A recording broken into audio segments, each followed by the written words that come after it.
Good morning, everybody, dear participants, dear scientists of Baba Atomic Research Center, HLA, professor, PhD scholars, college principal, vice chancellor of various universities, some of the industrialists, and the resource person. Good morning, everybody.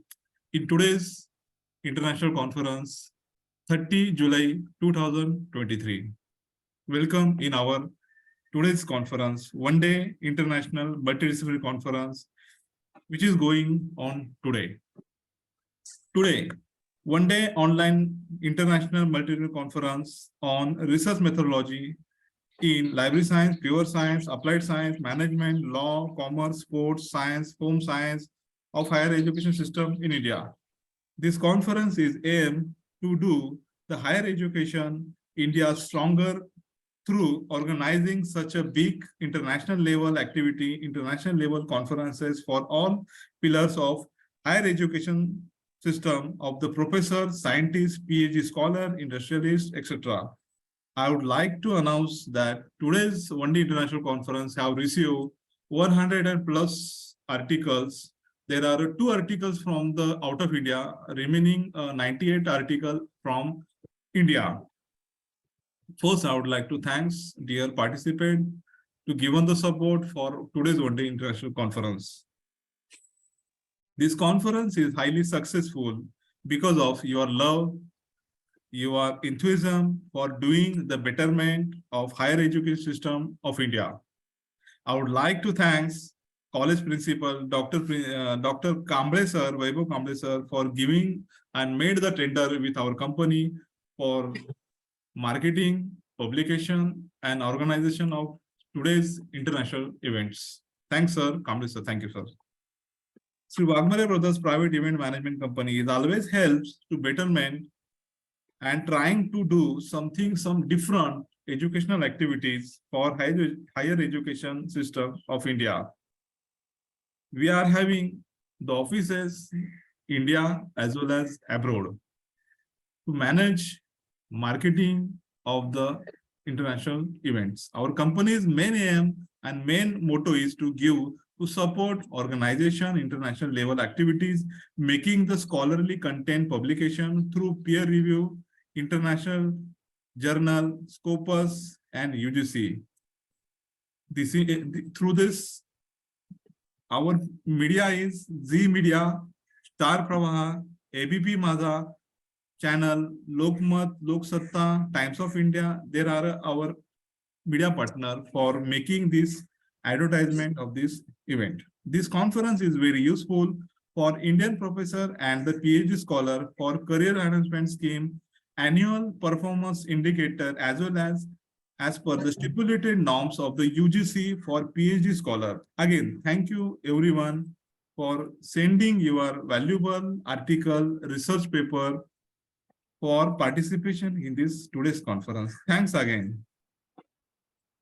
Actually, as per the circular of the UGC guideline of the indicating that every professor and teachers who are working in college and the Indian university, that all professor and the teacher should fill up the career advancement scheme, annual performance appraisal report. That means the career advancement scheme annual performance appraisal indicator should be prepared every year, in every 6 months. When you see 26 to 30 pages of the APAR as per the section of new education policy, as well as for the GR of 7th pay commission, you will come to know the value of our conference. Because of 3rd criteria, we help to fill up this. I would like to request all participants for Janaganaman. This conference will start through giving the priority to our national anthem, Janaganaman. I would like to thank and I would like to request all the participants, please stand up for our country's national anthem, Janaganaman.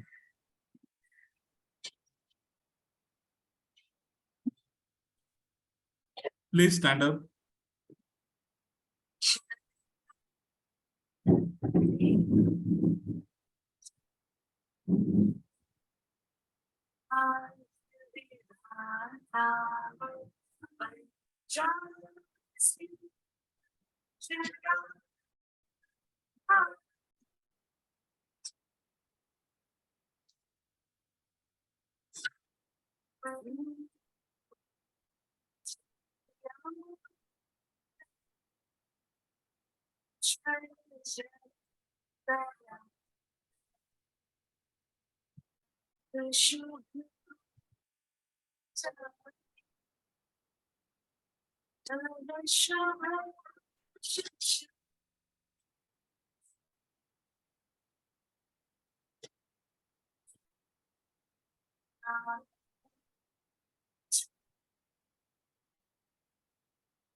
Thanks. Please sit down.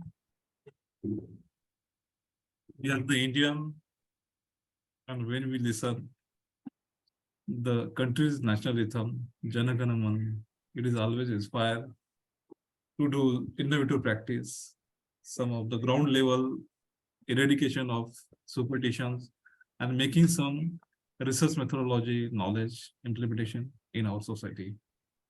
Thank you. I would like to hand over this next session to Principal Dr. Vaibhav Kamble sir. Vaibhav Kamble sir, please continue.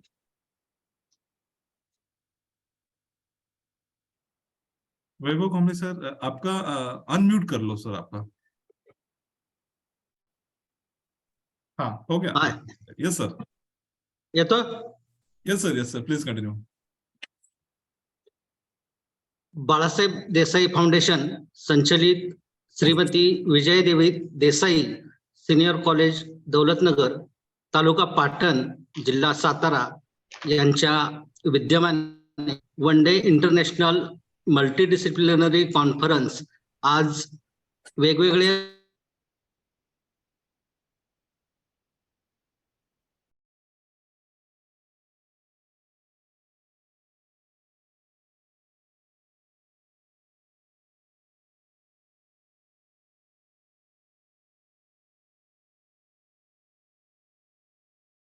Sir आपका आवाज नहीं आ रहा है sir.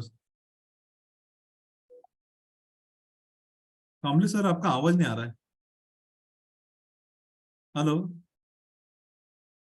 आणि सहकार्य दिलं त्याबद्दल मी माझ्या महाविद्यालयाच्या वतीनं माझ्या महाविद्यालयाचे संस्था प्रमुख कुटुंब प्रमुख नामदार शंभूराज देसाई साहेब, मोरणा शिक्षण संस्थेचे अध्यक्ष श्रीयुत रविराज देसाई दादा आणि सर्व माझे संस्थेचे पदाधिकारी, माझे स्टाफ, माझा कर्मचारी वर्ग हा आपणाला धन्यवाद देतो की या इंटरनॅशनल कॉन्फरन्ससाठी वेगवेगळ्या देशातील, भारतातील प्राध्यापक, संशोधक, PhD संशोधक विद्यार्थी यांचे मी या कॉन्फरन्समध्ये माझ्या महाविद्यालयाच्या वतीनं व संस्थेच्या वतीनं आपलं स्वागत करतो.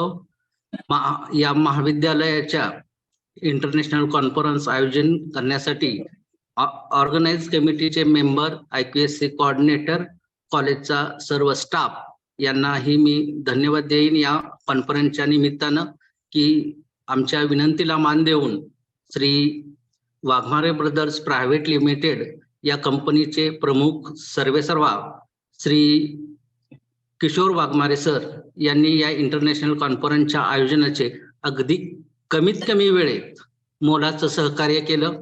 त्याबद्दल मी माझ्या संस्थेच्या वतीनं, महाविद्यालयाच्या वतीनं वाघमारे सरांचे आभार मानतो आणि ही कॉन्फरन्स आपण पुढे चालू करावी अशी मी त्यांना विनंती करतो. धन्यवाद सर. धन्यवाद सर. धन्यवाद. Thank you sir. The next session will be started with the keynote address respected Dr. Abhijit Kelkar sir from Dubai. Is this available, Dr. Abhijit Kelkar sir? Yes, sir. Good morning. I am very much available. Yes sir. Good morning sir. Good morning. Sir आपका आवाज कम आ रहा है, volume जरा बढ़ा My लेंगे? voice is not coming correctly. नहीं आता है लेकिन कम आ रहा है, low frequency. Now is it okay? It is okay. Okay, sir. Yeah, Before yeah. starting off, Okay. respected Dr. Kelkar sir lecture, I would like to introduce and read some short biodata of Dr. Kelkar sir is working in Dubai Universities, Fonjai at Dubai since last 15 years. He have been undertaken so many PhD students have been made some innovative knowledge, research, patents, international level, national level, as well as his outstanding lecture delivery in the sense of pure science and applied science for making the higher education the better. I would like to not take that much time, and sir, I would like to request you please continue, sir. Your keynote address.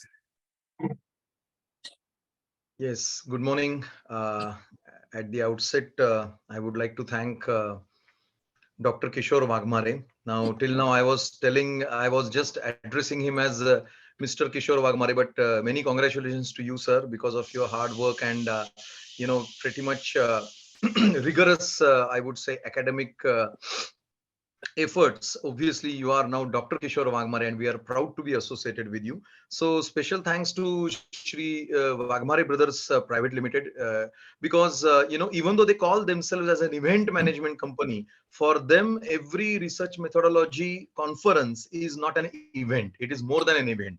Because when you look at the event, generally people look at it only from the ROI concept, that is return on investment. Typically in finance, people talk about that. But I know Kishorji for last so many years, and I have seen the rigor, the passion of him in the research methodology area, and especially in spreading the research methodology tools, techniques across the India, and obviously outside the India as well, at an international level also, without looking at it from the financial angle. At the end of the day, let me tell you, friends, we all are bound to be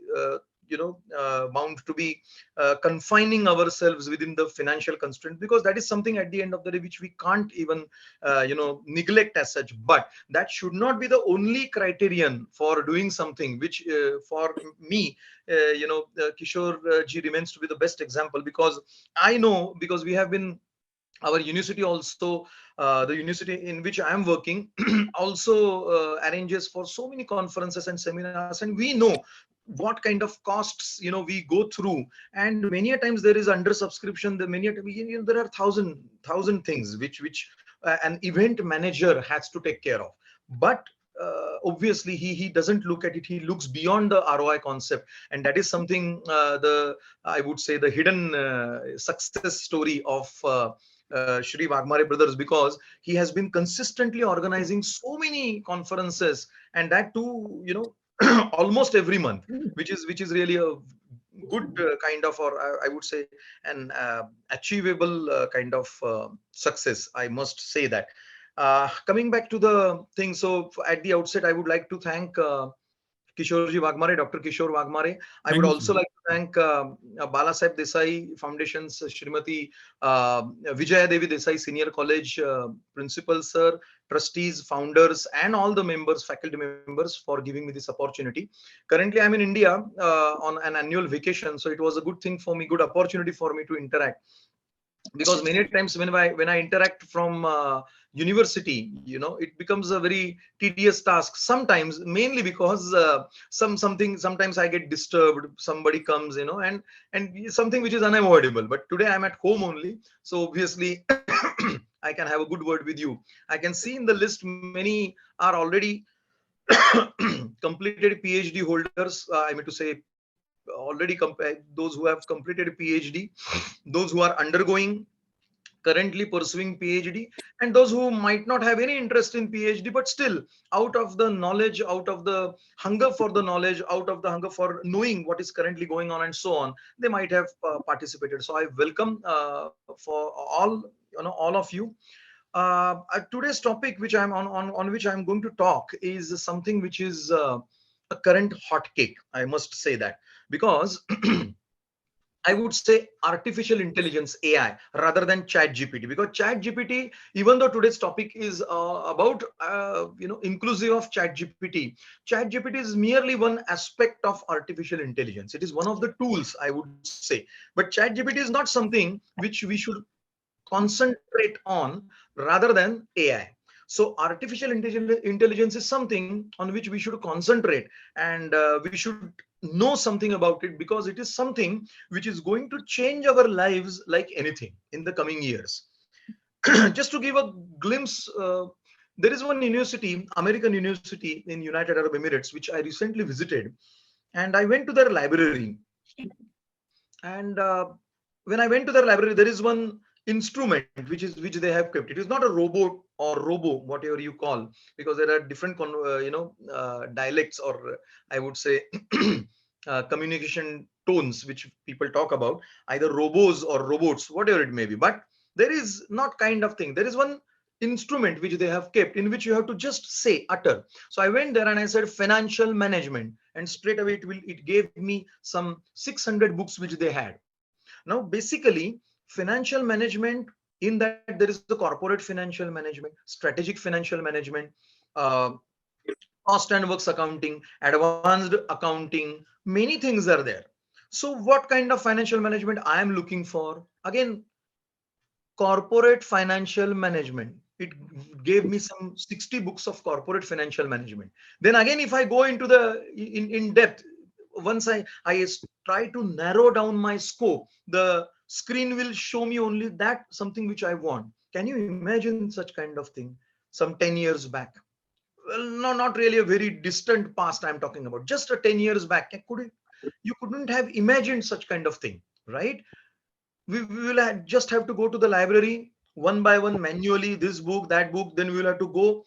Even you won't believe, my friends, that instrument, I'm calling it typically as an instrument, I'm not calling it as machine, I'm not calling it as, it has got some specific characteristics which we are going to talk upon in the AI tools, or kind of what comes under AI in my succeeding PPTs, which I will show it to you.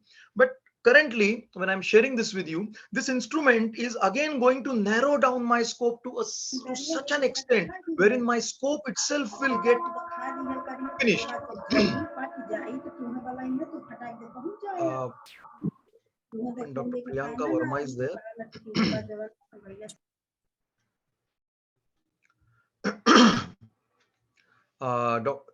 Is she a Dr. Priyanka Verma, who is from United Arab Emirates, or some other?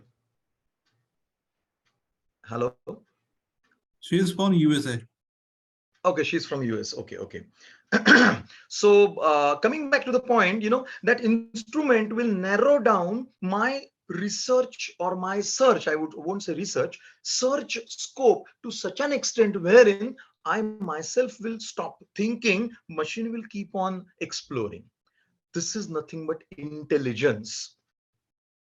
Why I'm not calling it as AI? Because this is a product of intelligence created by artificial intelligence. You're getting my point. Product of AI, product of artificial intelligence, which is called as intelligence, because intelligence is a product of artificial intelligence. Artificial intelligence is a concept. It's a system. It's a set of algorithm which is given to the machine, in which human beings, like machines, will think. There was a movie called as Robot, right, of Rajnikant's movie. Everybody must have watched that. Exclusively, you can relate that with the AI. Now, is it really going to happen in practice? There are many myths about it. There are many misunderstandings, misconceptions. Ultimately, it was a film. So let us not get connected to the film world, because as it is in the film, larger than life, exaggerated, things are presented. But it was a complete whole and soul AI, which you can find. Or Siri, or I would say that Alexa is also AI, but it is not a complete AI, I would say, because tools like Chat GPT and others are beyond Siri and Alexa. Alexa and Siri are just basic parts, but it is of course coming under AI only. It can be called as a basic level AI, or initial or beginning level beginners AI, or kind of stuff. So what kind of thing this is all about? What kind of that instrument is giving me the service? It means whatever I'm searching for, whatever I'm trying to look for, that thing is made available to me. Rack number, availability, author, publication, everything at a glance within seconds. Out of 600 books on finance, which book is the best suited book for me? Believe me, my friends, when you talk about when you talk about particular author, some typical topic names also, it catches your audio and it processes the information within a splash of a second and gives you that. I would like to get Schindler, Financial Management by Schindler, with say working capital ratios. Quickly it will give you the book, and you can go to that rack, pick that book, read it. How is it this possible? Nothing but artificial intelligence. So Siri, Alexa, this kind of thing. If you go to the website of many universities, earlier there used to be manual may I help you attendance, okay, manual query attendance, but nowadays everything is systematized. If you come to all the European, American, even in Gulf countries also, I believe in India also, in many government portals you will find may I help you automated. What is that? It is nothing but AI. It is nothing but AI. It is an artificial intelligence. So artificial intelligence is nothing but something, some algorithms. What is algorithm basically? It is a set of instructions which are given to the machines in order to process the data, present it the way in which we want it to present.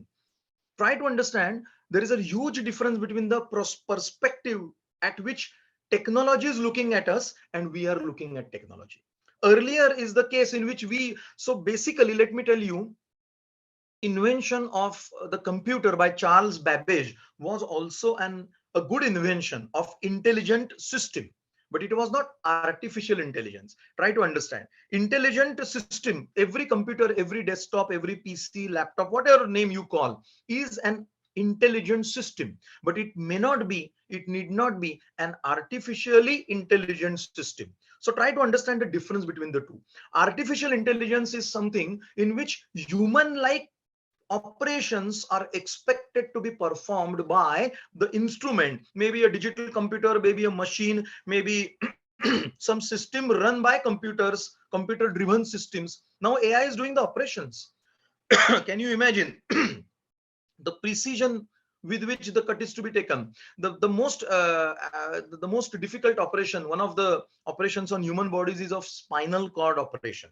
Just like brain or heart, open heart surgery, spinal cord operation is also pretty much complicated, risky, because one small error by the doctor, by the surgeon, could paralyze you for forever. So that is bearing a lot of risk, but that risk is minimized nowadays to a large extent by not only intelligent systems, because system driven operations are being taken. How are you doing that? It means the surgeon is constantly kept informed about what kind of operation is going on, how, in which direction he or she is going on, whether everything is okay or not. But AI tools are pretty much applied in many medical operations also, in which the doctor is aware not only about the direction in which he or she is going on, that he or she knows because he or she has learned that while studying, but what is going to be the predictive behavior of the human body post operations or during the operation is also informed by the machine. That is nothing but artificial intelligence. So everywhere we are taking the help of the technology, we are applying the technology, we are feeding the data. But now in olden days, Excel, say Excel, PowerPoint, just pardon me for my bad throat. Excel, PowerPoint, many computer applications are there in which the data have to be fed and output will be available, made available to you by the system using the technology, using the algorithm or set of instructions in the precise the most precise manner. That's it. But that is an intelligent system. What is artificial intelligence? Intelligent system in which machine is being given an opportunity to think, process the information, and give the output, communicate like human beings. That is artificial intelligence. And artificial intelligence is something which is we are supposed to take care of very seriously, very carefully, because when the systematized operations of the banks and insurance systems and so on, many financial institutions were being introduced, many people lost the jobs. Same is the fear factor nowadays for artificial intelligence, in the sense many content developers, creativity based implementers, or many creators, many creativity based operators are now scared of that once the AI tools are in full swing operation, their job is over, because everything will be thought by the machines only. But let me tell you honestly, that is a myth. It is completely a myth. There are different schools of thoughts. Perhaps in the latter part of the conference, whenever you are going to come across with some other experts, they might express their opinion. They may disagree with me, because there are different schools of management, but I belong to the school of management in which I always say not a single time human beings will be replaced by AI. AI is going to remain as a supplementary tool only, even though a few scholars say that AI is going to replace human beings, and human beings will be the second class or second priority society on the earth. But the first priority society will remain to be AI only, to which I really don't agree. But obviously I am not really a very diehard I would say AI expert as such, because I have been using AI to only to a minutest extent, I would say. Because as a researcher, I'm not an information technology, I'm not an IT expert, I'm not a algorithm developer, I'm not I would say system developer. So basically this is something which is fintech, in marketing, in sales, in financial modeling. Many areas are there in which AI developers are working. In banks, basically fintech, financial technology itself is a field which uses extensive artificial intelligence. So I'm not a diehard, I would say, expert. I won't call myself, but yes, as a researcher, whatever AI tools I have been using, whatever I have been reading, whatever I have been observing throughout, I can say based on that only. So somebody might disagree, but AI is not going to replace human beings anytime, because ultimately the processing is done by machines beyond human capacity, but the basic foundation, the base, remains to be the data fed by human beings only. More than 570 GB of capacity, data in that chat GPT, or more than 300 billion words have been put into. Ultimately, who did that? Human beings only. So you can make a machine think, but it will think on the same confined limits which you provide. So obviously machines are not going to replace human beings. Obviously machines are going to play a large role in our lives in coming years. Especially belonging to the teaching industry, there is going to be a large or huge kind of examination will be conducted by system, which currently it does. The tools like Moodle, or basically there are, let me tell you, more than 1,000 platforms which talk about teaching learning pedagogies. Moodle is just one of them, but Moodle is very quite commonly I would say applied tool. That's why everybody knows that, and that's why I also mentioned it. On Moodle itself, system itself can conduct the examination. You don't have to do anything. System itself will assess, system will give the grades, system will communicate, system will give the feedback also. Such kind of features are available. There are many teaching learning, smart learning systems, you know student LMS, learning management systems, what we often call them. There are many learning management systems which give an access to the student, and which monitors the student through camera, whether student is generally exploring something quietly or something. It will give a dot red mark or something like that sort of. So already artificial intelligence has entered our teaching field also. But obviously to get it on a very commonly adopted or applied platform, years are there to come, because we can't say artificial intelligence tools are going to come to our teaching field very commonly so soon. It is not possible, to be very honest, because currently AI tools are very costly, and especially people are worried about the teaching potential or competencies of the teaching fraternity many a times. So no question of any AI tool will arise unless and until we ourselves we equip ourselves, we get acquainted with all these concepts, the practical usage of them, how to make use of that in our day-to-day practice. We can't really expect a good artificial intelligence system implementation. But the moral of the story, the essence of the story, which I would like to quote here is, artificial intelligence is something which is beyond the intelligent systems which we have been using for a long period of time till now, wherein somebody made some programming for us. We are going to obey the rules, the path, the directions of that program, and get the output, desired output, the way in which we want it to be. That is simply the intelligent system, like Excel, PowerPoint, that there is one project management tool of Microsoft, any all of them.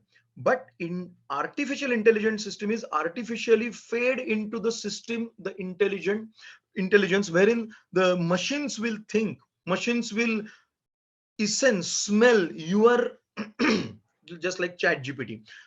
Alexa and Siri will just give you the answers based on their database. That's it.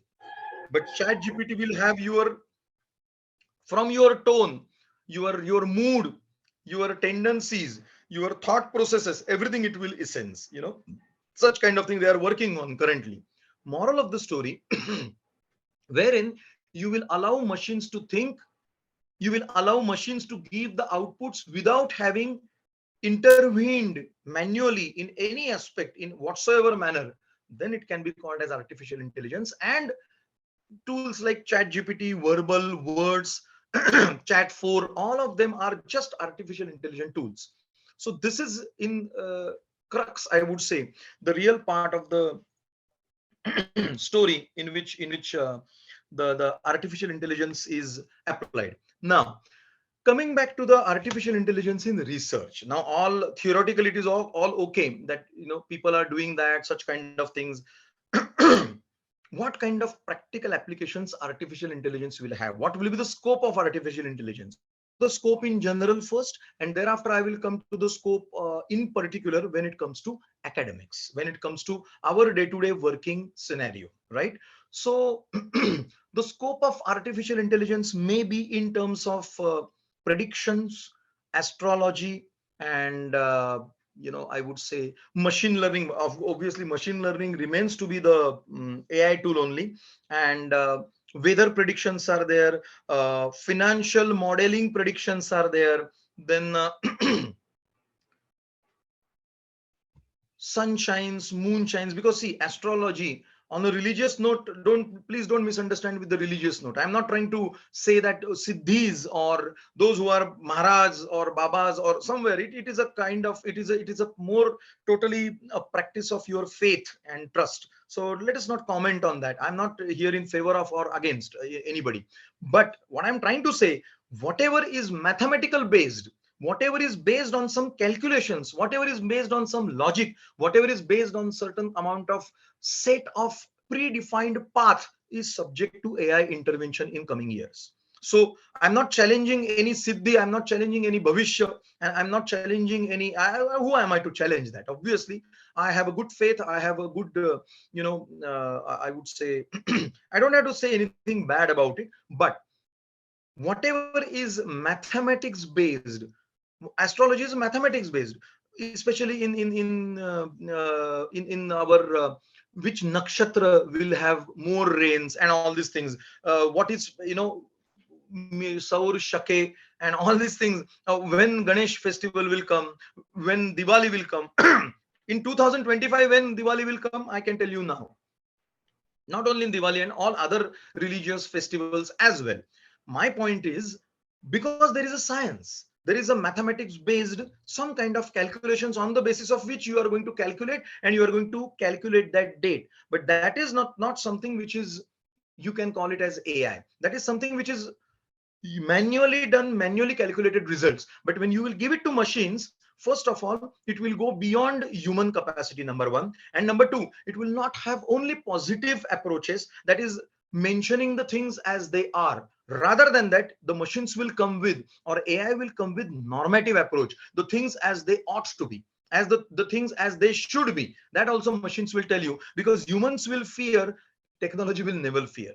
Please try to understand. You and me will talk to each other in a very good way, because if I say some bad words about anybody, you don't look like, I don't think you will be able to do that. What other person will think, we are, our opinions, our outcomes, our results are always bound to be comment based, objective, not too much judgmental. Yani all our outcomes are always polished. Systems will never do that. Systems will give you the mirror as they are, rather than only calculating. They will go beyond human brains, image, brain mapping, brain imaging, psychological mindset, feelings, everything, emotions, everything is fed into the systems. And the robots will take over the humans. That is what the movies say.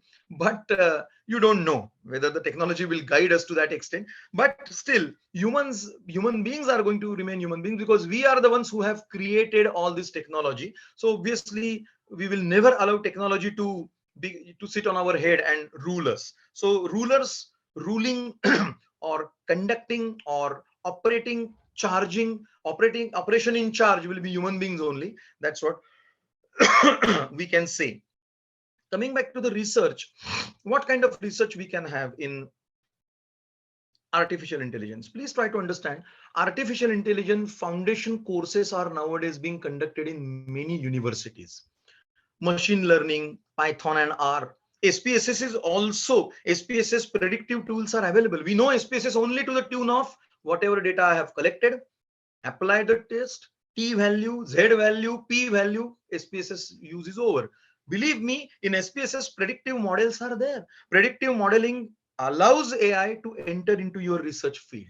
So extensive use of statistical tools inevitably requires AI tools, and it is already Python and R, machine learning, blockchain, many are there, which are nothing but artificial intelligence tools.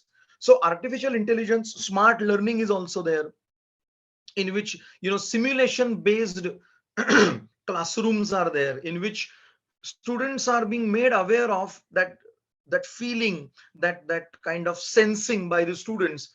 System driven, you don't have any role to play in that. Now in my university, there is one professor who uses the many AI based tools. I won't say extensive AI tools, but many AI based tools, in which she enters the room, she just clicks on the system, an entire session is being taken care of by AI only. In the sense, she will start the session and everything is completely programmed, in which she will just sit, because she has programmed it to such an extent that at this moment, attendance, system driven attendance, at this moment, some classroom discussion, questions will be generated, questions will be answered, everything is there. But yes, there is some limitation to that for all the universities to adopt that, or for all the faculty members to adopt that. Number one is cost constraint. We don't have that much infrastructure in all the universities in India as well as in abroad currently. And number two, we don't have that much competence to implement that system, because we should be learning those systems first, and then only we can do that. So as far as we are concerned, he is IT person, rather she is IT person, so she obviously uses AI tools extensively. To that extent, we comparatively use comparatively less amount of AI tools, but we are learning from her what kind of AI tools we can use. So especially in research outputs, based on your research data, based on your table, I would say not a table, questionnaire, once you feed into the Excel, based on your collected data, AI will generate the findings, conclusions, recommendations and suggestions. Please believe me. You can Google it out. Don't believe me because I am saying this. Google it out. 1,000 things are available on Google. Gone are the days wherein system has got no role to play. But it is again emerging. We really don't know to what kind of artificial intelligence tools are going to emerge. Chat GPT itself is going to emerge in coming years. But artificial intelligence, like artificial narrow intelligence, ANI, artificial general intelligence, AGI, artificial one more super intelligence, ASI, these are the different tools. The conceptual framework remains same. Set of algorithms fed into the systems to such an extent in which this much is given, rest is set, rest is left on to the machine, rest is left on to the technology to explore, think and produce. Till now technology was just a helping tool by which we were feeding something and getting the data in the desired way. Now, in artificial intelligence, we are going to feed something and going to get the data without our intervention. So it may be something which we want, it may be something which we don't want, but it will be purely machine processed data, even thought by machine, analyzed by machine, interpreted by machine. Rather than human brains, machine brain itself will work. But for that machine brain, initial inputting or feeding of the algorithms will be done by the human beings. So maybe astrology, maybe weather predictions, maybe financial modeling, maybe research outputs or outcomes. Everywhere artificial intelligence has got role to play. Even medical, I told you, medical applications, rather operations or medical treatments, all these things are going to be under AI one day. Obviously they are at a very primary level currently, we can say, because most of the AI tools are quite quite in the primary usage level, we can say, because of its cost aspect. Then coming back to the research based tools, what kind of AI we can bring into our research? First of all, artificial intelligence, use of artificial intelligence in research itself is a very big or vast topic, I would say. Use of artificial intelligence in research. In what manner I'm just talking about? Just look at the aspect, look at the different perspectives, look at the facets of that research in which we can do that. Number one, let us assume you belong to HR or finance or operations or marketing or information technology or financial technology. Fintech is also a very good field nowadays, emerging field, or predictive analysis field. Different fields are available. Or even engineering, even medical, lawyers, everywhere the AI has got role to play. First of all, how AI is going to affect your own stream is a generic concept of research in which you can research. For example, let us assume that the candidate or the researcher under consideration of mine is HR, for example, HR based, or I would say HR pursuing expert or HR pursuing researcher. What manner can you measure the behavior of human beings in companies? Can you measure the behavior of human beings on the basis of which you can predict his or her career path? Kind of research. Can you imagine that the machine is going to give you the complete horoscope, कुंडली जिसको बोलते हैं, right? ज्याला आपण पत्रिका म्हणतो आपल्या मराठीमध्ये. Can you imagine the machines are going to give you that? Machines have started giving you that. If you feed into the point, some kind of psychological psychometric tests are being fed into the artificial intelligent tools machine.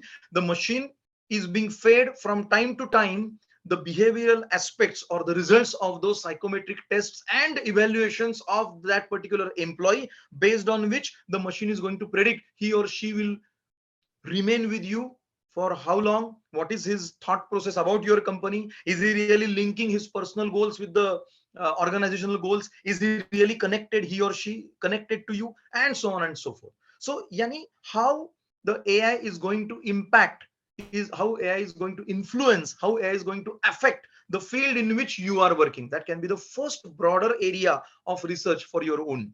Number two, actual tools available, of rather AI tools available in your particular research. How AI can impact first facet of thought process for researchers. Number 2, how many tools are available? Number 3, how those tools can be implemented. Number 4, cost aspects and operational infrastructural subsequent setup requirements for implementation of those AI systems. Number 5, how many industries, how many of your colleagues in different organizations have applied that. Number 6, what is the current status of AI in your field in India? Next, what is the current status of AI in your field at international level? Next, how your field can be correlated or cross-functionally connected with the other field at national level. Again, next, how it can be correlated or cross-functionally connected with the other field at international level. And so on and so forth. I'm just giving you one indicative list or just representative list. The list remains to be inclusive. It is subject to your own thought process and your own capacity to explore that, right? Such kind of things are going to give you enough. Number one, this is just theoretically we are talking about. Now when it comes to the analysis of the data, chat gpt can give you many answers. That's what people say. It can give you many answers. They are coming up with the chat gpt basically is AI open AI platform which is being introduced in 2022 only. And as I said, there are many tools available, but chat gpt is a hot cake, current talk of the town. That's what we can say. And it is going to sense your emotions. How is your mood? What is your mood? It is going to sense that. They have not yet implemented that to a fullest extent, but they are working on it. There are certain things which when you visit the university website, say for example, may I help you? Earlier there David is talking to you. Now there won't be any David. They call it as virtual assistant, virtual may I help you person, virtual, your virtual friend or something like that. Virtual friend is nothing but with the help of AI, because they know what kind of questions you are going to ask, all perspectives. But believe me, it fails many a times when you ask some question which is beyond the data which is fed into that particular virtual system with the help of AI. But minimum required things, if you are using the university as a I would say for inquiring something. So for example, I want to pursue Master of Business Administration, MBA. Immediately it will give you, it will catch the word Master of Business Administration. Pursue means he's not asking about second year, third year or fourth year. It will give you complete generic information about MBA in that university, second year MBA. But if you talk about in general MBA thought process or something like that, which is little vague, open-ended, kind of confusing question, it will keep on giving you again and again the same instruction. Please type your question or something like that. The reason happens to be because that fails there, because it is beyond the data which is fed into the system. So that is AI, but it is just like Alexa and Siri, in which whatever is fed, I'm going to give you. But what is your thought process? Accordingly, I will think, I will analyze, and then I will interpret in the form of my conclusion, my answer to you. That is nothing but advanced level AI. So such kind of virtual AI monitors are not really available across the world in all the universities or something, but that is also the topic of research. What kind of communication skills these AI tools possess currently, that can also be the research topic. So as I said, even if you're in HR, even if same applies to marketing, finance or something like that, sort of all such kind of things will, you can augmented reality AR is there. Artificial intelligence is there, that is called as AI. Then chat GPT is again the tool. Machine learning is again the tool. See, such kind of words you may come across, but the basic level is nothing but artificial intelligence, AI. AI is the foundation, is the concept on the basis of which all the different tools and all these things are being implemented. Say for example, that chat GPT, generative pre-trained transformer, that GPT, chat generative pre pre-trained generative, pre-trained transformer, GPT. Even I'm finding it difficult to memorize the the long form of that GPT, because we are using it but we don't know what is the long form. But transformer, what is the transformer? It transforms the question into the thought process. And that is the reason why ChatGPT or all AI based learning tools like ChatGPT are equipped with psychological test, psychological competence into the systems with the help of those instructions or algorithms. If you see the robot, if you recollect the robot, that the villain of the movie just challenges that the machine cannot think. And there are two very nice scenes which they have created. Thank hats off to, obviously it was a adopted version of one Hollywood movie, but the way in which it is being presented, really very hats off to the author of the movie, the writer of the movie. I must say that two scenes especially where AI is pretty much there. Number one, in order to feel that Rajnikant, original Rajnikant, human Rajnikant, jealous of Aishwarya Rai, that machine is being fed into the emotions. And then he starts competing with Rajnikant that Aishwarya Rai is mine. Yani I love Aishwarya. I love my heroine of the movie. And obviously she belongs to me. She belongs to me comes to him because of the jealousy. And the jealousy is again psychological concept, which is being fed into the system. Now, really robots will do that or not? They will take over everything from human? That is something which is beyond our imagination. Ultimately, that is a film, but it is AI. Please try to understand.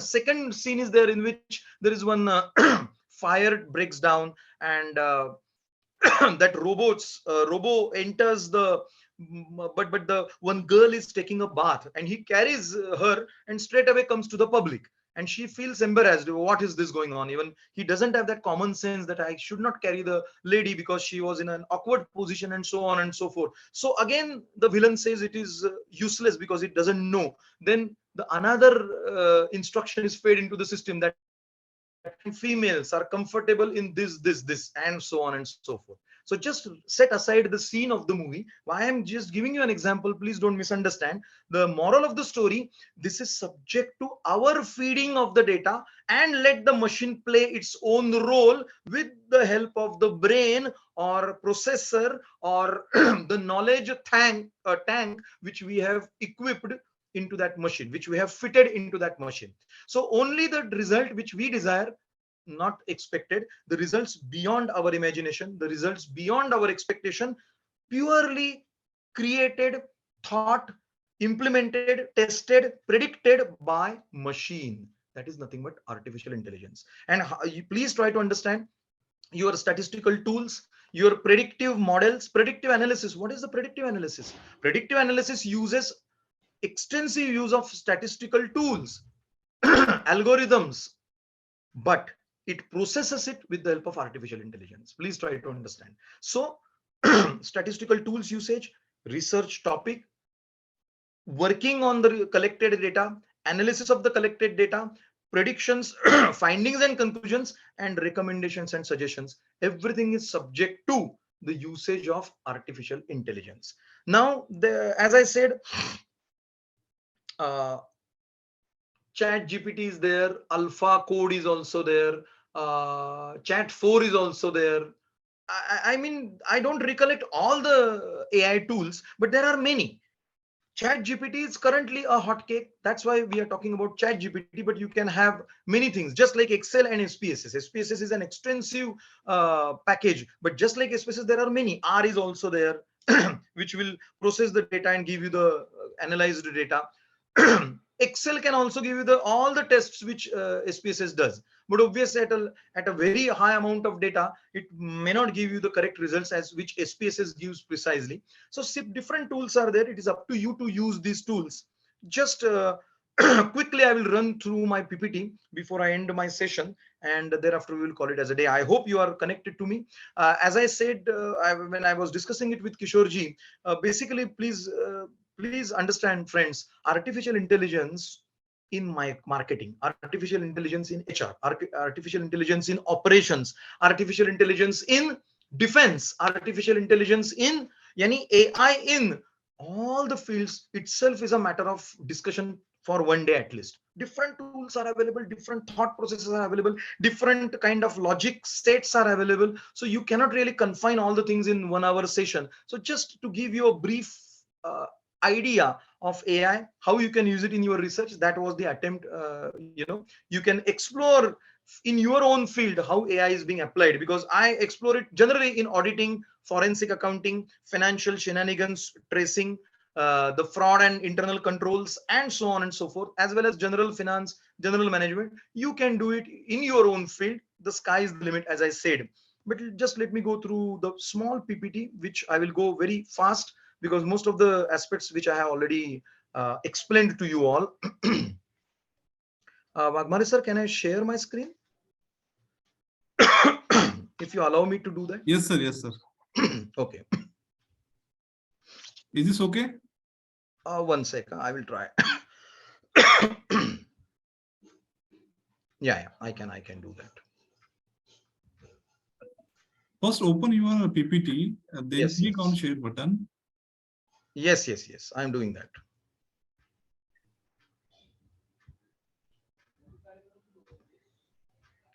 Where is that window? Yeah. Yeah, it Is is it visible. it Visible. is visible? Okay. Thank you, sir. Thank you, sir. Let me just make it that's okay. Now already this is something which we should okay, this is something which is a symbolic picture. Many things are there which you have to take into consideration. Only the problems description not expected, probable solutions are also expected nowadays in the industry, and top managements are expecting the middle level management to come up with the probable solutions, and probable solutions are nothing but predictive solutions, which with the help of AI is going to come as a common practice of management tactics soon, even though it is not commonly applied currently. Mapped outcomes of research with the whole industry. Old wine in a new bottle, gone are the days. These are the some in general research concepts which I always talk about. Creativity and innovativeness no more crucial but the major prerequisites, and creativity and innovativeness beyond human capacity is going to get into the field or the area where AI has a role to play. So that is what something which we must look into. Yani our job in future as a teacher, as researcher, or as working in the management stream in the industry, if you are working in a corporate sector, is going to remain to be the spectator or observer of your own expected area of operations based on the own stream of instructions which you fed into the system, and now what system is going to give you. The result could be totally shocking, surprising to you, or it could be as expected by you. It depends on, but machine will allow to play its role without any human intervention. That is AI. Cross-functional applied technology connection, industry connection, unique and emerging areas. Sir, can Dr. you move the Jenny's, slide? Can sorry. you move the slide? Oh, it is not moving. Yeah, it is moving. Yeah. It is moving. Now Yeah. is it moving? Yes, sir. Yeah, okay. So Dr. Janice is going to talk after me. She's an expert in library field as such, and in UK she's working. So perhaps she will share with all of you what kind of AI tools her library is equipped with, if at all, and many friends of her who are in the same profession, what they are using, because such kind of trends are all going all over the world, and definitely they are going to enter in India soon. Artificial intelligence and chat GPT, technical aspect, implementation aspect, AI perspectives, that is analytics, prediction, development, and summing up. Analytics is done by AI, it is a result. Prediction is done by AI, it is again the end result. Development is done by human beings because it is something which we have created, we have developed, and summing up is also to be done by human beings, because try to understand, AI will process, AI will give you the results as they are. AI will suggest you the way in which you should be going on, but ultimately whether to go in that direction or not is going to be your cup of tea. So summing up in and development will be left to human beings, whereas analytics and prediction is obviously the end result of AI tools. is it moving? Is it moving, sir? Am I audible? Hello? Yes, sir. Yeah. So artificial Yes, sir. intelligence Please means continue, sir. yeah. Human intervention, feeding and expecting output in the desired direction, and old technology, feeding and let the output be without any human intervention, completely system driven operation. They say that AI will run the cars. Basically, in UAE, in Dubai, driverless cars are already introduced. In Japan, they are there. In US, they are there. In one more country, I have Germany or France, I'm not sure, but on an experimental basis. But it has got everything. It doesn't have the metros in UAE, metros in many countries are completely without the program is into the fed into the system, and if the person comes in between, obviously AI has got a challenging role in India, because in India donkey might come, cow might come, one cycle riding person might come. Suddenly some person will just stand in the street crossing the road in the middle of the road, on a lighter mode, you can say, because AI may not be aware, machine may not be aware of such kind of intervention comes, what to do. But obviously, just jokes apart, what I'm trying to say, in India also such kind of things are going to come. Our all in metros, maybe in Pune recently the metro is started. Initially it was with the driver. Now currently what is the trend, I'm not really aware of, but initially it was with the driver. But flying cars, uh, driverless railways, everything is going to come wherein artificial intelligence is going to have the role. Many kind of possibilities are going to be fed into the systems, on the basis of which systems will take the call at that particular point of time. Because when the human being will come in front of that car, no human being will be there to stop the car, to brake, to apply the brake. So machine will have to think of what is to be done at this particular point of time, and so on. So uh, smart teaching in our in general, how research and development in education, business models are there, smart learning is there, smart teaching is there. Many of us are using the smart boards with just the uttering of the things, wherein we can erase also, we can utter, just like Alexa and Siri. There are student learning management systems in which you just have to say, today's topic financial modeling, straight away it will go to financial modeling, it itself will click and it will open the PPT. Such kind of systems are nothing but intelligent systems only, we must say that. Sustainability models are there. You have to hit the target by uh, you know applying your own knowledge in such a way wherein artificial intelligence, because see, try to understand, artificial intelligence is such a vast field. How to make the best use of it in the best way in which you want it to be is again something which is your competence. Because you may not be requiring many things which you own, you may not be aware of many things which you own, but how to make the best use of that artificial intelligence based tool in your own way, may it be a teaching, learning, research, analysis, projects, and so on, or even for connecting the students. There are many AI based presentations which have got too many animations, too many slide beautification techniques and tools, in which AI itself will come to know that many people, there are systems in which cameras will grasp the attention level of the students, and students seem to be little bored, not really interested in it, will start giving its own beautification tools, in which some colors will appear, some designs will appear, some cartoons, some gamifications will happen. Everything is system driven. Such kind of smart learning systems are also available in US. Obviously the time is there when it will get introduced in all over the world very commonly. Those who in fact, those of you who have got such kind of artificial intelligence systems at your university or college, please share during your conference speech, because that will help our users to understand one more aspect of AI, because nobody has got any exhaustive list of AI applications. Simulation based teaching learning, immersive learning, rather than only innovative marketing based approaches. Especially in marketing, AI is being used nowadays. How my product life cycle, how much will be my product life cycle, how soon it will end, what is my current stage of product life cycle, how to convert it into the next stage, and so on and so forth. Everything is being answered by the machines. So technologically upgraded smart research, Soft skills training is also required, because please try to understand, machine is going to catch your emotions, machine is going to catch your feelings, machine is going to catch. Believe me, there are friends, friends, please believe me, there are techniques in which through your writing, machine will sense what kind of mood you are going through currently. Can we imagine such kind of thing? But it is already existing. So such kind of things table, finish all that is served in platter and old approach. I always say that gone are the days in which you have to have the knowledge of everything, not really required nowadays. You have to have a minimum required knowledge, of course, inevitable. That is no doubt, undoubtedly it is expected, but yes, you cannot be master of all. You have to be a master of one particular area in which you are willing to be.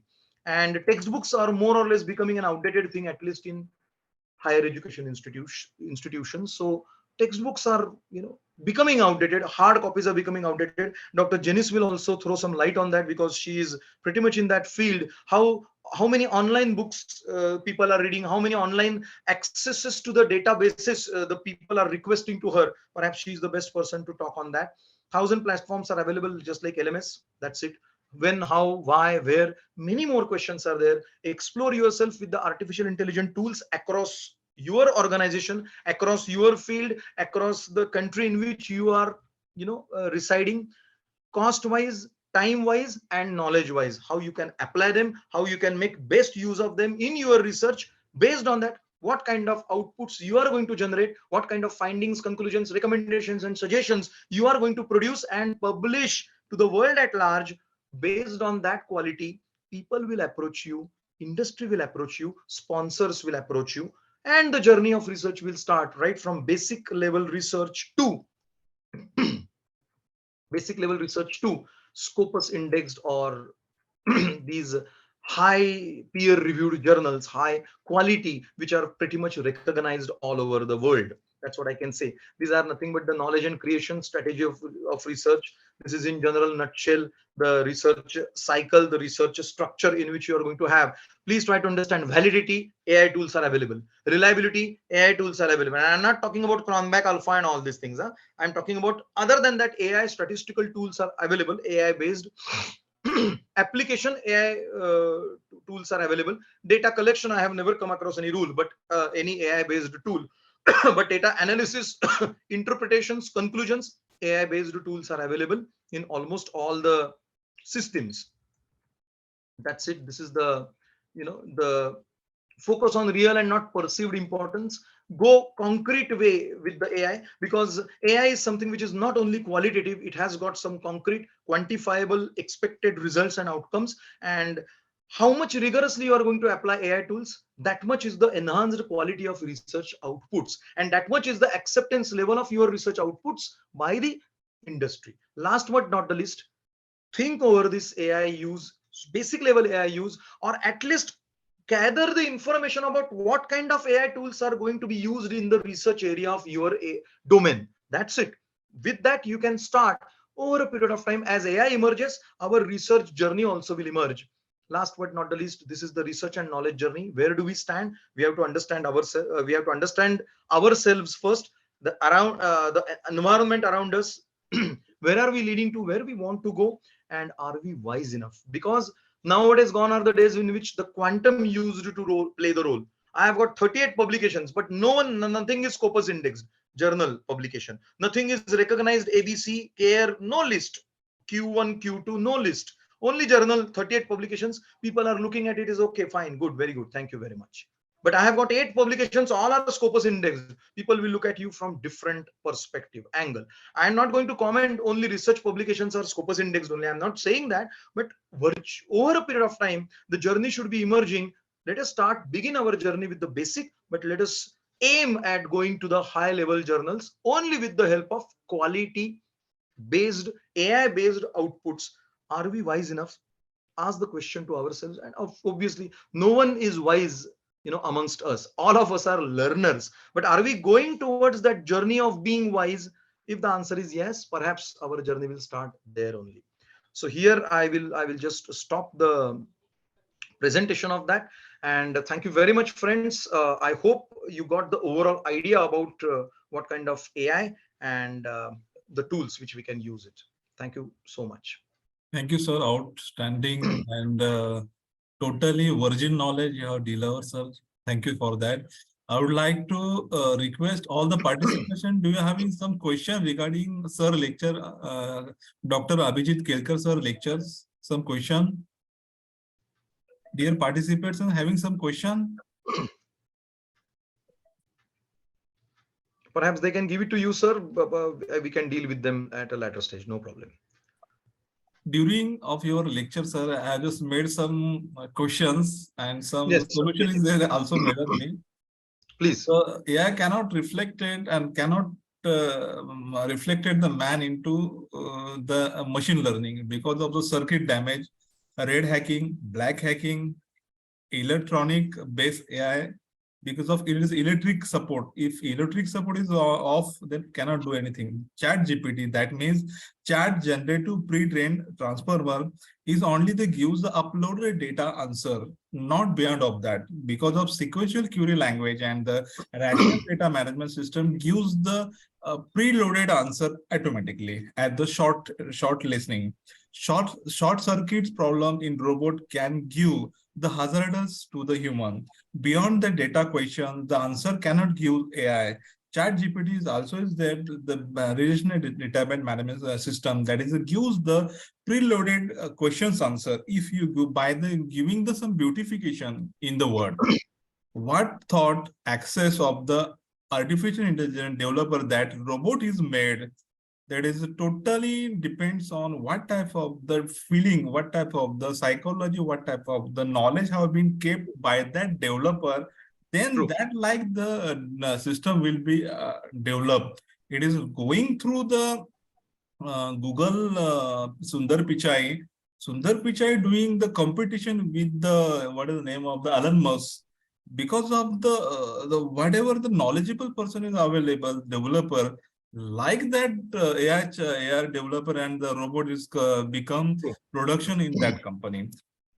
Another point is how artificial intelligence can forecast about the cancer and the prediction of the human body disease, psychology of the human. It is remain the big question. The chat GPT, it actually depends on the source code of the AI.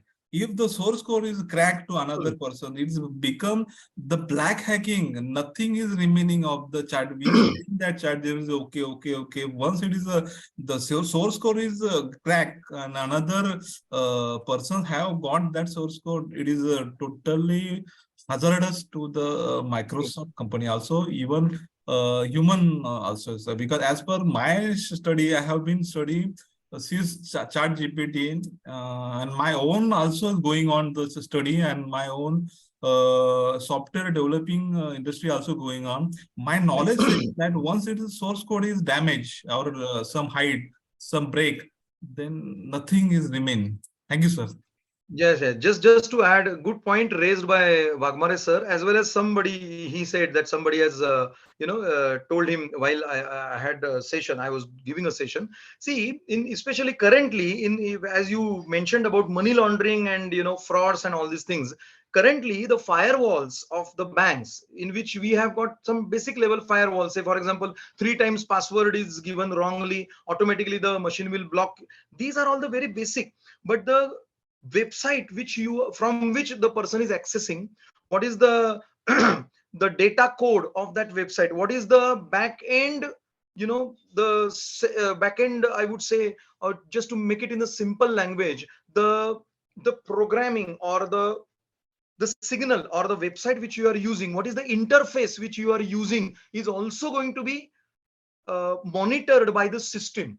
Yani, forget about giving the wrong passwords. It will essentially, even if you give correct password, the system may not open the account for you, because simply because it smelled something unusual. That is going to come because in banking sector also they are going to come up with AI tools in which machine itself will verify your authenticity and genuineness, as you said rightly, and AI will fail. And that's why I said in the beginning only that I belong to the school of thought that AI is inevitably a great tool, but many people are scared that AI will replace human beings and human beings will be the second class society. That is not going to happen, because we are the ones who have created that, and we know how to control that particular tool also. We means, I mean to say, those who are developers. So content developers or creative, only thing is machine will be given much more ground to think. That is going to be only, we could say, probably a risky thing in which machine may go haywire. The thinking may go haywire and it might produce some bad results, including the medication, including the medical treatments. How, whether in this person the cancer cells will get developed or not, that AI can tell only on the basis of the current data of all the tests which you feed into the system. But that, for that you have to visit God only. God only can create, tell you what what is going to happen. So all AI tools are obviously like superhuman tools, we can say, but obviously nothing is something which we can relate or we can equalize with the Almighty, or God, or something like that sort of. That is obviously my personal opinion.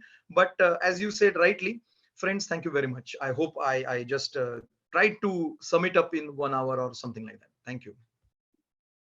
Behalf of the college, behalf of Sri Wagmari brothers, thank you, respected Dr. Thank you, sir. My pleasure. Kedkar sir, for delivering the outstanding knowledge, outstanding lecture in our one-day international conference. Thank you again, sir. The next session is Dr. Janice Fernandez, madam. Before starting the Janice madam's introduction, I would like to read the biodata. Janice madam, working as a information scientist librarian of West London University, United Kingdom, since last 15 years. She has done the PhD in Indian University.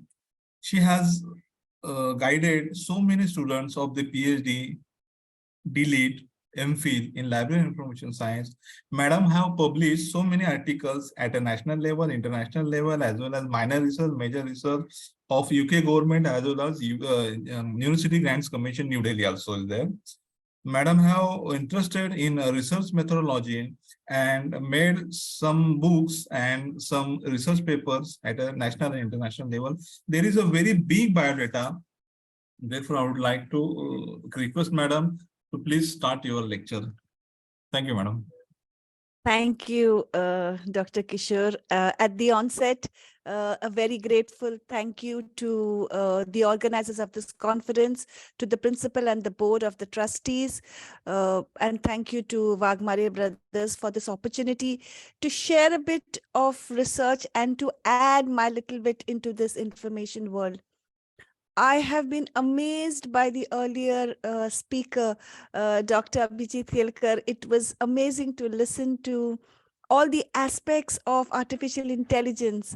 And it was amazing to get onto the same track that you are on and to start thinking about so many other avenues that we have not thought about before. And I think your knowledge is embedded in the fact that you could so quickly and in such a short span come up with so many varied topics where we could embed artificial intelligence. Thank you so much for that. And I Thank was you, really Doctor. amazed by It is that. always a pleasure to listening to you also. Thank you so much. Thank you. Well, my topic is parallel to what Dr. Abhijit says, but more embedded into the information part of it. Let me just share my screen.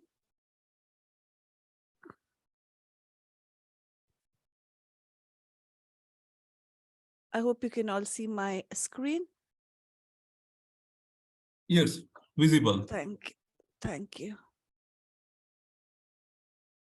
So I'm going to speak about research as a profession and a passion.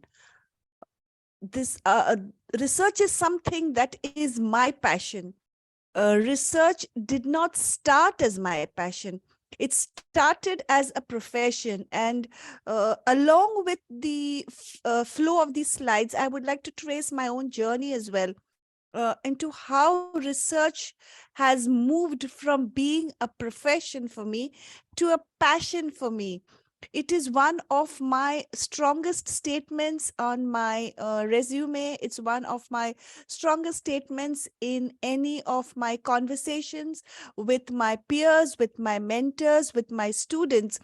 And let's look at what research really is and what it is, where it is going, as we've just seen.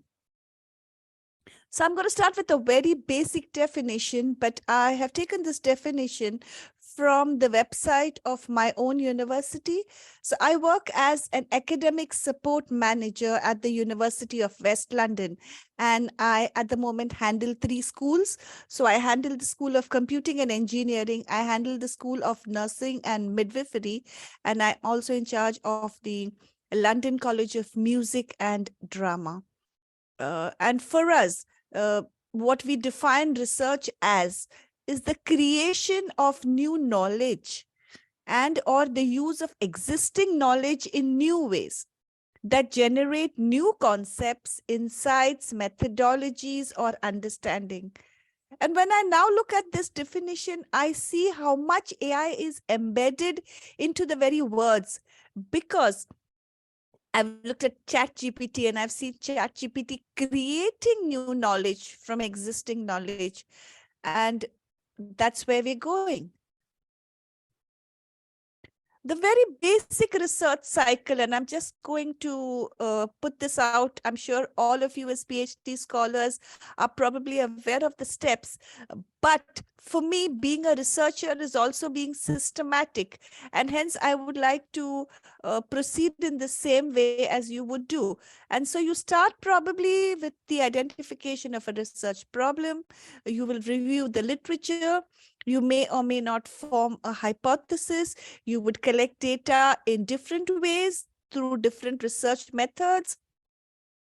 You would analyze the data that you have collected, and you would come to some interpretation. You would have, you would talk about your findings, and you might conclude something. And what's important is that you disseminate the results of your research to society, either through a research paper, through any other forms. A number of forms are available through the virtual environment today, but the fact remains that your research is complete unless you let others know about the results of research, and hence these results of research can be used in society. I've got 2 slides. I'm looking at research as a profession, and I'm looking at research as a passion in the next slide. And I would like you to draw parallel and look at your own journey and see where you stand in this journey of research. You have all chosen research as a part of your life in some way or the other. It might have been forced on you. You might have had no other choice, unfortunately, or you might just be passionate about it. But decide where you stand in this whole area of research. It might be to get a further qualification, a career advancement, a lateral move, not so much probably available maybe in your area of work, but extensively in the UK, people move laterally. So if I was a librarian, I didn't have to remain a librarian all my life, but I could move into other professional sectors with my research skills, with my transferable skills, with my knowledge, and that would add to it. You might have project opportunities. You might be able to move to some other exotic locations like Hawaii or Florida or somewhere in the Americas. Or you might be able to take a sabbatical probably and pursue some other research that you might be interested in. As a passion, research creates in you an inquiring and a curious mind. Research goads you on to find solutions to problems. It creates a very scientific thought process. And I have been often accused of this. The very simple act of folding clothes. I try and look at Marie Curie and try and look at how she has evolved a very simple act of folding clothes into a very research-oriented process. Go and look at some of her videos. They're really amazing. I think they're available on Netflix as well. And there is a lot to gain from seeing the results of research put into everyday lives, put into simple, common things. We sometimes only think of research as this big banner which has to look very intellectual. That is not so. In your own place of work, if you can do some research and cut down the time in a part of the process, if you can devise a workflow and find out where your research can help to save time, money, or effort, that is research. It might not have to be something really large scale, but it is yet research. And of course, research creates some valuable skills. You would find that you have got more into reading, writing, interpreting, analyzing, communicating in a much better way thanks to research. I have found that when I sit down to write an email, it would be a very scientific thought process, which I never ever thought about before. But it is what if, now what then? I use a very systematic way of writing so that that email has positive results. And when I send an email, I'm sure that whatever comes back will not be negative. There will always be an open door for communication. There will always be negotiation. And it has come about from research. It has come about from understanding. And my skills have been strengthened because of research. And of course, it creates a base for lifelong learning. If you don't learn, you stagnate. We have just seen how far ahead of the human mind AI has gone. Of course, AI was created by the human mind. And if we don't learn and unlearn and relearn, we will then stagnate maybe at 2.0, whereas the world might go ahead of us at maybe 8.0. I'm just going to touch about a few basics for you on the selection of a research topic. How you would select a research topic. I'm sure most of you have selected one, or some of you might be still considering if the one that they have selected is really the one that they are interested in. So you read literature, you discuss with people, you are aware of current issues. Sometimes the conference or the seminar that you are about to attend has a theme, and so you have to do research based on that theme. You might want to write a chapter for a book. It might be a part of your professional development, and you might want to do research in a particular area. And of course, your personal interest. Just a few topics that I put together when I was thinking about what you might want to research in that particular field. Of course, I am not into that field, so I'm looking at it from an outside point of view. However, I am looking at it from the point of view of an information scientist. And these are a few things I put together. So, for example, if you were looking at, say, in the field of medicine, is there an alternative to dialysis? It might not be the answer to the question, but your research might be a part of that process.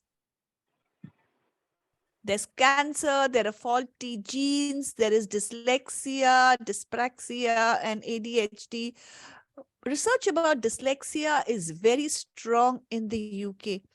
We are constantly learning and we are constantly trying to understand why the human mind sees the B and the D in reverse, why alphabets jump out of text. And as a subject librarian, I have supported a number of students through their dissertations, a number of students having dyslexia through their dissertations. And I have seen very closely what dyslexia really does to students or how it works in a different way. If I was looking at engineering, I would think maybe network connectivity. We always talk about not getting a network. As lay people, it's an area that we can think about. Why do you not get a network? Why do you get a better network? What do you mean by network speed? Small things, but then small things that probably put you on to an inquiring and a curious mind. Harnessing energy from newer resources. Somebody did the research, and hence we have solar panels on our roof today. Sustainability and our carbon footprint, and we are looking at what global warming has been doing to Mother Earth. If you were thinking about agriculture, and here I'm looking at the amazing AI that Dr. Kelkar just spoke about. How can stock forecasts help to reduce market uncertainty? How can you forecast maybe climate, some other changes which can help to better promotion and growth of organic culture? How can you talk about, we're always talking about genetically modified fruits and vegetables, and maybe pest. All these are all topics in agriculture, but these are all topics which are always open to research. Remember, controversial topics are more open to research. We'd like you to take a minute to think of your own research topic. Go back to why did you choose that topic? Was it your own passion? Was it your did you think that your research would help you to solve some problems in your own workplace? What have you set out to accomplish? What do you think would work out in the long run? I have had a chance to look at the conference brochure, and I have gone through the list of topics that each of you are going to present today. And I must say, some of them are amazing. I've looked at your topics and I've thought, yes, that is something I would definitely like to know the results about. And think of how your topic is going to benefit society. Because remember, the research cycle is not complete unless you disseminate the results of your research. Most of this is probably known to you, but I put out this slide because I thought things like manageable topics, things like brainstorming, are things that I am a lot supportive of, because sometimes when I guide students, sometimes students come with a very broad topic. Sometimes they come with a very interesting topic, but not much is known about it. Sometimes the time frame for research not be okay, because obviously you want to submit within a reasonable time frame. Things to think about. You might want to narrow down your topic, for example. And at the end of it all, it is your own desire and interest that matters. I have seen students in varied countries. I support and mentor a lot of students across countries. And I have seen some of them sadly give up halfway. I have seen them give up because this topic was not what they wanted to do. Maybe their supervisor suggested it in a really nice way and they got taken in, or they don't now have the time or resources or inclination to pursue the topic. If you are passionate about your research, you will see it to the end. Just a slide about a literature review. Because I'm a librarian, I have to tell you just the basic steps, but I'm not aware of what level you are each in your research journey. So you might have done the literature review, or might not have done it. Please remember that a literature review is not a copy of the abstract from various papers. Today, plagiarism software like Turnitin and various other software have got so advanced that they can track it. Remember to summarize, remember to paraphrase. Remember to write in your own words, just citing the author. You need to acknowledge the authors. So these are just the steps in a literature review process. Then research methodology. So how will you do the research methodology? How would you go about the research? Do you want to do a pilot study? Let me tell you an interesting story. In the large 4-story library that I am in, we have a section of mobile shelves and we have music scores.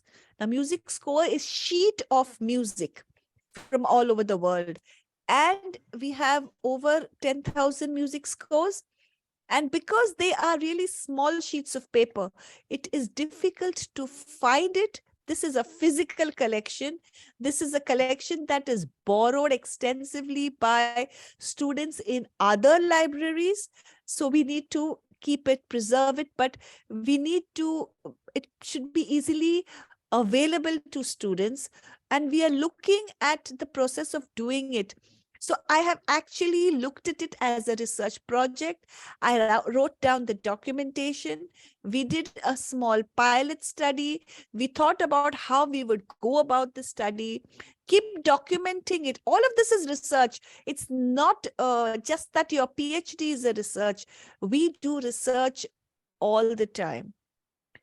Before I leave home, I will go on an app on my phone and try and see which is the best way to get to my workplace. The quickest way, the way with the least changes, the way with depending on multiple modes of transport, all of that is research. So just to tell you how research is not really confined to the book or confined to a doctorate, but is something that we constantly do. Once you do your research, you use various methods. We have very elementary methods as qualitative, quantitative, mixed methods. Today, one of the research methods which is becoming very strong in the UK is ethnography and autoethnography. Writing about your own lived experiences, especially strong in the creative arts fields, but you document your own journey so that other people can benefit from it. Say, for example, I speak because this is what I handle. But when you look, say, at a band, at a music band, like say the Beatles or ABBA, we know a lot about them today because other people have documented their journey.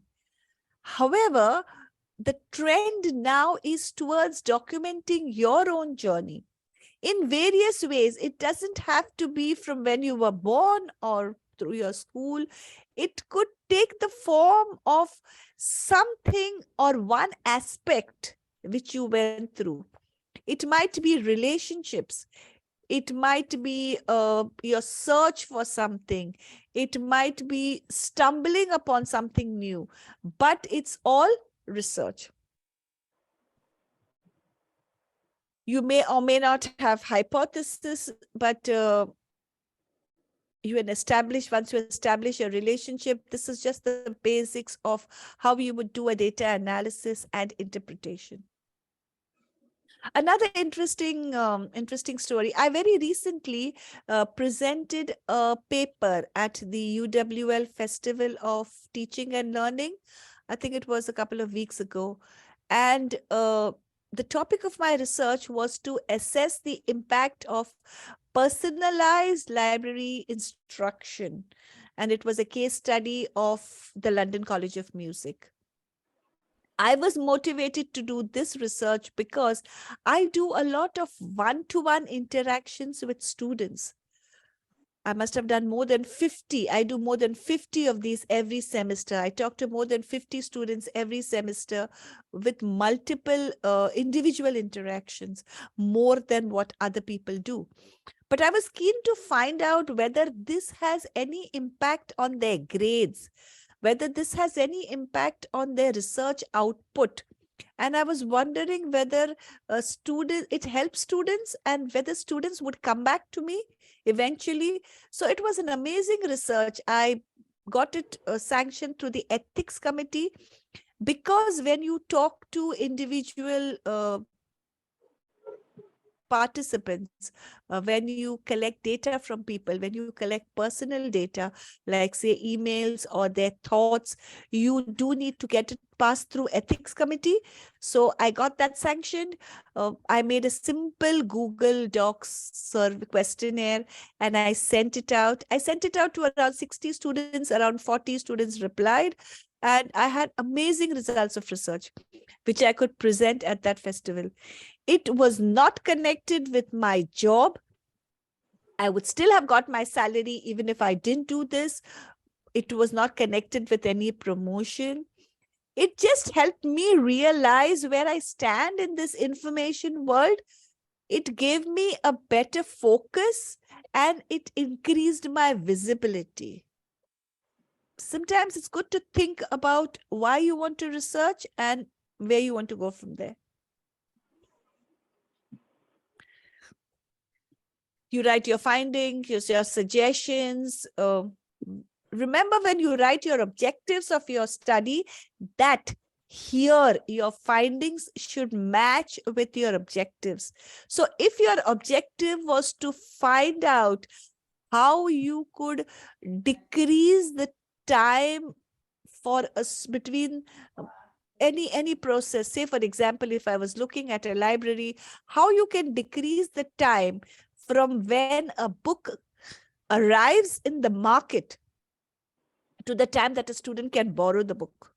Okay, design a workflow, see where you can cut down, look at where library staff are involved in this process, look at what you might be able to automate, look at what you might be able to outsource, look at what processes you might be able to combine to save time, money, or effort. And of course, tables, charts, and graphs very much needed. This is a basic structure of the chapters you might need for your PhD. I've pulled it out from one of my other presentations that I normally do for PhD synopsis or for PhD researchers, but I think this is just the basics that you need. Your research shouldn't be too much or too little. You need to be able to understand a good balance. Now, I have tried to put some challenges in the research process. And as you read through the words of this slide, I wonder how many of you will find that these resonates with you. Did you ever find that, did you ever have to say this? I can't find enough information, can't find relevant information. I do not know how to write a literature review. I do not know how to reference my work. I do not have enough time. I think that's something we all researchers talk about. Time is a really big concept. And I do not understand AI and ChatGPT. I'm going to try and answer some of these questions through the next couple of slides, and I hope that it helps you. So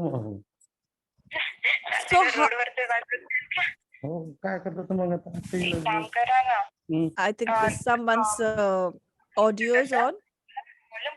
Maybe the host could switch off the audio.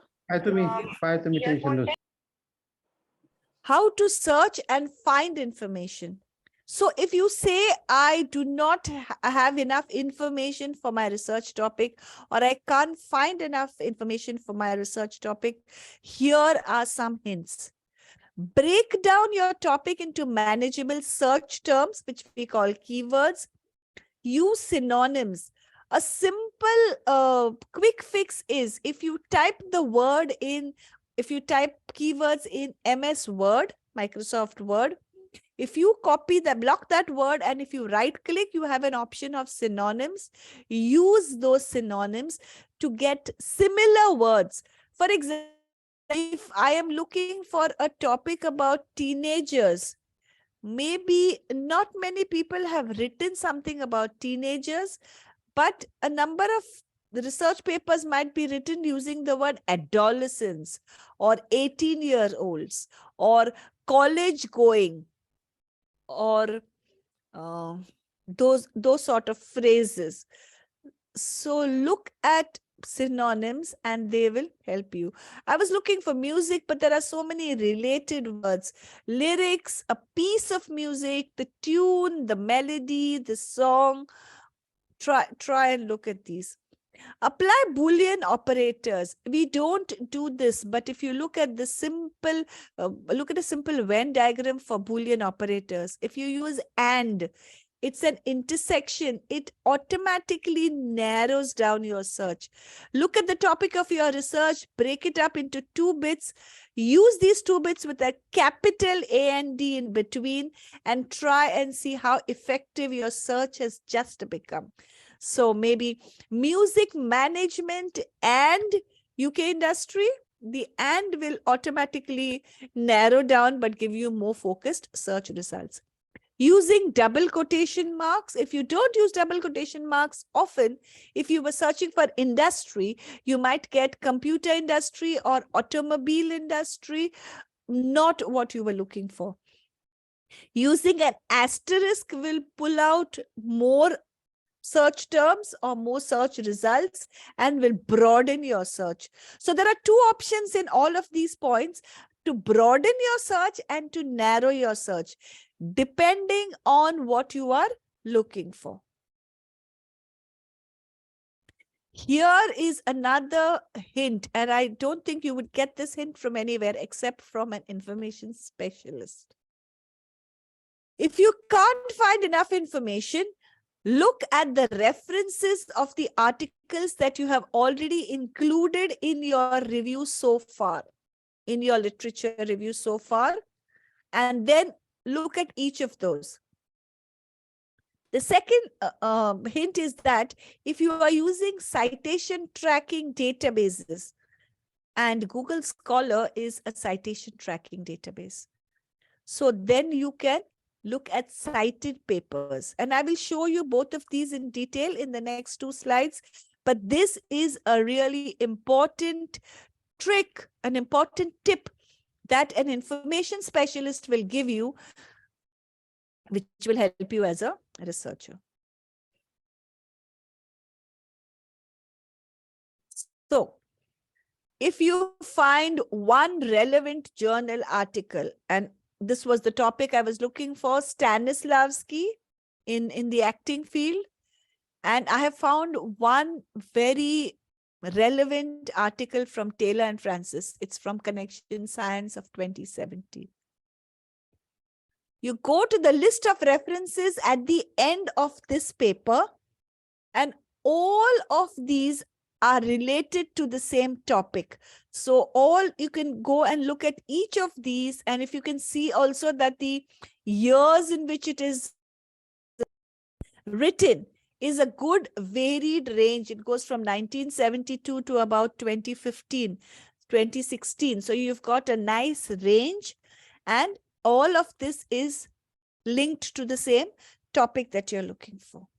This is tip number 1. I hope you've all taken enough photographs of this slide so that you can use this as a tip, and you can use this in your own research. Okay, so this is tip number 1. Now, next one. Searching through citations. So I've looked for the same search in Google Scholar.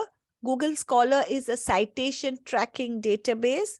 And as you can see, it's come out with a search and it says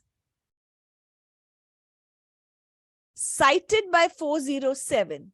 So 407 people have cited this resource in their own research. If you click on that one,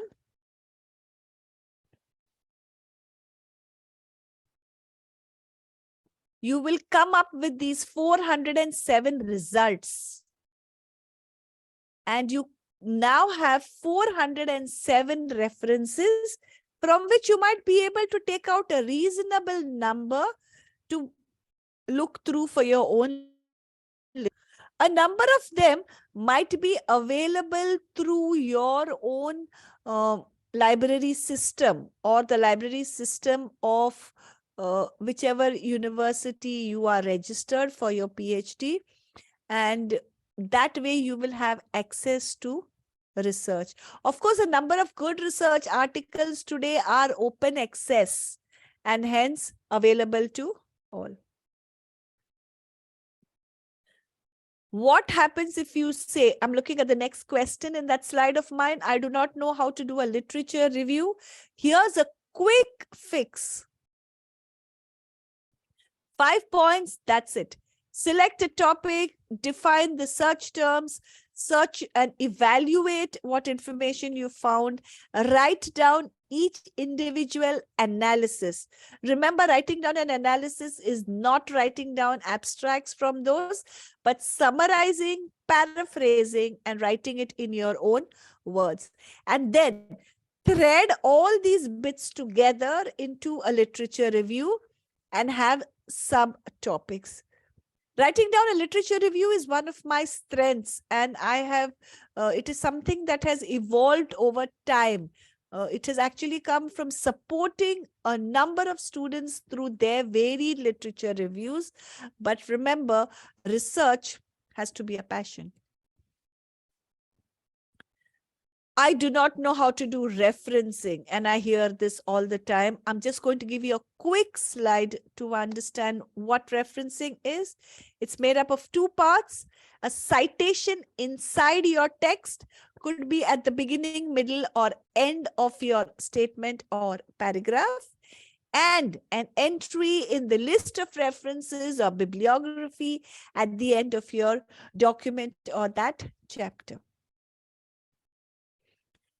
This is the bit about referencing, and you could look at any of the referencing tools. There are various styles like Harvard or APA or MLA or Oscola, and a lot of information about referencing is available on the internet.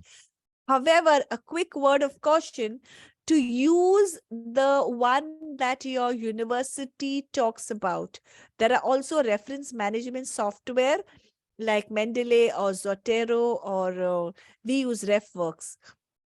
But whichever you use, study it thoroughly before you attempt to use it. I do not have enough time. It is a question that started when I started my PhD, and it is a question to which I have not found an answer until today. It's always a question of time. It's always having too much on my plate, too much in my calendar, and just not having the time to complete all the tasks at hand. Here's what you can do. I have put together just a quick thing, and you can change the dates as you want to. But I think these are the basic things that you would need to do for your own PhD, and things that you need to look at. Remember, all of this is in your personal life as well. So you have families, you have children, you have social commitments, you have the cooking in the kitchen and the cleaning and the clothes. And I totally understand that the professional life cannot be separated from the personal life. However, what we strive to do is to try and create a work-life balance. And I hope that AI can at some point help us with that. So I've got a very simple A to Z for how I manage my time. I am currently doing 2 roles. So I'm an academic support manager and I am also a subject librarian. So I supervise 3 schools, but I also liaise with 1 school. So I do information literacy sessions in class. I do one-to-one with students. I've got emails constantly in my mailbox. I'm talking to other departments. I'm also doing my own research, and I also do sessions like this. I've got another session on the 2nd of August with the Kohinoor Business School, I think. So lots of things and not enough time. How to manage your time? Attempt small goals. You need to decide a time frame, and you also put in some buffer for delay. Realize that you might be unwell, somebody else might be unwell, the bus might be late, the train might be delayed. Look at all those.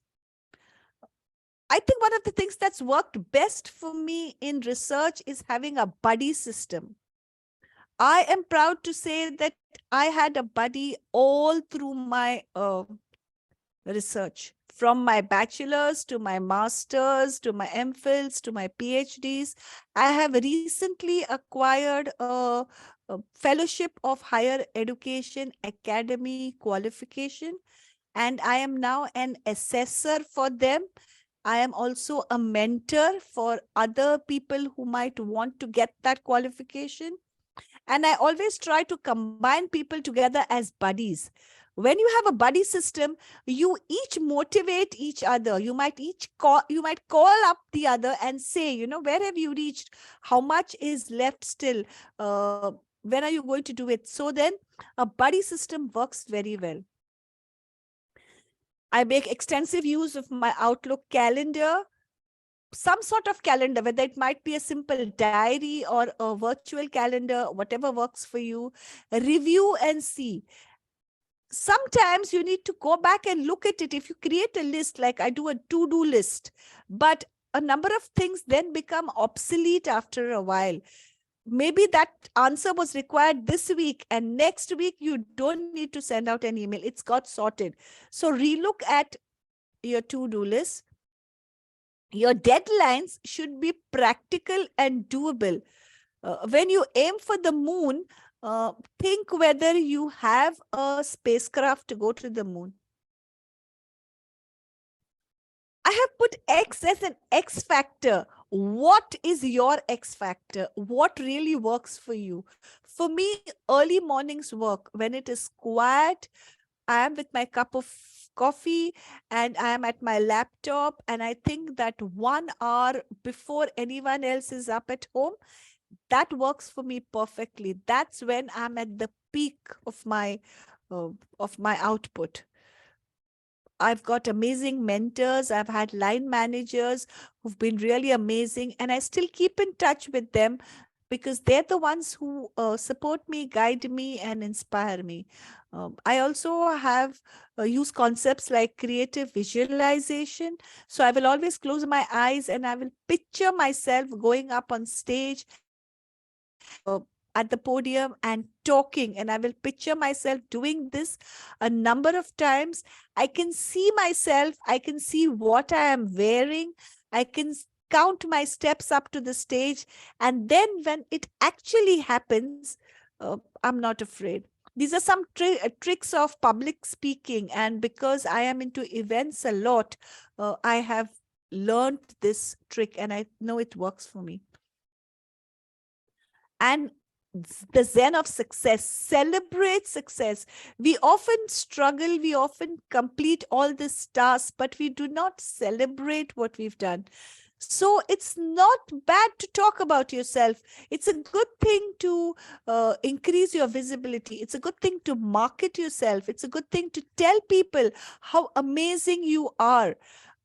No one will know how amazing you are unless you make an effort and let people know. Obviously, do the work before that.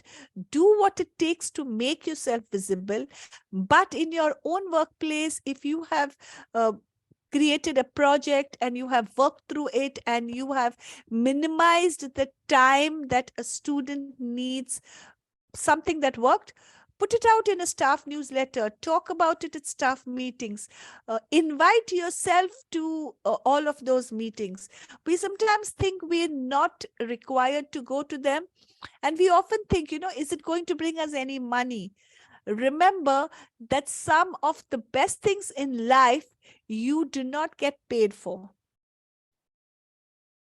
You do not get paid for experiences.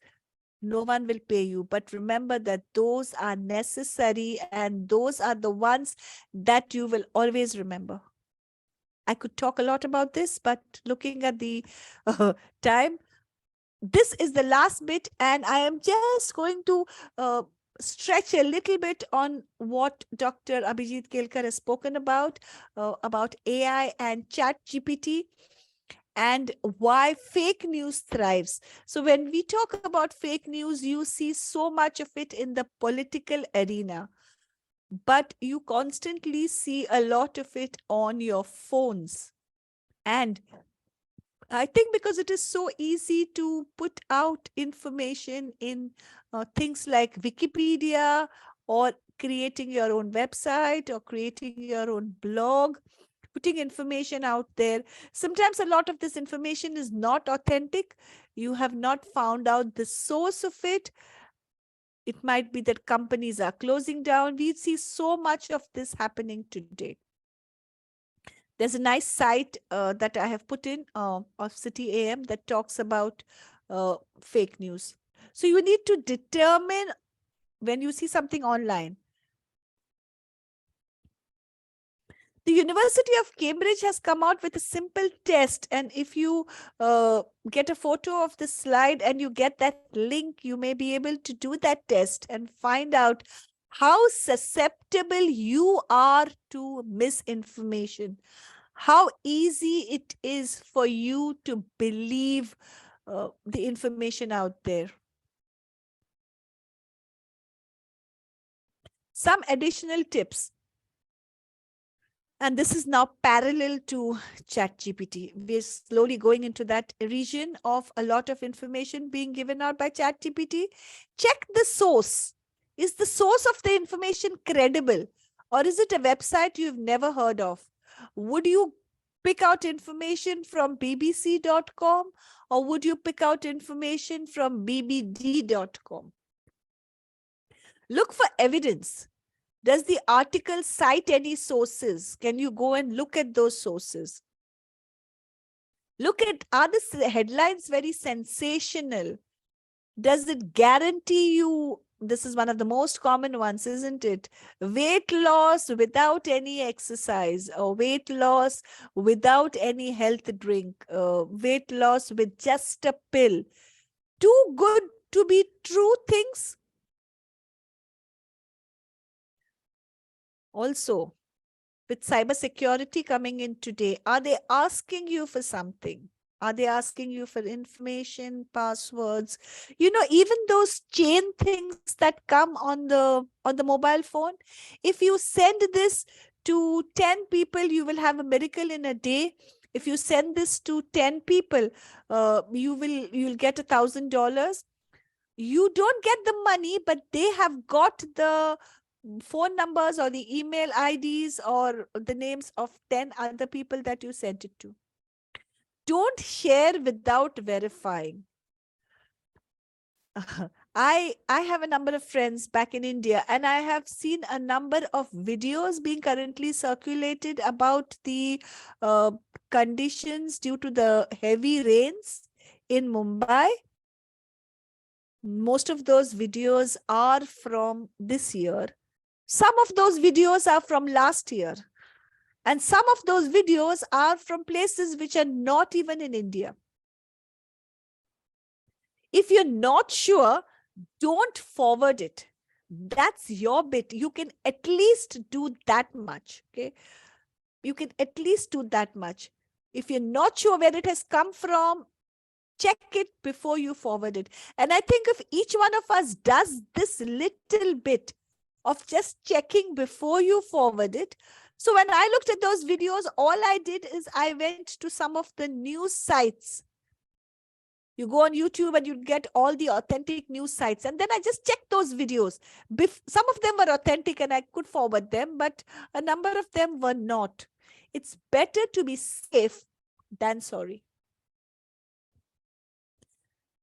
How do I evaluate and find relevant information? So this, like I just spoke about, is check. It's called a CRAAP test. It's a standard test that we do to find whether this information is authentic and relevant to your topic of research. So if you have a website which was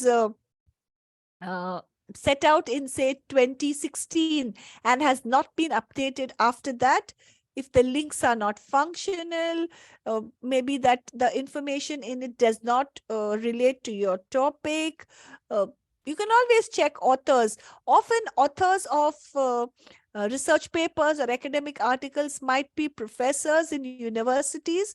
You can go on the university website and check their names, check their credentials. Experts often publish multiple papers on the same topic. So it's very easy for you to find more papers by that same author. One of the things that you need to realize, and this is critical information literacy. As a researcher, you need to step back from the topic and look at your topic without any bias. So for example, if you were looking, say, on a topic of women get less salaries than men, being a woman, I would say, of course, that's true. Absolutely. I'll get less than my colleague, but I may be biased. When I'm doing my research, I need to step back. I need to think of myself not as a woman at that point, but as a researcher. Look at both sides of the research and then come to a conclusion. Also look and see what is the reason that this information has been put out. This thing about weight loss, do they want to sell you something? Do they want to persuade you? Or do they want to inform you? That is the whole evaluation. As a researcher, this is a very important aspect of your research, because your research is going to be read by other people and your references are going to be cited by other people and used by other people as well. So what you are giving forward has to be authentic. Just the last two slides on ChatGPT, we have heard so much from Dr. Kelkar, but what I would like to stress on is, for one thing, is ChatGPT has got human-like text, so it's proper sentences which make sense. Secondly, it is pre-trained. So I did a little bit of research on ChatGPT. I asked it questions. It was not sure of the answers. I gave it the correct answer. And then the next time you ask, it knows the correct answer. So much like teaching a child, I've looked at the analogy of ChatGPT as being like a child. However, look at this. You would be amazed. I asked ChatGPT, do you think there is a gender bias in music production? This, of course, was a topic of research of one of my PhD students. And this is what ChatGPT answers. As an AI language model, I don't have personal opinions. The music industry, like many other creative fields, has faced challenges related to gender representation, opportunities, and recognition for women. I then asked ChatGPT, can you cite the sources for these claims? And ChatGPT says, I recommend referring to academic research papers, industry reports, and reputable media sources that delve into topics related to gender bias in the music industry. So, the citations that ChatGPT gives you are not always correct. They might have been created along the way, because ChatGPT says that if I don't have the source, it might be auto-generated. put the same question to LibSearch. Now, LibSearch is the discovery system of the University of West London Library, but you could also put this through Google Scholar. I asked the same question, and an academic website gave me this. It said that in March 2018, David Byron released an album, American Utopia, in which he had a collaboration of 25 musicians who were all men.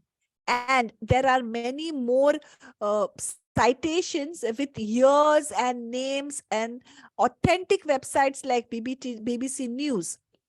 And then I have also got a citation. I've got a reference for this. So there is a book called Towards Gender Equality in the Music Industry. There is a link where it is available, and it is a link which exists. 2 options, same question, ChatGPT and an academic source. I shall leave it to you to decide.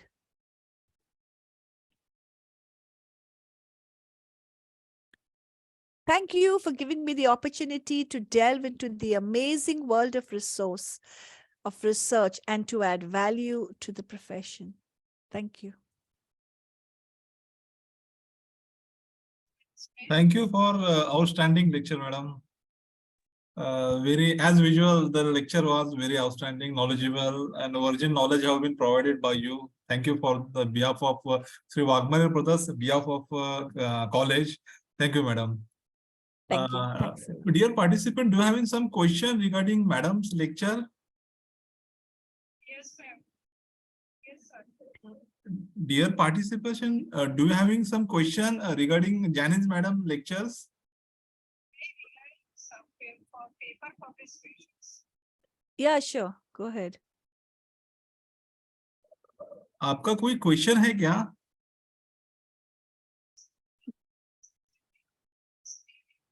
Madam आपको नहीं, जरा wait करो, जरा wait करो. I think there is no any question, madam. Okay. Thank you for outstanding lecture. Thank you, madam. Thank you. Thanks you. a lot. The next resource person is respected Kinnari Thakkar madam.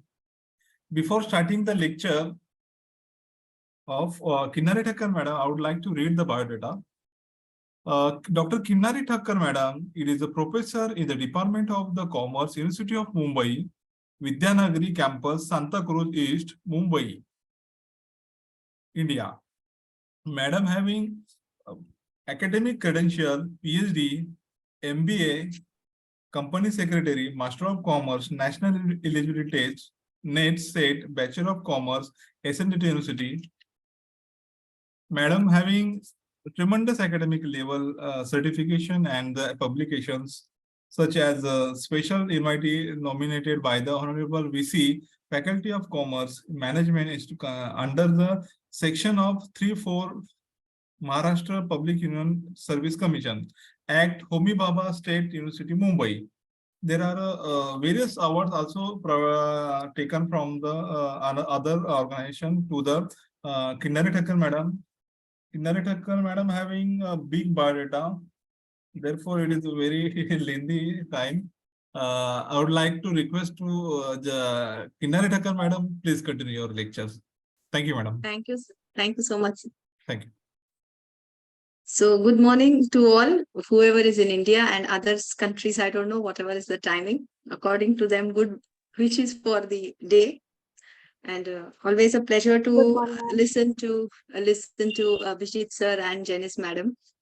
And it's because of the great connection we have, that is Dr. Kishore Wagmare sir and Wagmare Sons event management company, that we always frequently learn so many things from each other. Okay, you know, it's not just we are giving sharing our knowledge with the upcoming or budding PhD and research scholars, but also we learn, like when Kelkar sir said about the chat GPT and artificial intelligence, and the way Janice madam you put forth the relevance and the importance of use of library in the research. I think even I have not come across all these sessions earlier in the past. So it was really a great learning for me as well.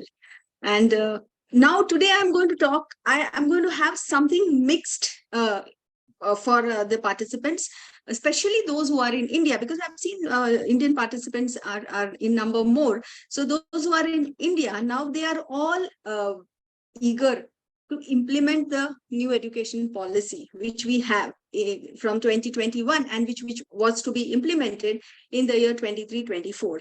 So I'm going to talk about what is this new education policy, implementation process of the new education policy, and what role research will play when these policy will be implemented. So that is the, a different kind of information which I thought I should give, because I've been giving a lot of sessions now on NEP implementation. Okay, NEP as a policy document is okay. Is everybody knows that what NEP is all about. You want to bring so many new ways and means of imparting knowledge and providing degree, giving degrees, diplomas and certificates, and producing different the students with good skills, employability skills. So that's the main basic idea, or the whole idea, to give a holistic approach of to all the learners.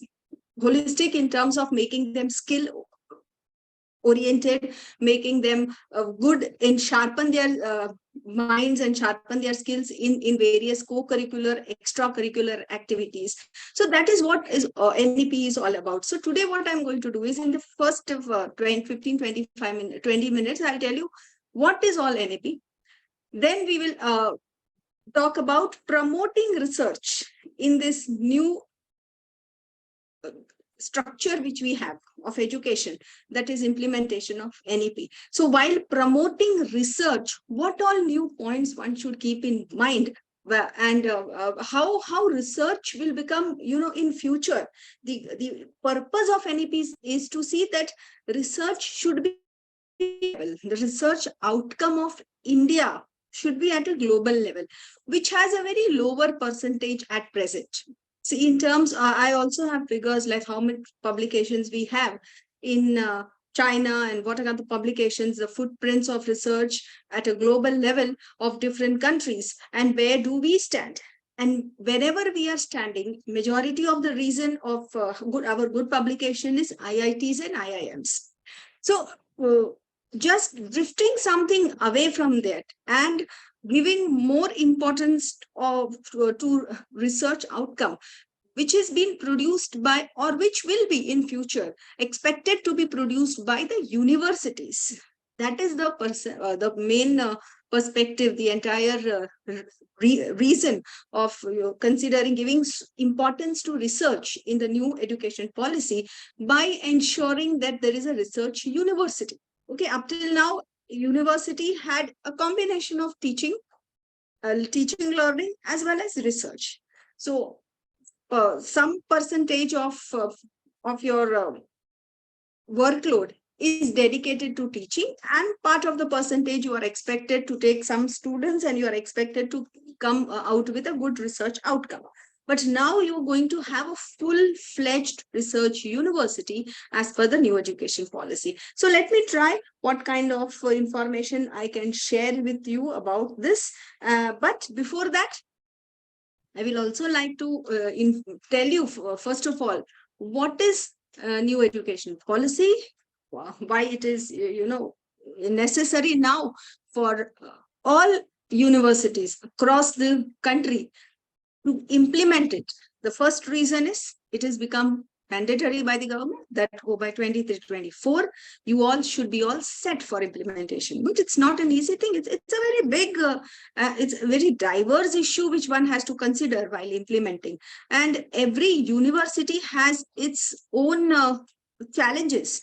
Every university has its own requirement, and every university has its own set of structure and strength, as well as type of students which you need to cater to.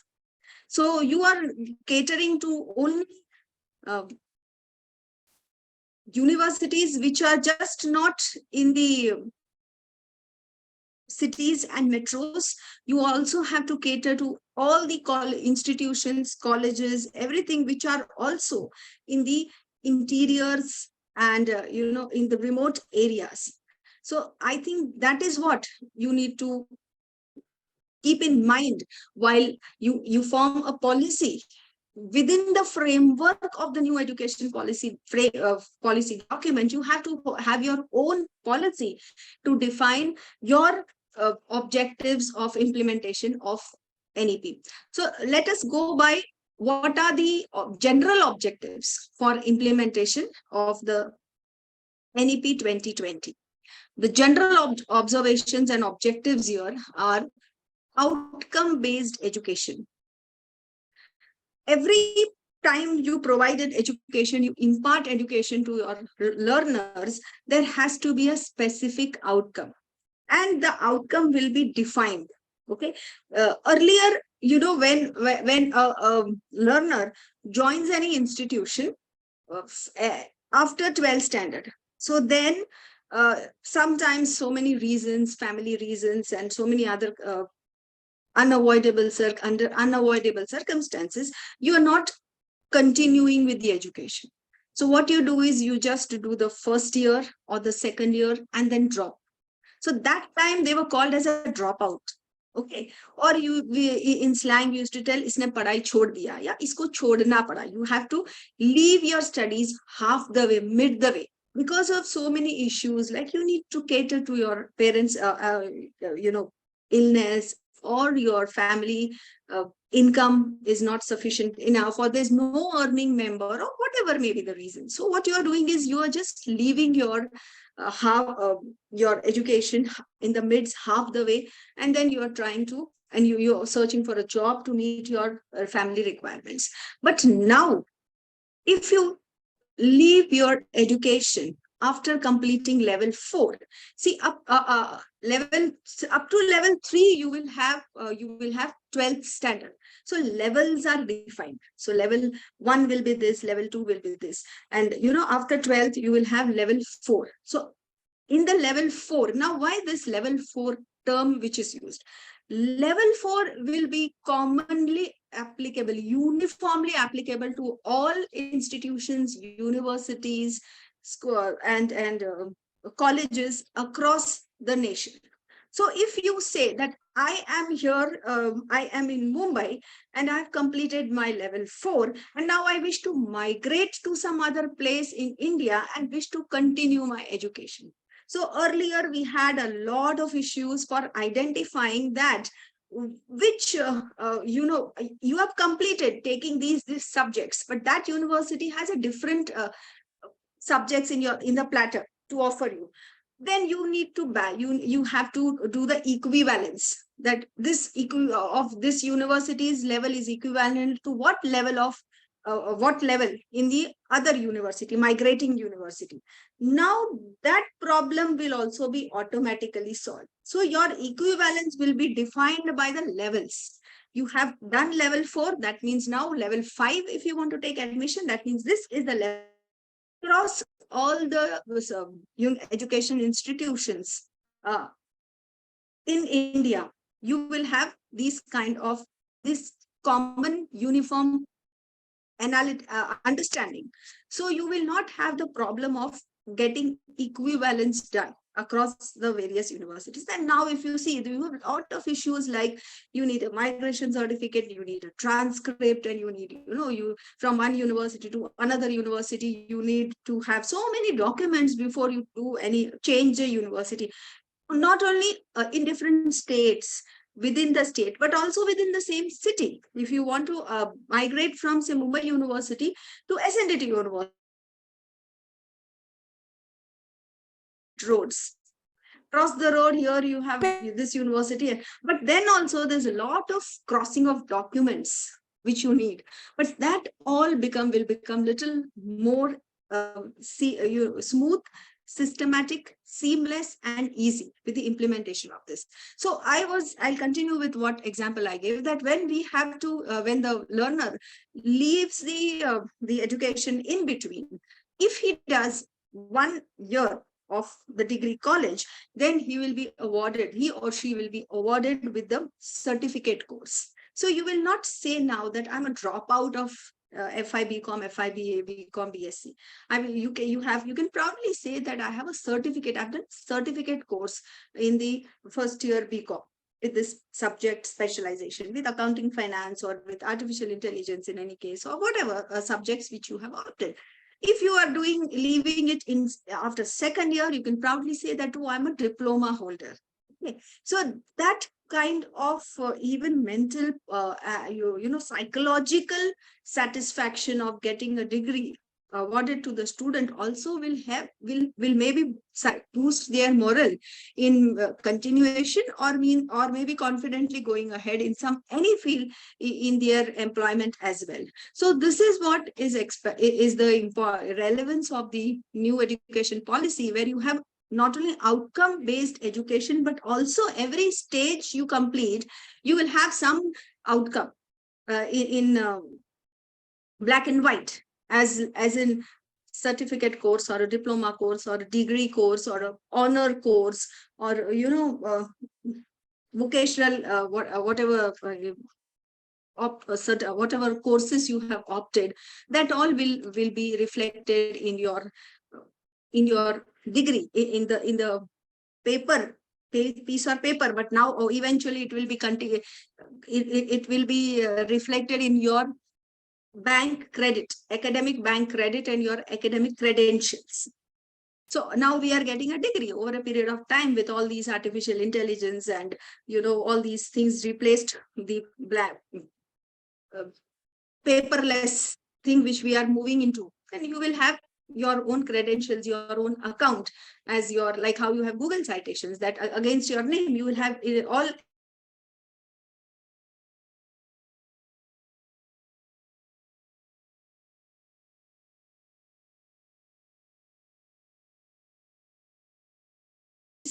because I need to cover also more of research work later.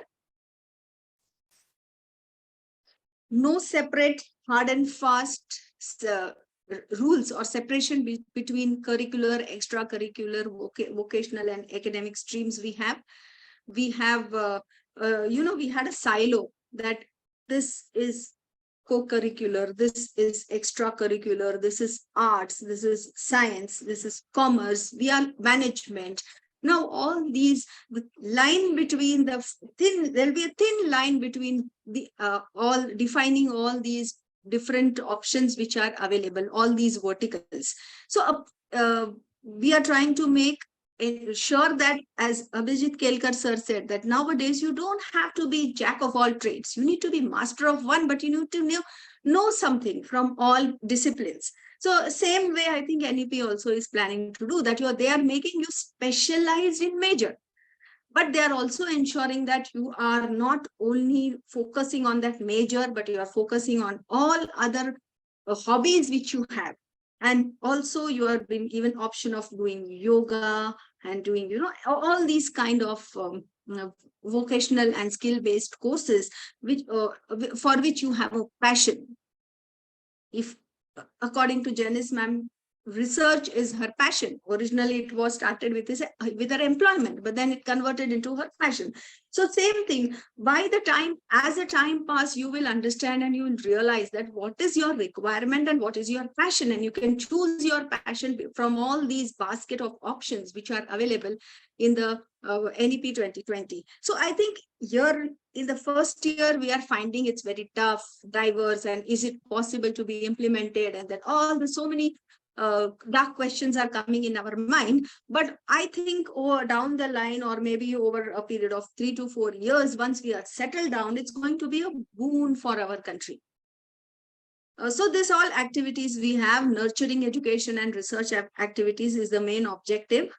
Academic bank credit, most of you must be knowing that, because almost all universities and education institutions have registered for the academic bank credit of the students. Then you need to have digital platforms, use of digital platforms. Then you have internship and apprenticeship. And for all that, it has to be supported by a very strong strengthen physical infrastructure and ICT based tools. So these two are inseparable, unavoidable, and without these two, implementation of NEP will become a more challenge for others. And I think after NAC, you all must have also experienced that post NAC, or once the NAC has taken over for grading of all the institutions, majority of the institutions have improved in terms of their provision of infrastructural facilities. Like you have a clean, you have staff, all air conditioned staff room, which I think 2 decades back when I joined this profession, we never had that air conditioned staff room and clean place of one good library, different softwares which we are using in the library. They all have added value to this teaching learning concept, because NAC is very particular in knowing that what kind of ICT based tools and infrastructure you are providing to the learners. So what is NEP all about? The initial period will start with 3 years, which will be eventually converted into 4 years programs and finalizing the curriculum. We are introducing here progressively. So first we'll start only with one level. We'll not start with the other levels. Then we have an exit options. For all this, you cannot continue with the existing course structure, the present course structure. You need to restructure the entire thing. You need to go for the ABC registration, then internship, apprenticeship, field projects, community engagements, study tools, department-wise electives, which will be offered for holistic education, and skill-based bridge course will also, we will ensure that there are skill-based bridge course. Now, one more point before I continue, I want to inform all about NEP is the institution will need to identify that they belong to, or they are adopting, they are accepting which concept of education, imparting education. When I say which concept, there are 3 concepts which are given in the policy document. That is, one is department-wide concept, then you have school concept, and then you have a faculty concept. Now, department concept means there will be only one department. Say for example, accountancy department. Okay, so when I say that my department, accountancy department, is observing, is following department concept, which means all the courses which are offered to the learners will be related to accounts. Like I will give financial management, financial accounting, cost accounting, management accounting, then direct tax, GST, and maybe some accounting standards, auditing standards, and all these kind of advanced auditing and auditing. So I'm not diverting or diversing myself from accounting. I'm not diverting also my course structure from accounting, because I have adopted department concept, and my department is accounting. So everything which I offer on the platter all will include accountancy. So if same thing, if I'm doing for commerce, then I will have everything related to commerce, marketing, management, sales, digital marketing, so many other things are there, ethics in business, e-commerce business, strategic management. So I'm not focusing and diverting my mind, my course structure. So that's a department concept. So first of all, at your level, you identify which is the concept which you are implementing, which you have planned or decided to adopt. Then there is a faculty concept. Then there is a school concept. School concept means 2 or 3 departments. They will become one school. Okay, 2 or 3 departments, and then they will offer subjects which are from all these 3 different departments, like accountancy department, commerce department, and economics department. 3 departments, they will form a school system. And the courses which are offered to the learners will include subjects from accounts, subject from commerce, and subject from economics. So all 2 or 3 departments will join together and then implement themselves, and then serve the education system. The entire ecosystem will be based on 3 different department subjects which are offered. Then there's something which is a faculty concept. Faculty concept is obviously not very easy to implement for all majority of the institutions, because then there will be a faculty, like commerce is one faculty, physics, science is one faculty, and arts. So if commerce and arts plan for to adopt the faculty concept of new education policy, then certain subjects which are offered will be commerce related subjects, and certain subjects which will be including arts related subjects. But in arts also, suppose you go for philosophy, then you will have all philosophical subjects and a combination of commerce, marketing, management subjects. If account department wants to join, or the commerce faculty wants to join psychology, then you will have psychology related subjects and accountancy related subjects. So okay, first step is to, for you have to, as an institution, has to devise a plan. This is a framework, the policy document. Within the framework, you have to devise a plan that I wish to go for which kind of concept, which kind of system for implementation of NEP. But majority of them are planning to go for the department, because the workload becomes a problem. When you take from other department, then how the workload distribution will be done, that becomes an issue. It's not an issue, it's something which you need to resolve. That's the only thing, that it becomes some a question mark where you need to answer for that. It may take time, but finally there are answers to all such questions. So as of now, in the present year, if you are implementing, majority of them are opting for the department concept. Then now the next point is a research. There are universities which will be given the research status. Till today, it has not been identified which universities are. In the new education policy document, if you read, then there's universities which will be exclusively given the research work.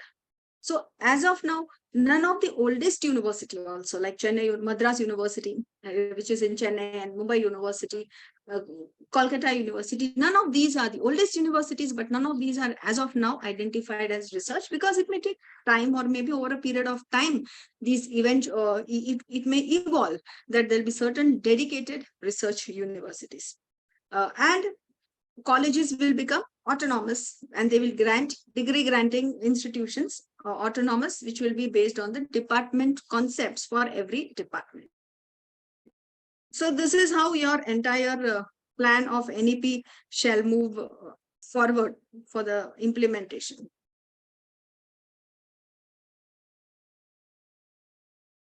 Then this, I'll just brush through this, that you have multiple entry, exit, and then you have verticals, different verticals for classification. And those verticals are, you have a major, you have a minor, you have a general or open elective, you have vocational, you have Indian knowledge system. There are so many information nowadays is available on what all topics, what all courses you need to consider for your Indian knowledge system. Say, for example, in our commerce and management faculty, Chanakya Niti becomes a very important course which you can develop and use it for the Indian knowledge system. Then there are so many bridge courses which will give additional credit. Bridge courses means if you have faculty concept which you have adopted, or if you have a school concept which you have adopted, then there'll be certain topics which is for the first time which you are reading. You may not have learned the topic, the courses earlier in the past. So for that, you need to give some basic fundamental information, the basic knowledge related to that subject, and therefore bridge courses will be prerequisite, and it will also have an additional credit. So it's nothing that you are learning something and it will be free. All learnings will have a credit. So that is some, and it will be reflected in your account.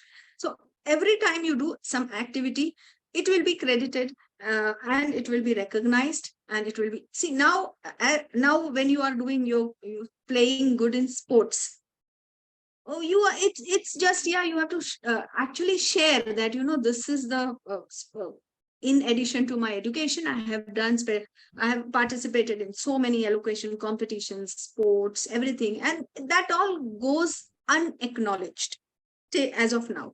But now, whatever activity you are doing, it will be acknowledged in the terms of credit assigned to you in your academic bank credit. So I think, there's a lot of motivation behind these implementation and adaptation of these kind of concept. I'll try to give some example related to this structure for those who are just right now in the nascent stage of understanding what the credit distribution structure is all about.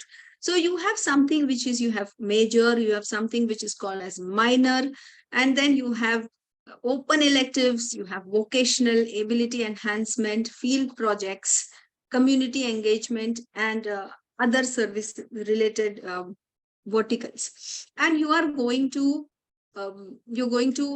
opt for all of these and either of these, depending on the course structure adopted by institutions. So as I said, that up to level 4, it will be 12 standard. From level 4.5, we will start in the after 12th, that is a degree. Till as of now, it was called as a degree college. So we'll start by level 4.5. So now when you say that I have completed level 4.5, which means you are a certificate holder. If you have done level 5 in your education cycle, then system, then it means you are a diploma holder. So you don't have to explain it to anyone that in detail, that what you have done and why you have done. And you don't have to, also convey or communicate about your additional skills or passion which you have, because that you may have taken as an optional, and that you may have credited that whatever you have achieved, that would have been credited in your account. So we have so many credits, 2 credits we have for NCC, NSS, sports, cultural, etc. So you can just see this credit in my presentation, that these credits, which stands for in the level 5. So holistic approach, we are giving, offering vocational electives, ability enhancement, field projects, sports, cultural, internship, bridge course, everything we are trying to offer. It's like how you define the implementation of NEP is like, if you have a buffet lunch, everything is open to you. You have to just go and self-serve and decide what taste suits you, what is of good taste. But if somebody else comes and serves you limited, a la carte, then you have, no option. You have to just have the menu and order. That's it. But buffet, everything is open. So it's like that only. Everything will be open, and you need to take a call on what kind of, choice of subjects and courses you need to take. So this is the 3-year bachelor degree once your level 6 is completed. So 4.5, 5, and 6. These are the levels which are defined. Then we have BCom with honors, which we have level 7 and 8 after level 6. And also simultaneously, parallelly, we may have courses in the post-graduation. So post-graduation courses, I will not go much in detail, but you can have majors and you can have electives and minors depending on which concept you are adopting, department concept, school concept, or faculty concept. So most of them have opted department concepts. Okay, now let's come to higher education and the new education policy. Now, when new education policy focuses much more on higher education, promoting higher education is a very, very important task for them. So a lot of focus and lot of credits have been given to research in the new education policy. And that's what we are going to discuss. That what new things you will find, and how to judge that the research work is the research work which we have done is free from plagiarism, and if you publish it, then the acceptability and the visibility of your own and the acceptability of others, of the readers, for your research work. So again, I'll start with the beginning, that what's the purpose of higher education? It's to carry out research to demystify the secret of nature. I think Janice Madam rightly pointed out that research is not something only doing new. It is also redefining the procedure and process which we are doing. That is, at your own workplace, if your activity presently which is carried on, already there is an activity which is carried on at your own workplace, if you are ensuring that this activity can be done in a different way, and which may have a positive outcome in terms of saving your time and saving your money, that itself becomes a research. So when we talk about research in commerce, okay, because I'm from commerce, generally I try to give commerce examples more, because I feel confident, because my reading in commerce is much more. So that's, confidently I can give examples of that. Now, when you talk about research, once upon a time it was said that research cannot be in commerce. Research is mostly only in science and technology. Now, what is the at a global level? If you have seen, research in commerce has been a fintech, as I was telling, which is a very, very important outcome. Now, just a simple example of research in commerce with technology integration. How integrating technology, the entire changed. Earlier, 1 decade back, if you had to go to bank for withdrawing money, what was the procedure? What are the steps? You go to the bank, actually, literally, physically, you have to go to the bank. And then you have to check, you have to fill up a check, and then you have to give it to one counter. The another person will transfer that to the other counter, and they will cross-check your signatures, verify your signature. And then they will check whether you have balance, and then they'll give you token. And then the third person, it will go to the cash counter. The token will be the token number. You'll have to wait up to the token number is announced. You go and then you take the cash. So this was a system. Now, what is the system, the process? This is a process. Now, what is the process? Just go down any ATM, 2 minutes, and get your cash out from your bank. So this is a research in commerce, which means it's a search of new process and products which can make life and society better. The whole purpose is to ensure that you are saving time and money, physically going there, waiting a lot of time, waiting in queue, and a lot of other work which you have to keep aside. You have to delay that, because you don't know in bank what will be the queue, whether you will get your cash in 5 minutes, 15 minutes, 25 minutes. You don't know that. So this has reduced the process and product. So this is what the research in commerce is all about. Historically, the countries which has invested in research in higher education progressed disproportionately as compared to the counterparts and emerged as third world countries. There are countries like Japan. They have invested a lot of money in research and research in higher education right from the initial, when it was known that a country like Japan was in the map of the globe. Since then, they have been investing money in research, and that's the reason why they have become emerged as a third world countries. And that's the reason why they are much, much ahead than all other countries, where the percentage in India, you see the percentage devoted to research in our budget, and you see in other, compare it in terms of population. Okay, percentage also don't compare it. The comparison has to be objective comparison. So in terms of population and in terms of percentage of proportion of GDP devoted to research, you need to have an actually rethink that, whether with this amount you will be able to come out with a positive outcome. So in non-scientific areas, research should be on searching the truth, but should be focused on searching the truth, which is obviously altruistic. So research is a priority function of higher education. Development of research culture is highly influenced by the paradigm by which institutions operate. So what is the culture and what is the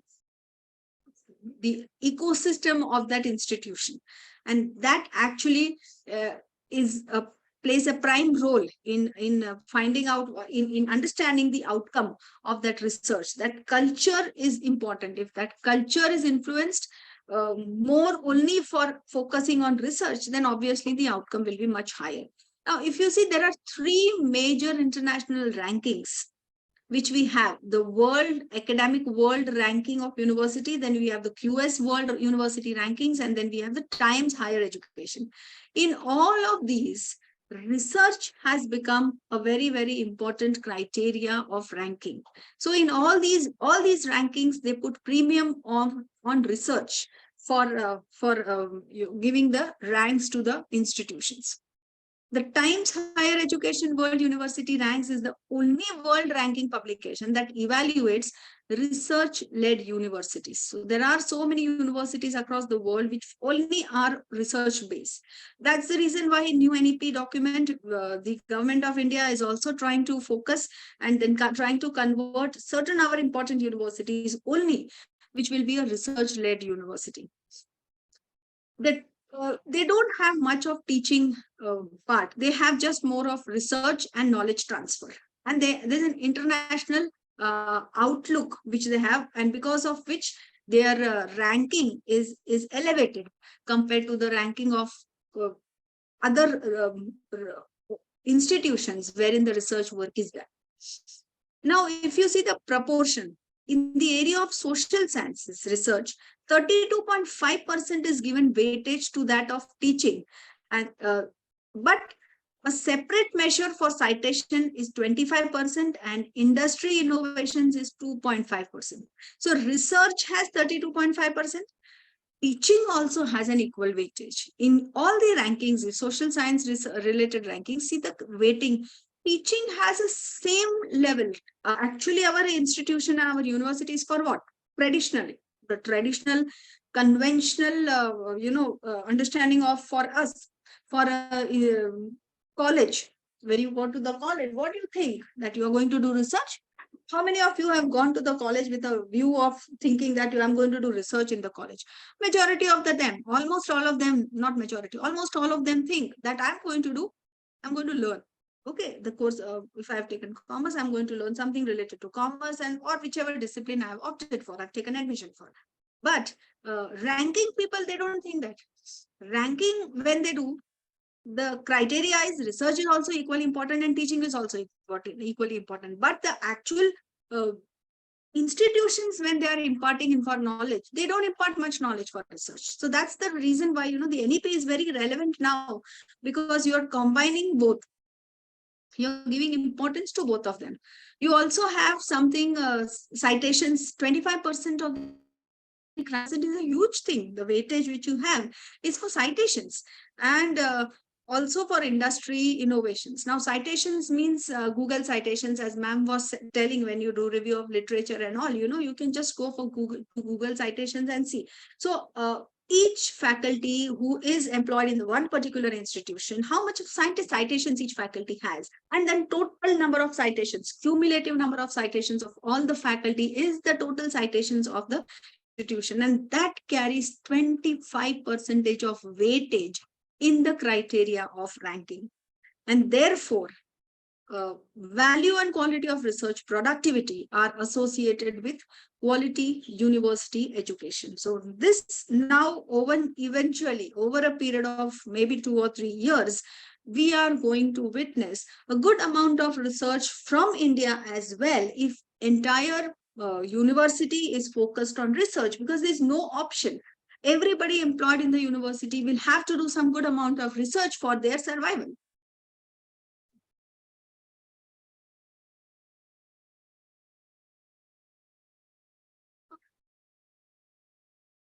in a knowledge-based economy, higher education institutions are a key factor in fostering innovation and play a central role in sustainable economic growth and development.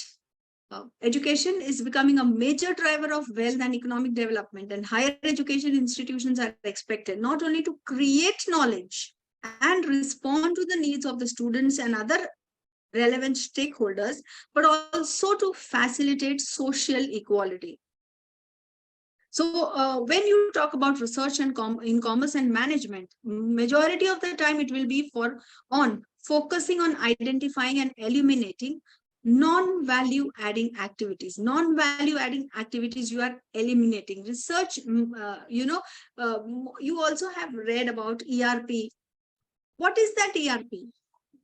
What is that enterprise resource planning? And what are the different integration or what are the different outcomes of integration of the technology? The example which I gave you of bank, same thing I now is applicable to so many other activities like e-commerce. If you see the e-commerce industry, what is it all about? It is in that you have identified a process and you are eliminating a non-value added activity. Even all these food apps, Zomato and all these apps, what are you doing? You're just placing from the restaurant of your choice, you're placing an order. The time of commuting, the time of, everything is saved and you're getting everything at your doorstep. So this all is research. You identify a non-value adding activity and then you try to shrink the process and also save cost, save time. So any additional benefit you derive and the final result is the same, that you are getting a food from your favorite restaurant. So that is available in your house. But so many steps which you have for getting the food done, that has been eliminated. That is the food apps main the reason for why these food apps and why these e-commerce company and industries have come up. In general, the focus should be in creating infallible accounting and management practices. So you have ethics, very important. So many scams have taken place. So another area of research, which may have future, that's a future research.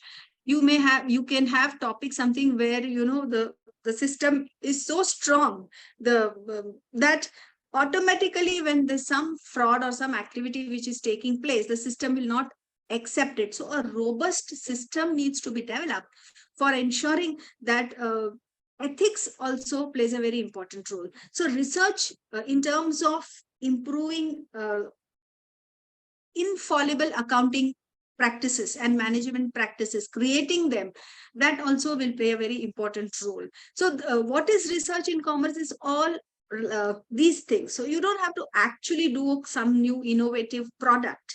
You may have innovative process in place. That is what is research all about.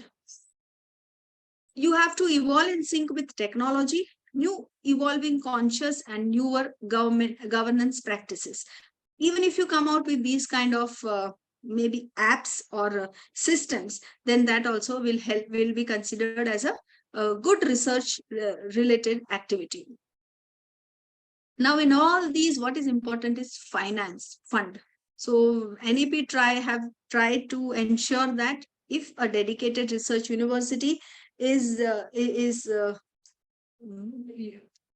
either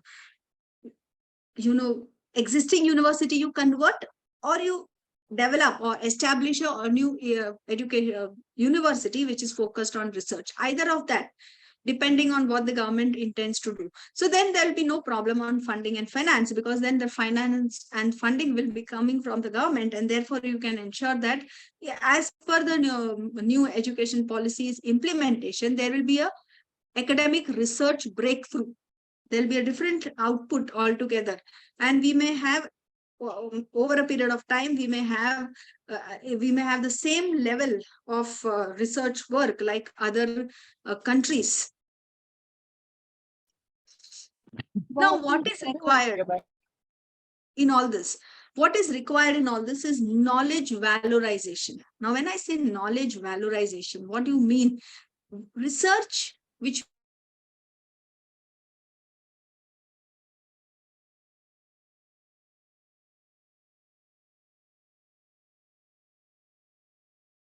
time generate higher benefits than the existing system. Sir, please mute Poonam Sharma. Ishwar sir, please mute Dr. Poonam Sharma. Yeah. So knowledge valorization is what? It is the process of creating value from knowledge by linking different areas and sectors. It transforms data and results and research into sustainable products and solutions that benefit society. Knowledge valorization, we are trying to do that now, which means your knowledge will have an impact of creating value. You are not just learning and it's becoming your PhD is becoming just to be kept on the shelf. It really has an output. It creates value. Your education, you're getting skilled based education. So it really has a value. When you go outside the market for your employment, outside the organization, you are out with not just theoretical knowledge, but also practical and experiential knowledge. So this is what is expected from a new education policy, that you're going to valorize your knowledge. You're going to create value of the knowledge which has been imparted. Until so many years we are doing the same thing, but still employability, employers are not happy with what outcome is being produced by the institutions.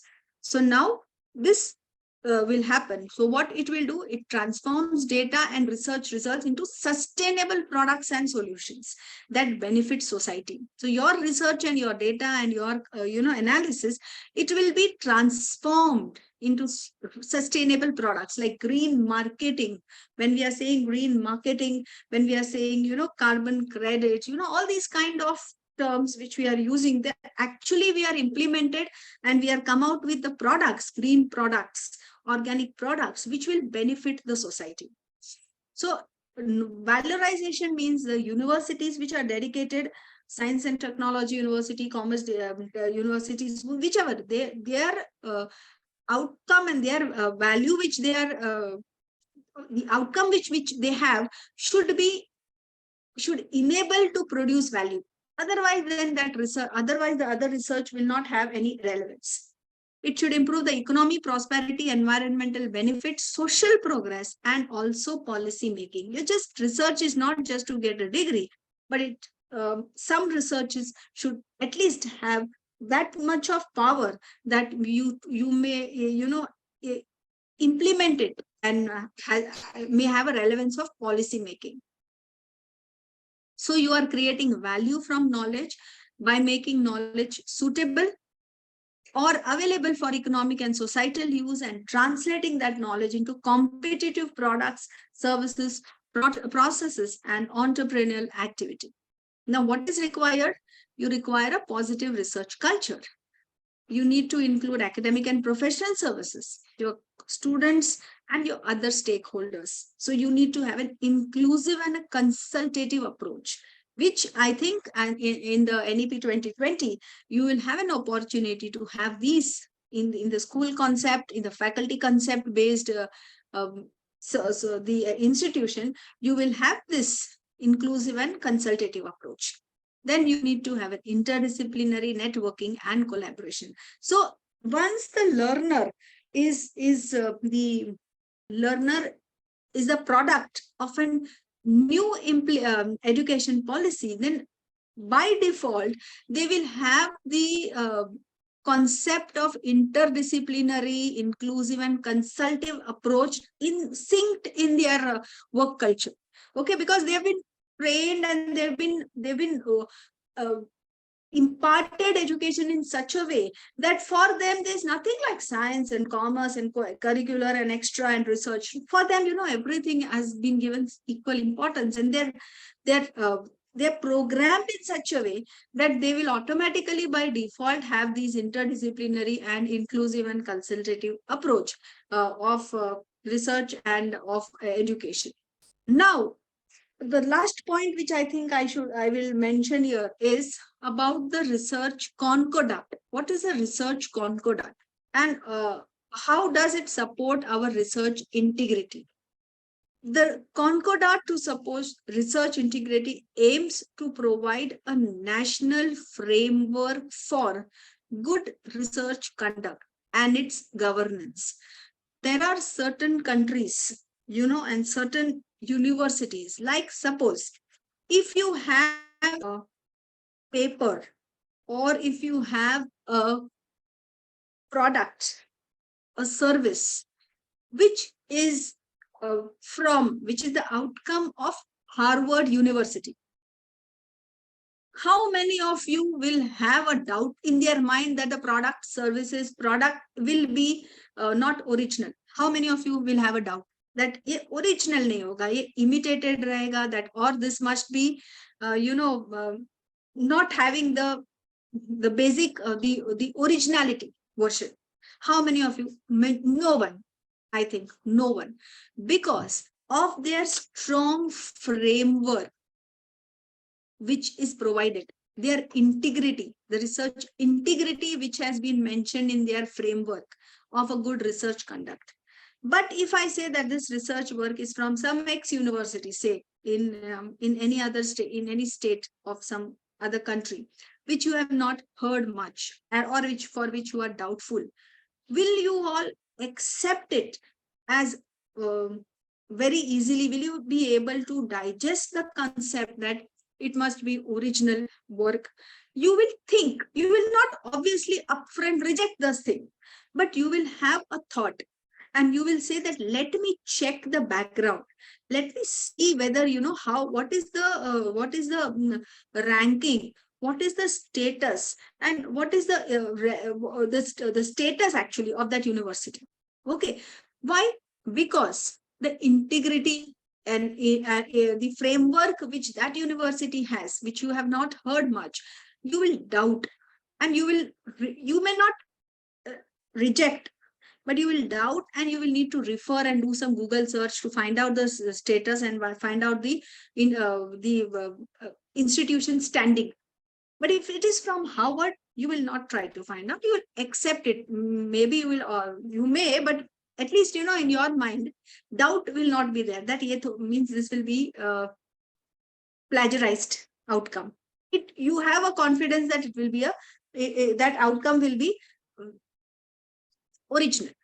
So this is also another move which a new education policy wants is going in the direction that you are coming out with a framework, so that any outcome from, say, Mumbai University, it is accepted as at a global level, that because Mumbai University has a very stringent governance integrity framework, the outcome which is produced by that university will have a global level acceptability. So this is what is a research concordat. It will give you a framework, and that's what I think is maybe a next plan of not very immediate, in near future. There'll be a plan for preparing a research concordat that will filter the research work, that filter everything, and then will, after doing various number of filters, the final outcome will be produced. And then there will be so many stages which will analyze and which will identify whether the outcome which has been produced by this Mumbai University is the original, non-plagiarized, and has been done within the resources which are available to them. So that is the last concept which I thought I should cover in this session about the research concordat. And the last one which I like to show is the top 50 countries in social science research. You can see the number of citations and the H index which they have.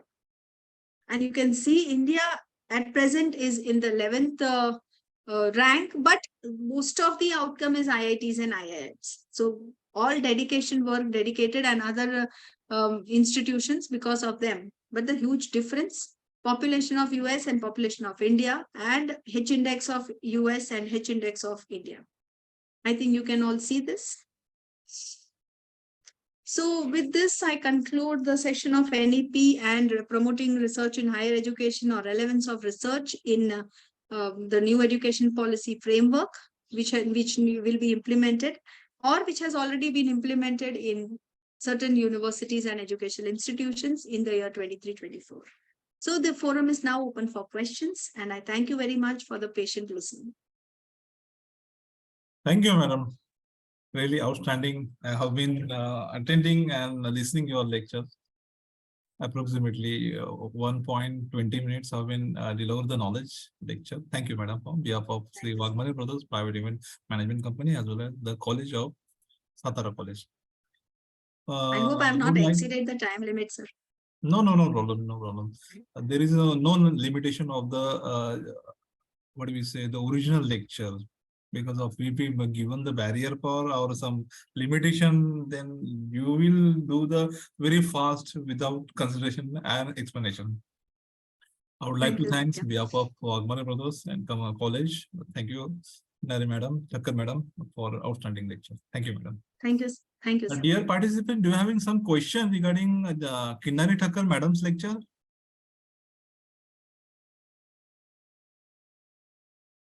आपको कोई question है क्या? Dear participants, आपको कोई question है क्या? पूछने का है क्या आपको? Let it be for NEP also and research also, because of late I've been doing lot of work on NEP. कोई क्वेश्चन होंगे तो पूछ सकते हैं आप.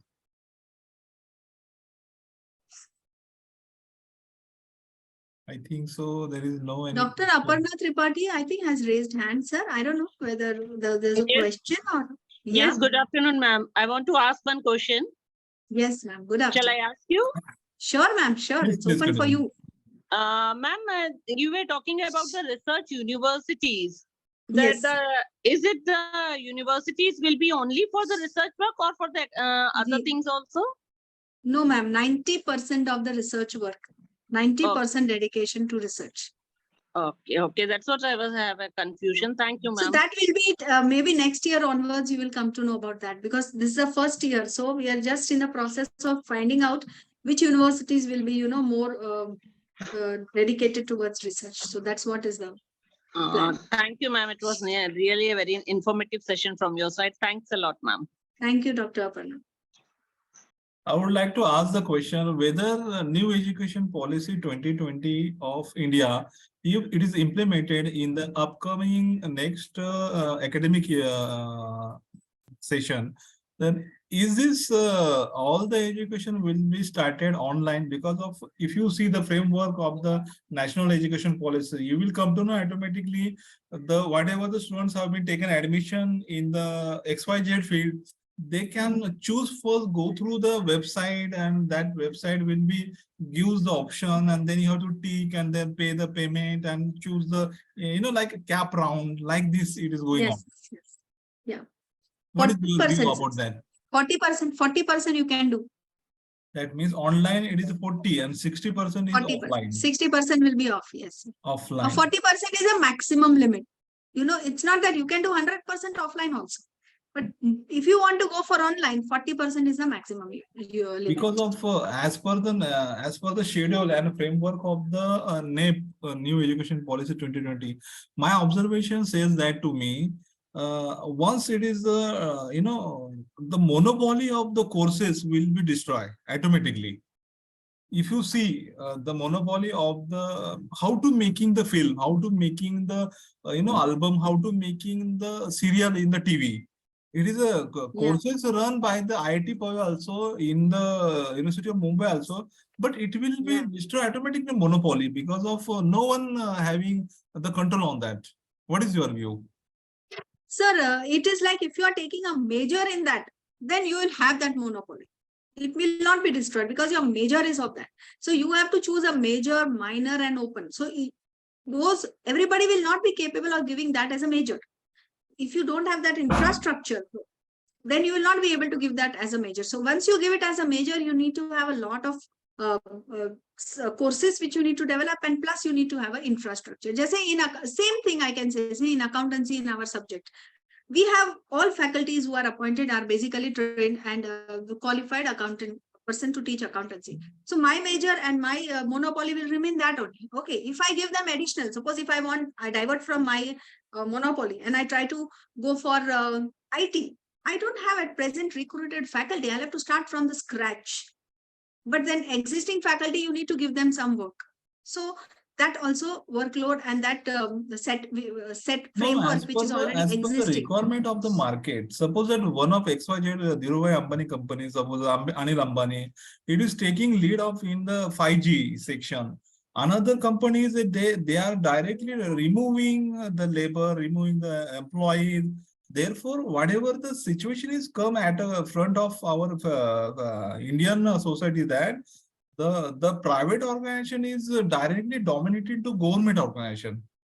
If you see that BSNL, if BSNL, the employees cutting down, 60% employees cutting down, VRSs, other reasons, some of the technical reasons, they remove that the employees.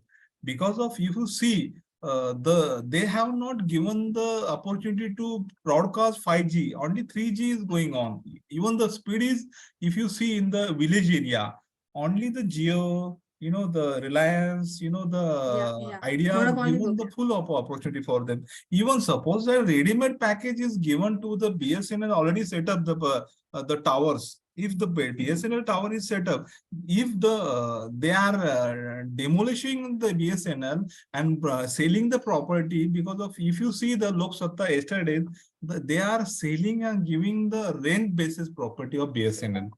That means whatever the motto, it is going to be destroyed, that BSNL company. Already MTNL is destroyed, but they are Already going to destroy the BSNL also. What is your view about? Sir, but that does not come under our our education policies framework. No, that has a complete different framework. So for that you have to study that policy. Because of Business related. the diploma of this education, policy, that means the whatever the education taken from the outside of country, from by the Reliance, it should be implemented in University of Mumbai by the diploma or course in That is implemented by private universities, sir. If you go to our NMIMS universities, no, they have courses which are designed only for certain companies, like LIC ke liye they have courses only for their LIC employees. Reliance ke Jio ke liye they have courses only designed for that. So those who are taking employment there, they are first made to do that course, and then they are given increments and all that. Thank So you. that kind of system is followed by private universities, Thank not you. state universities, sir.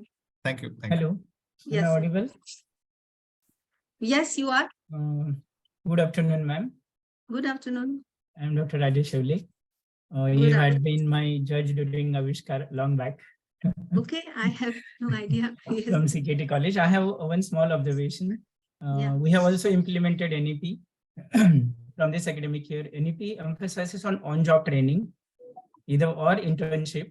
Now the question is, what about the industry and educational institute collaboration? If let's say, for example, Mumbai University has more than 5 lakh students appearing for TY BCom or BA, whatever it may be, graduates, will have those much internships available? Because no initiative is happening. See, we are No, talking no, about that will collaboration that between will take colleges lot and of time, industry. sir. That is a big question mark.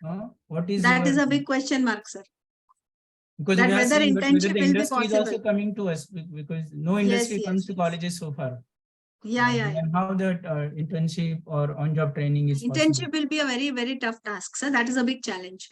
So that only at the time passes when once first year, second year is implemented, we third. will know what kind of internship we can provide, because which have huge number.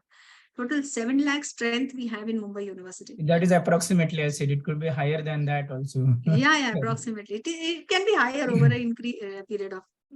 So that is a task, challenging task, which over a period of time it will be maybe unfolded.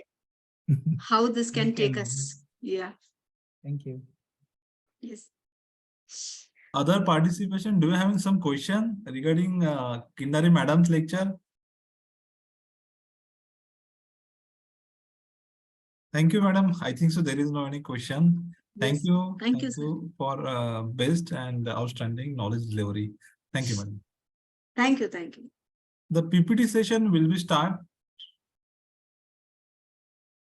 within 2 minutes. Please wait.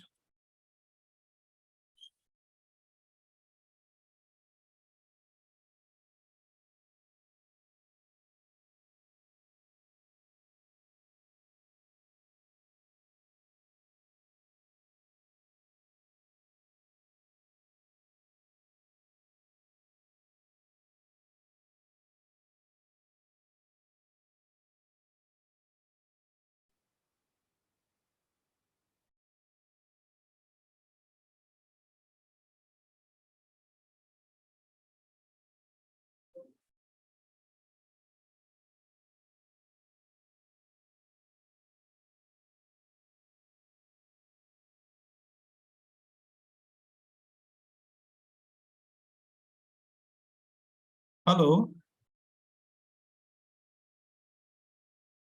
Am I audible to you? Hello. Yes, Yes, sir. मेरा आवाज आ रहा है? Yes, sir, you are audible. Okay. We are starting PPT session. Before starting, I would like to give the instruction. During delivering of your PPT, your video and your audio must be on. It should not be closed. All the conference is to be going under Zoom recording. I am calling the persons, the authors, the researcher by the name. If the person is available, directly upload your PPT and start your PPT session. The first number is Amalpure Vishnukant Vishwanath. Amalpure, Dr. Suhas Pathak. Second number, Sridhara. I think so. I should not go through the list because of so many people are not here available. Who want to do the presentation? Who want to do PPT presentation? Dear participants, किसको present करना आपको अच्छा लगेगा? अभी list के हिसाब से गया तो बहुत टाइम लग जाएगा. Who want to do the PPT presentation?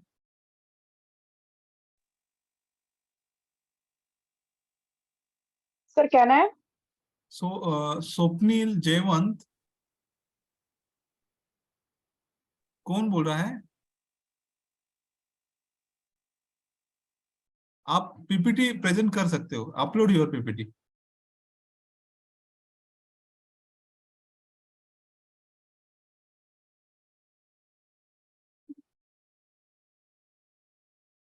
Hello.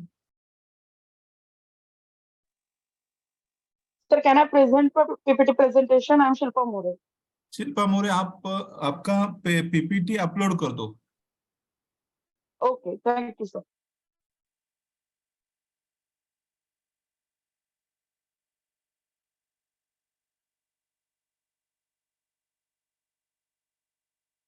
Just a minute, sir.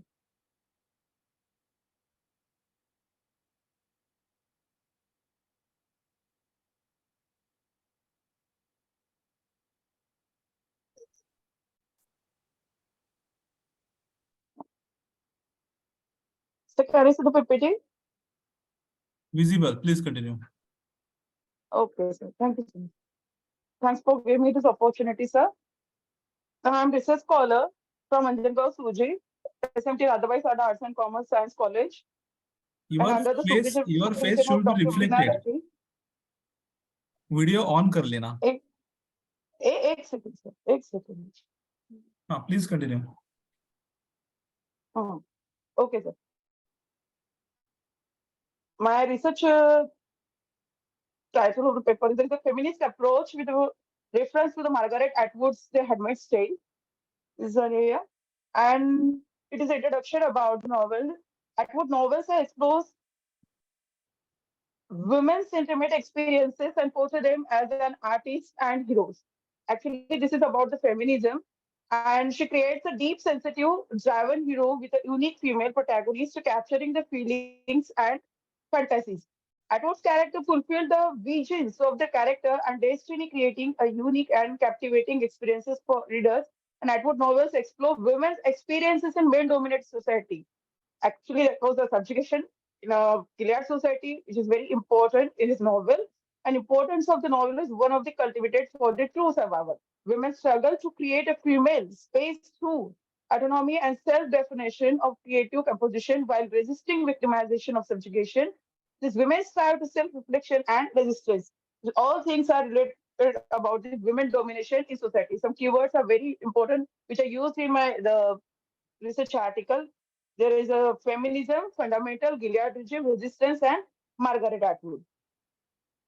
And the Atwood feminist perspective. The main perspective of Atwood's, according to this novel, The Handmaid's Tale. Margaret Atwood described how political and religious movements oppress women, how their response to victimization and they lost their identities, and how they look for their lost gender and national identity. Actually, identity crisis became the main issue of the society. The Handmaid's Tale by Margaret Atwood examines how women are treated unfairly in Gilead, a dystopian future version of the United States. In general, it portrays the predicaments of Gileadian women and compares them to the initiate quiet objects that conjugate images of the third world, black people, and women.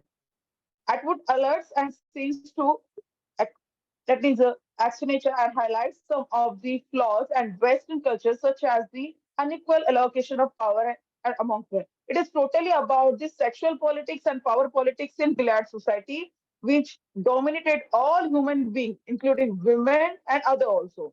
The novel focuses on the violations of human rights and especially the measurement of women under the fundamental rules.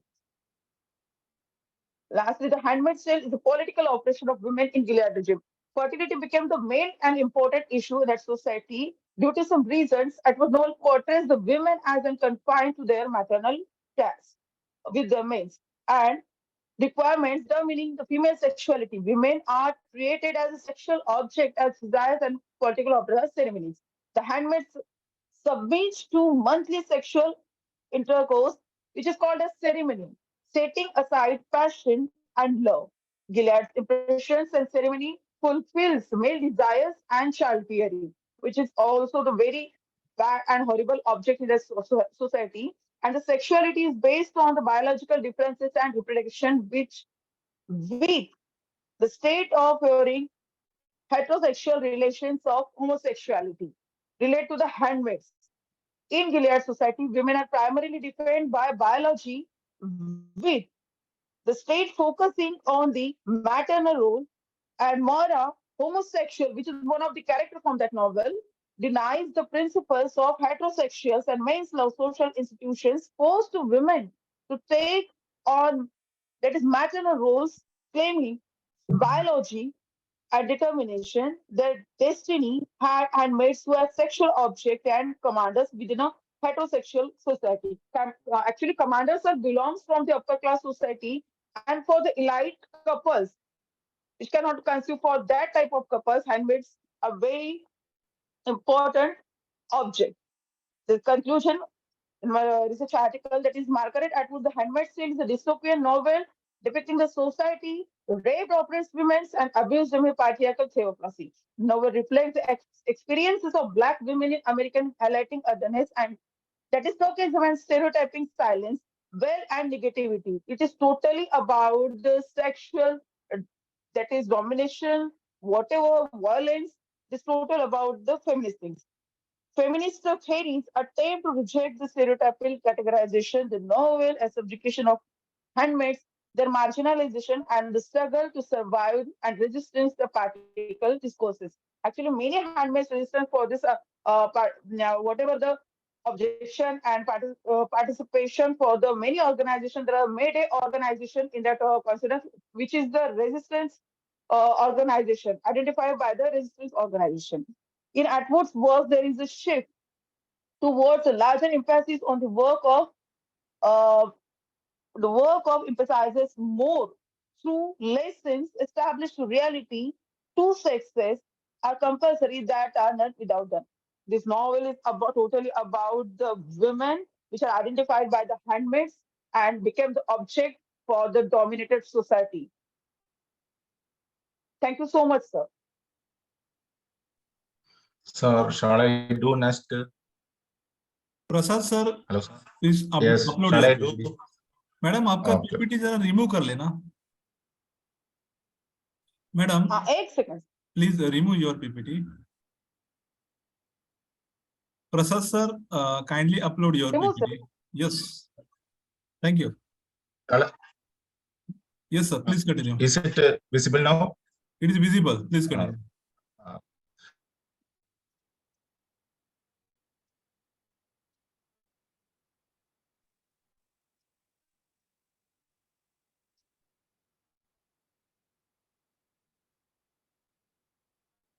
Prasad sir, are you there? Hello.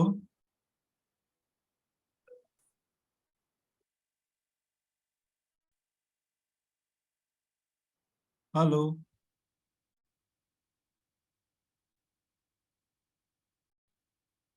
Prasad sir, are you there? Who want to do the presentation next? Sir मी करू का presentation? Sheetal Darekar. Darekar, please continue.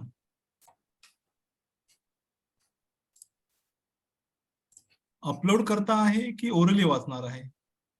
Upload करते sir. Please upload your PPT.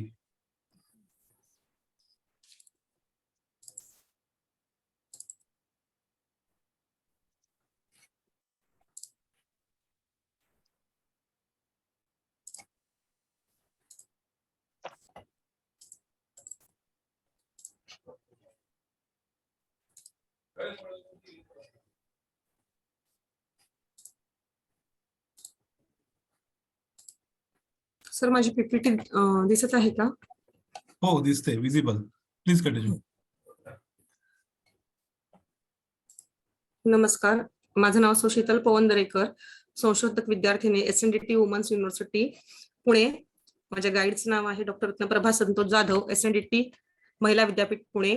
माझ्या विषयाचं नाव आहे शोध निबंधाचं दक्षिण रायगड जिल्ह्यातील श्रीवर्धन तालुक्यातील संभाव्य पर्यटन स्थळांचा समाधान निर्देशांक अभ्यासणे.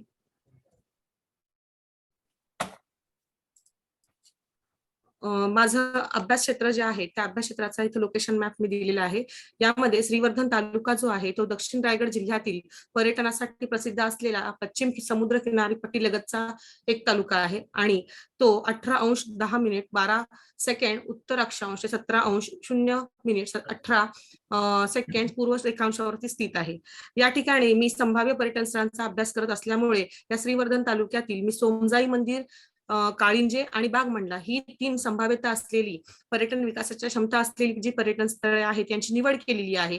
या व्यतिरिक्त हा तालुका जो आहे तो पहिल्यापासूनच समुद्र किनारपट्टीलगत असल्यामुळे या ठिकाणी बीच पर्यटन जे आहे ते प्रसिद्ध या ठिकाणी मोठ्या प्रमाणात चालते. त्यामुळे आधीपासूनच हा तालुका इथे प्रसिद्ध आहे. परंतु त्या व्यतिरिक्त देखील या ठिकाणी असलेल्या या 3 स्थळांमध्ये पर्यटन विकासाच्या ज्या संभाव्यता आहेत त्या दिसून आल्यामुळे मी या विषयाची निवड जी आहे ती केलेली आहे. श्रीवर्धन तालुक्यातील ज्या ठिकाणांना मी समाधान निर्देशांक अभ्यासताना भेट दिलेली होती ती ही 3 ठिकाणे, ज्यामध्ये बागमांडला येथील फेरी बोट सुविधा जी आहे ती पर्यटकांसाठी एक आकर्षणाचं केंद्रबिंदू आहे. त्यामुळे या ठिकाणाची मी निवड केली आहे. त्यानंतर इथल्या असलेलं जे स्वयंभू जागृत देवस्थान जे आहे सोमजाई माता मंदिर या ठिकाणाची एक निवड केलेली आहे. आणि काळिंजे याच्यामध्ये महाराष्ट्र शासनाने जे कांदळवन संरक्षण कायदा अंतर्गत जे कांदळवन इथं संरक्षित केलेलं आहे त्यापैकी काळिंजे या ठिकाणी असलेले हे कांदळवन जे आहे ते देखील मी इथे संभाव्य पर्यटनाच्या अभ्यासासाठी त्याची निवड केलेली आहे.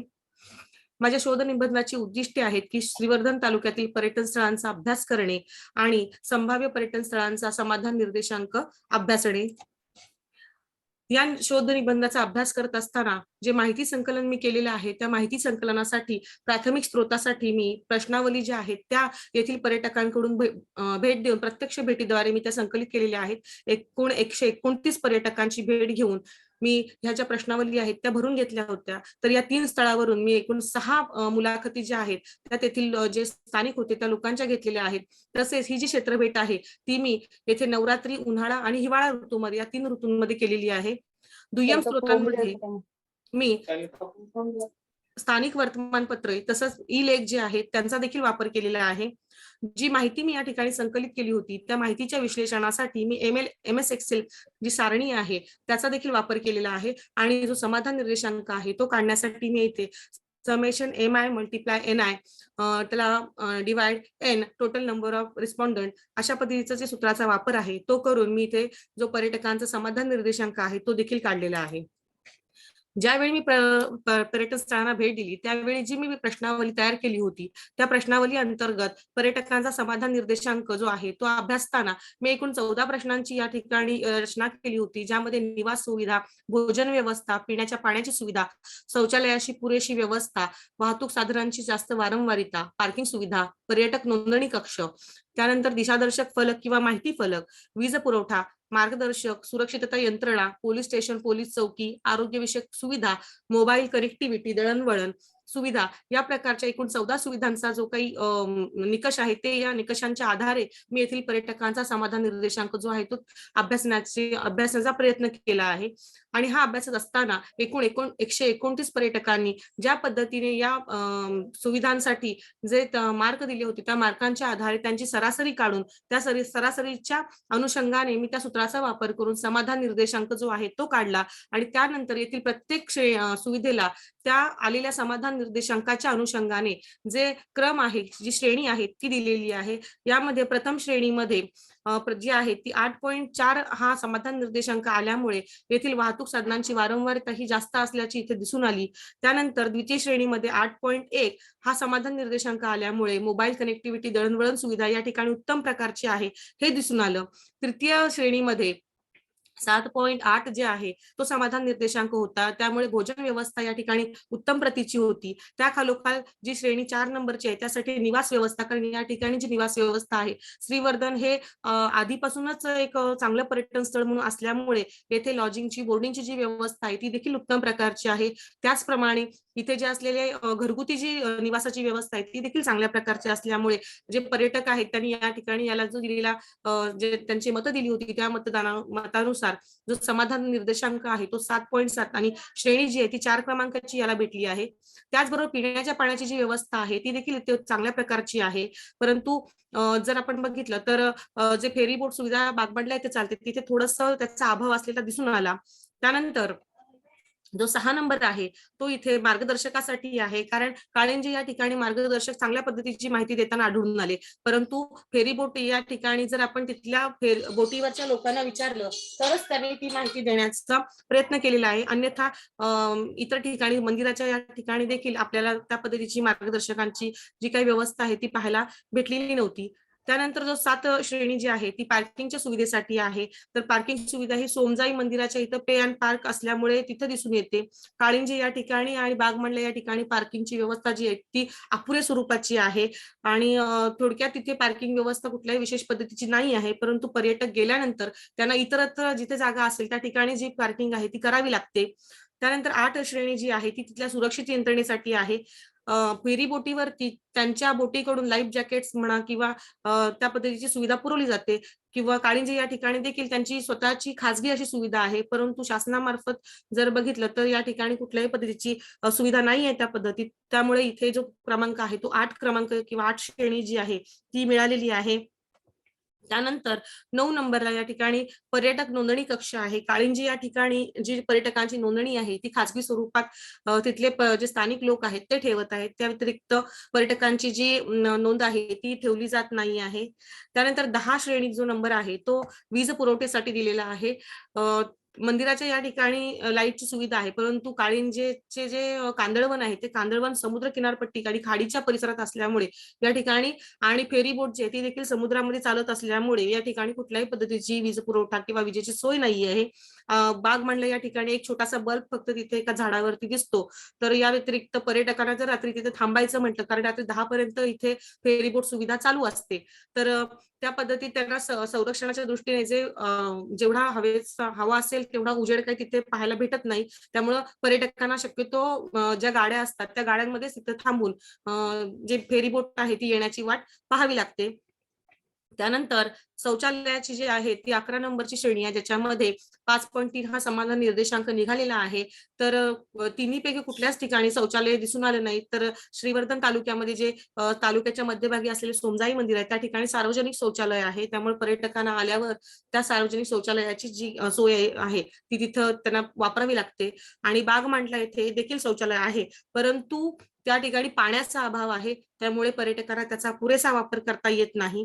त्यानंतर 12 नंबरला जे आहे ते दिशादर्शक फलक आणि माहिती फलक आहेत, की या ठिकाणाला जाण्यासाठी कुठल्याही पद्धतीचे माहिती फलक किंवा दिशादर्शक फलक लावलेले नाही आहेत.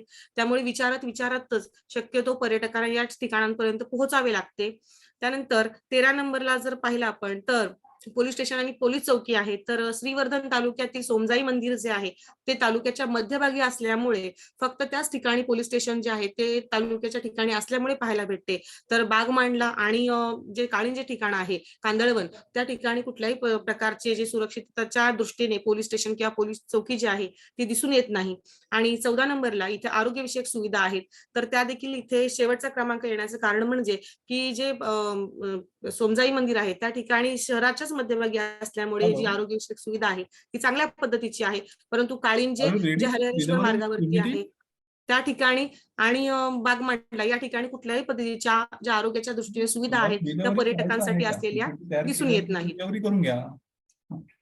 त्यानंतर याच्यावरून जे मी काढलेले निष्कर्ष होते ते असे होते मॅडमच्या नंतर तुमचं नाव पुकारतो की जे उन्हाळी आणि हिवाळी सुट्टी आहे यामध्ये शक्यतो जास्तीत जास्त पर्यटन या ठिकाणी झालेले दिसतं, कारण उन्हाळ्यामध्ये गरमीच्या दिवसांमध्ये मोठ्या प्रमाणामध्ये पर्यटक जे आहेत ते समुद्र किनारपट्टी लगत पर्यटनासाठी येत असतात आणि त्याचबरोबर या ठिकाणाला देखील ते भेट देताना दिसून येतात. या ठिकाणी जे शाश्वत आहे, धार्मिक आणि नैसर्गिक पर्यटन आहे, या पर्यटनाच्या दृष्टीनेच येणारे पर्यटक जे आहेत ते इथे मोठ्या संख्येने आकर्षित होतात. या ठिकाणी असलेला जो वारसा जतन आहे आणि नैसर्गिक पर्यटन आहे त्यामुळे जे पर्यटक आहेत ते इथे समाधानी असल्याचं दिसून आलं.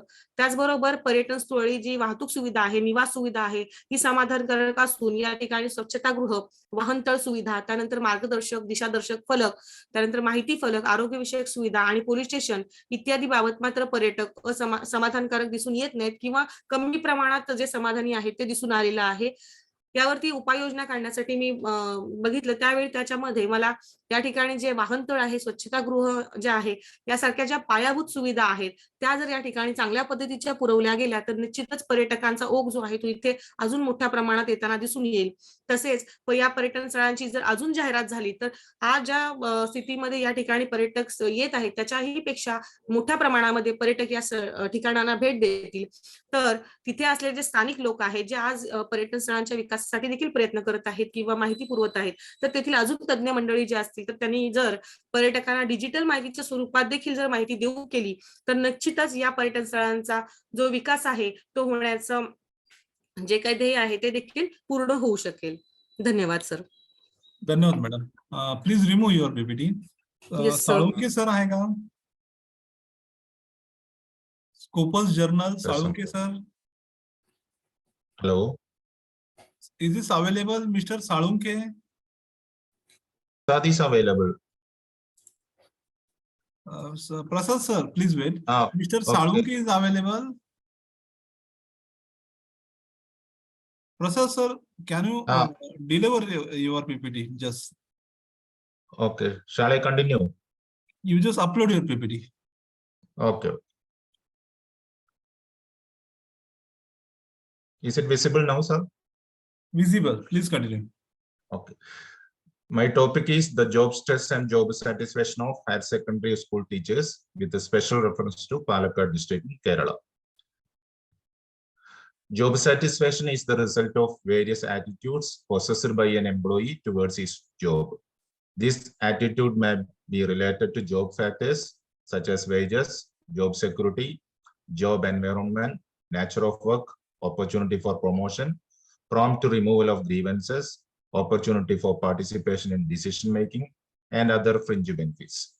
Job satisfaction may thus be defined as an attitude. It results from a balancing and the summation of many specific and dislikes experienced by an employee in the performance of his job.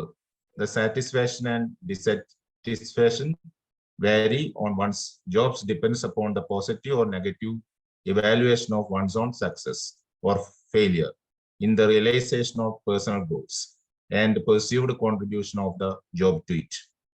Thus, job satisfaction may arise due to job stress. Stress is the emotional and physical strain caused by our response to pressure from the outside world. Common stress reactions include tension, irritability, inability to concentrate, and variety of physical symptoms that may lead to headache and fast heartbeat. It is almost impossible to live without some stress. Stress is the action you born through as it tries to adjust to your changing environment. It can cause physical and emotional effects on your and can be positive or negative. Stress can either force you to act and make you excited over something. Job satisfaction is defined. Job satisfaction is the collection of feelings that people have about their current job. Pupils' level of degrees of job satisfaction can range from extreme satisfaction to extreme dissatisfaction.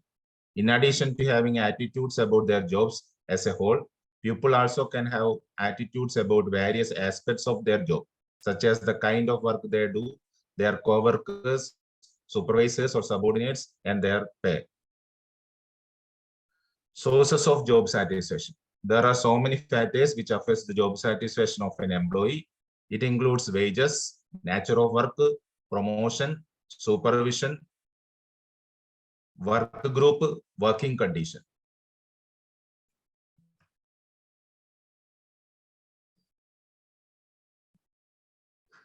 Meaning of stress. Stress is the emotional and physical strain caused by our response to pressure from the outside world. Common stress reaction include tension, irritability, inability to concentrate, and variety of physical symptoms that include headache and fast heartbeat. It is almost impossible to live without some stress, and most of us wouldn't want to because it gives life some spice and excitement. But if stress gets out of control, it may harm your health, your relationship, and your enjoyment of life. According to Beer and Newman, job stress is a condition arising from the interaction of the pupil and their jobs and characteristics by changes within pupil that force them to deviate from their normal functioning. The factors affecting job stress. The factors affecting job stress include individual factors and organizational factors and environmental factors. Individual factors include family problems, economic problems, role demand, and the organizational factors include working condition, organizational tax, organizational structure.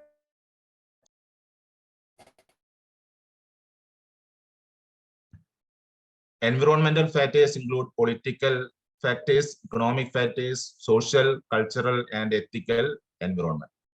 The objectives of my study is to examine the job stress of teachers in higher secondary schools in Kerala and also to identify the job satisfaction and the factors lead to job satisfaction or factors influencing job satisfaction.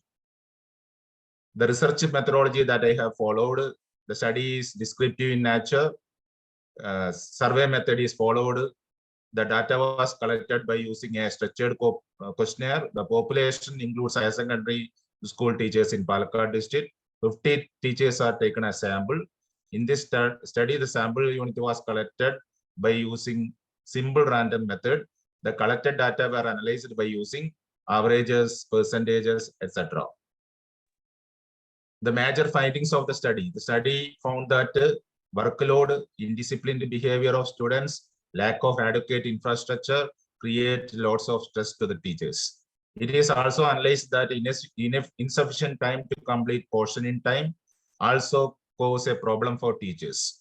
Most of the teachers are satisfied with their profession, provided salary, allowances, management and interpersonal relationship growth of this lead to growth of this profession. Most of the teachers are satisfied in their profession. Teaching is founded as one of the best professions which enriched their social status. It is found that there is no significant relationship between job stress and job satisfaction of teachers in higher secondary education. Suggestion: the policies regarding maintaining discipline in the classroom and the school should be made more efficient. It will help to increase the job satisfaction of teachers. Sufficient and non-teaching staff should be appointed in higher secondary schools for reducing the workload of teachers. From time to time, adequate refresher training should be provided to the teachers regarding their particular job and discipline.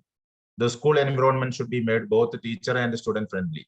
Teachers should be provided leadership training to become good leaders as well as efficient teachers, because they are the group of responsible for molding adults and students. Adequate infrastructure should be provided in the school so that the teachers will be encouraged to teach their students with the full enthusiasm. Providing fair remuneration and promotional opportunities can also increase their satisfaction. Conclusion: this study highlights the job stress and job satisfaction of teachers in higher secondary schools in the Palakkad district of Kerala. The study concludes that inadequate infrastructure facilities, indisciplined student behavior, heavy syllabus, and workload act as stress elements to the teachers. Generally, teachers are satisfied with their profession, and improvement in certain factors like infrastructure, promotion policies, salary, and allowances can enhance their job satisfaction. In this study, it is revealed that job stress doesn't affect the job satisfaction of teachers. Job satisfaction of teachers is too important because their attitude towards the job affects the learning process of the students. Only satisfied teachers can perform well in the classrooms, and they can able to generate good students for the development of the nation. Thank you. Thank you, sir. Thank you. Nice Thank you. presentation. The next presenter, Mr. Salunke, PSI Salunke, Police Department, PSI Salunke, is this available? Mr. Salunke. Sir, I am ready with Prasad PPT. sir, please remove your PPT. Is this available, Mr. Salunke, PSI? Yes, I am available. Yes, Can I you am upload your PPT? audible and visible to you. Can you upload your PPT? Sir, I am available. Am I audible and visible? आपका Yes, आवाज sir, I uh am रहा है uploading, लेकिन but I am not able to because someone has not recorded. Yes, sir, positive. are you presenting PPT or orally presentation? Yes, sir, I am presenting PPT. I am sharing it. Actually, I am traveling, so I am logging in the my phone, so I am able to have my. Am I having this rights, sharing rights, sir? You just upload your PPT. Already given the rights. Multiple participation can share simultaneously. You can share.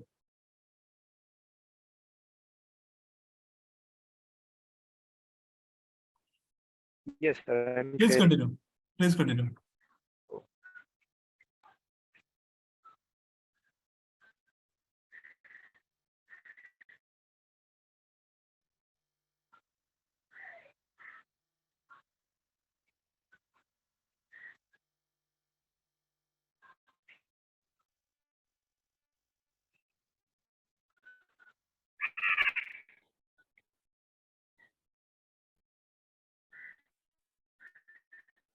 Sir आपका आवाज नहीं आ रहा है.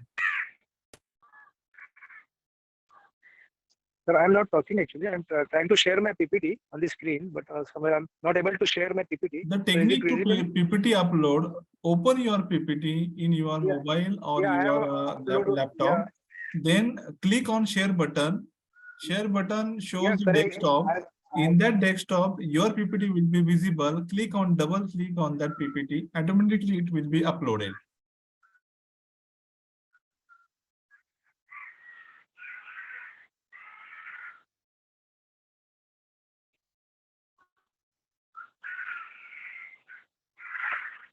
Please pass it to someone. I will present the next No slides. problem. Can you kindly remove your PPT? Who's want to do presentation next? Sir, this is Swati Evle. May I start? Yevule, madam, please upload your PPT. Sir, can you tell, excuse me, can you tell the time of my presentation? This is Dr. Niti Agrawal. Dr. Niti, madam, after Yevule, madam. after this presentation? Yes, Yevle madam. Okay, thank you. Light. Sir, is it visible? My PPT is Visible, visible. please continue. Good afternoon, everyone. This is Swati Rajesh Yevle. I'm working as a PhD scholar in Savitribai Phule Pune University. Today, I'm going to present a paper titled Critical Study of Challenges of Weeds to the Farmers and Use of Bioweedicides for Sustainable Agriculture. I'm very happy to inform you that my guide is Professor Dr. S.K. Aher from New Arts, Commerce and Science College, Barner, and my co-guide is Principal Dr. R.K. Aher from New Arts, Commerce and Science College. Thank you. May I start my presentation, sir? Please continue. Yes, thank you, sir. Abstract of my paper is, as we all know, India is an agricultural country and it's a prime source of livelihood to the farmers, specifically in rural area. Not nowadays, from a long back, farmers are facing tremendous problem for weeds. First of all, I want to introduce what is meant by weeds. Weeds are undesirable plants, unplanned plants which are growing in the farm, which due to which farmers are facing problem. Due to growth of these weeds, it's a natural growth of weeds, and due to growth of these weeds, productivity of the plant agricultural crop is decreasing, and this is one of the most challenge in front of the farmers.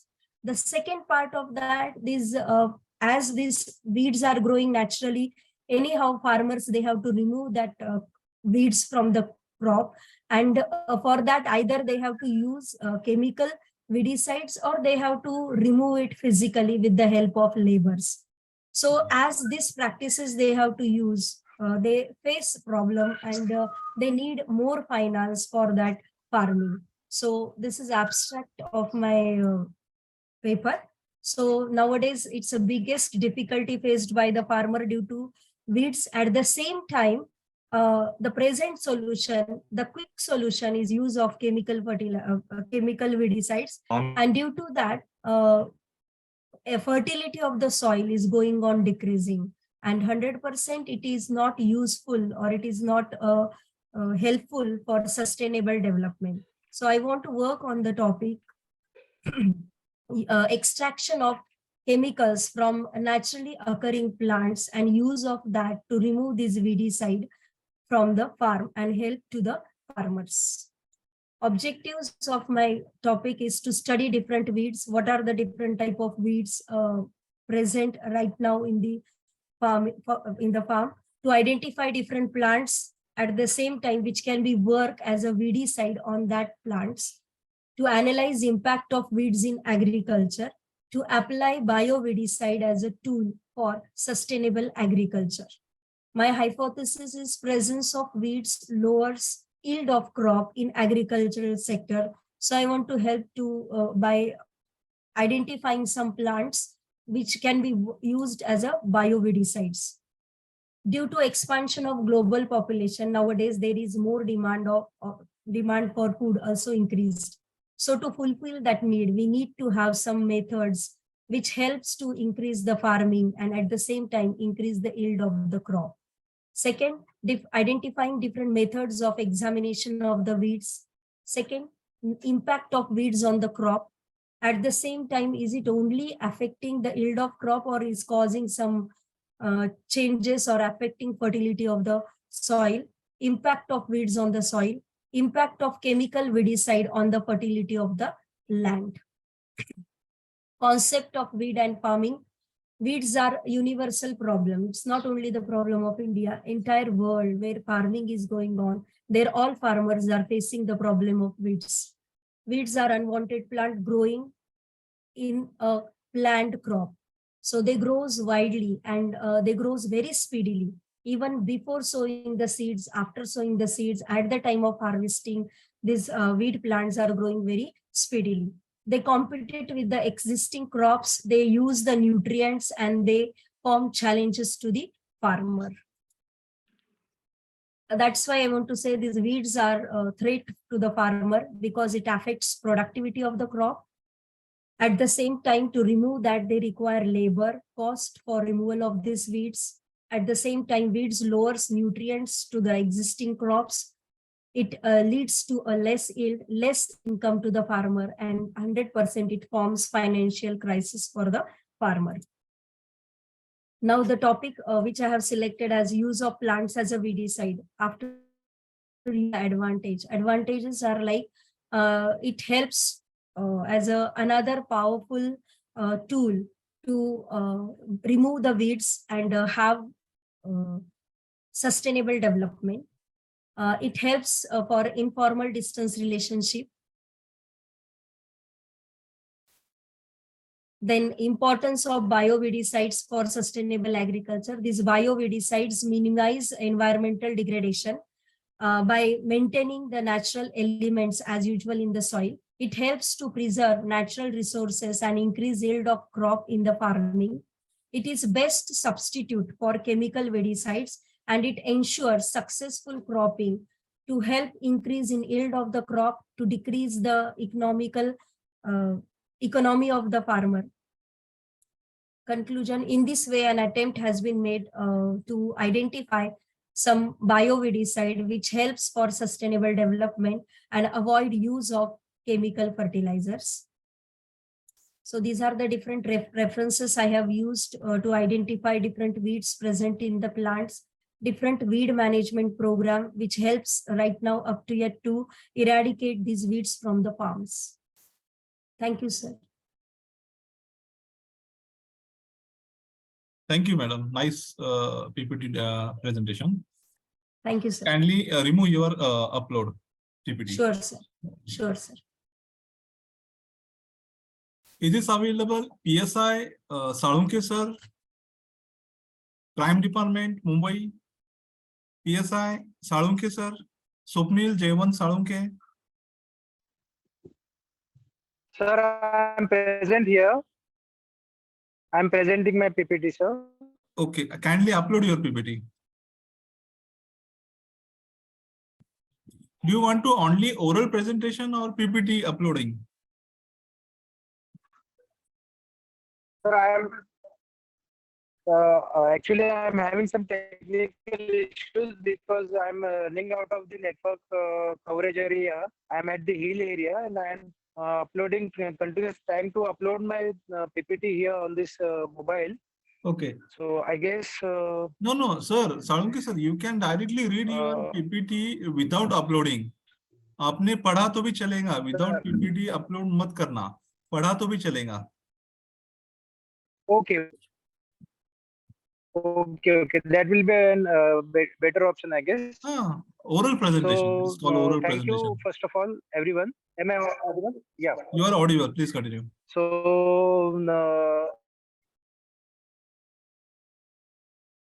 आपका आवाज break हो रहा है, sir. You are not audible, sir. Please.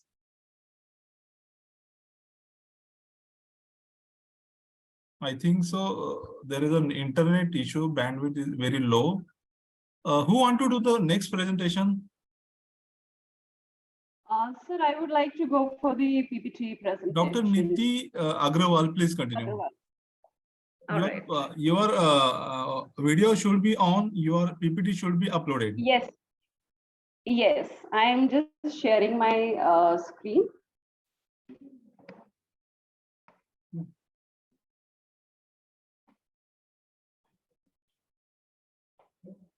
मेनलाइनला fault आहे तो technician आणून उद्याच करावं लागेल.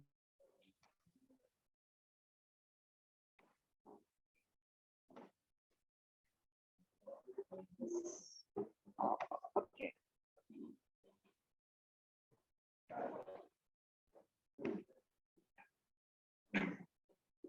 Just give me a minute, right?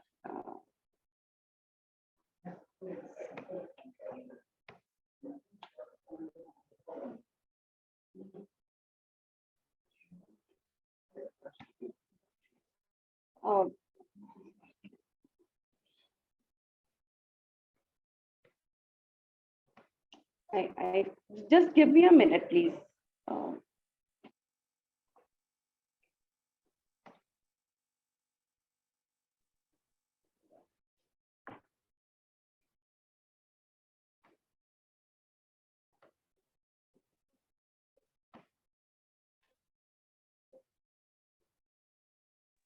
Madam, we do not have the time. Please Uh, upload your PPT. Would you like yes, to go yes. through the oral? No, I actually no, I'm Because of so many researchers yes, are yes, waiting for yes. PPT. Right. Please do fast. Yeah, right. I hope it is visible. I'll just turn on. It is being shared. Yeah, Yeah, can you? international, output, performance analysis. Yes, please Yes, continue. Please continue. yes. All right. You are from Good Delhi afternoon, University? everyone. Yes, I'm from Department of Physics, Shamlal College, University of Delhi. Good afternoon, everyone. My name is Dr. Neeti Agrawal. I am going to make a short presentation on my research work, which is output performance analysis of different topologies of solar photovoltaic array under partial shaded conditions.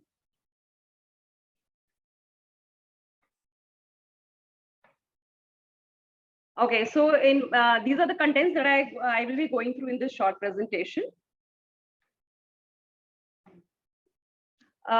We know that like conventional source of energies are depleting and are harmful for our environment. And with the world's ever-growing energy demand, the focus has been shifted to renewables.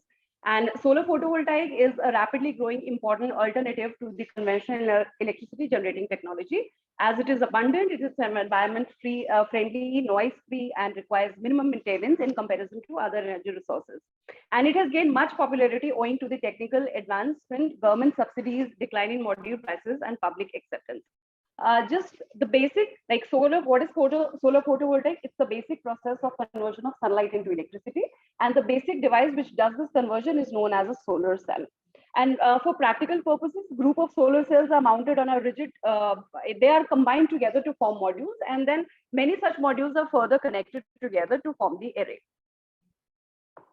Though they are like, solar photovoltaic has emerged as a crucial renewable energy resources for generating clean energy. However, it does have some on the downside. Its output depends majorly on the solar irradiance it receives, solar spectrum, ambient temperature, wind speed, and also the latitude of the place on which it is placed.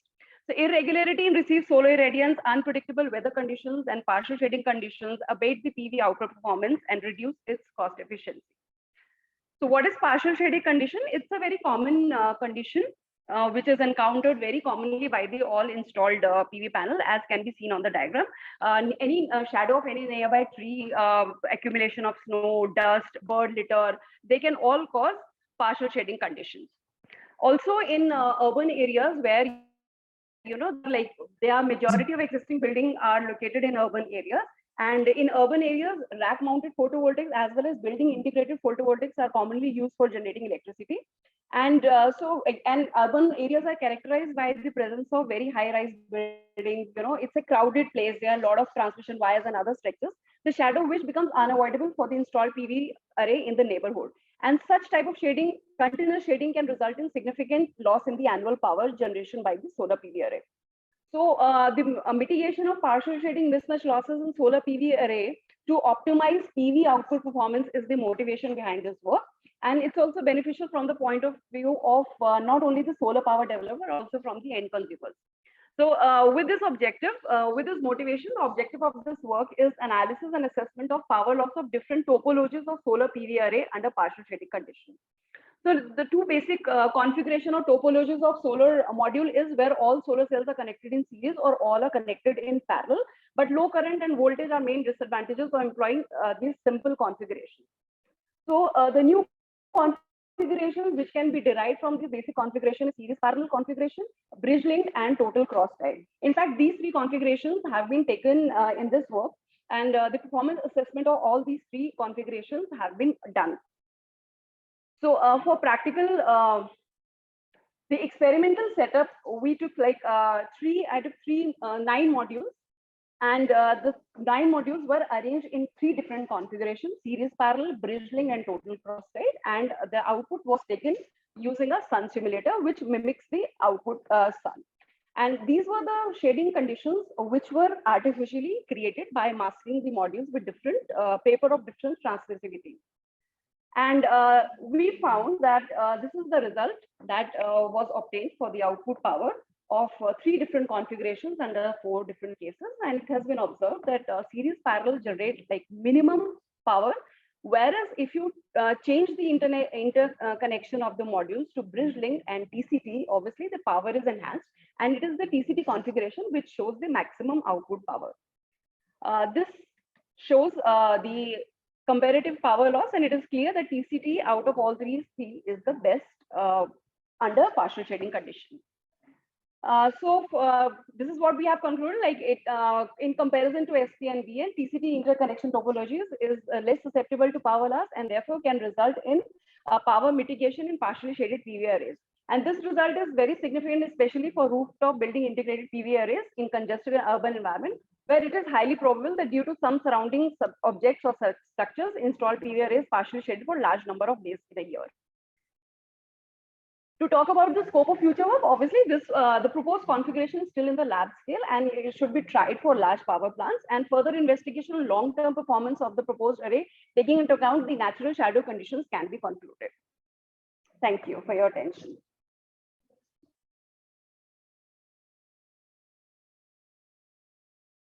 Kindly remove your PPT. Thank you for PPT. Who want to do the next presentation? Dear participants, who want to do the next presentation?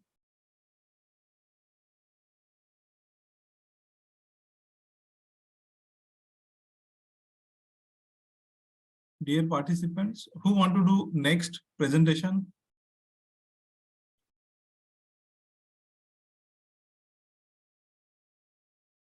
Manimi Kalai.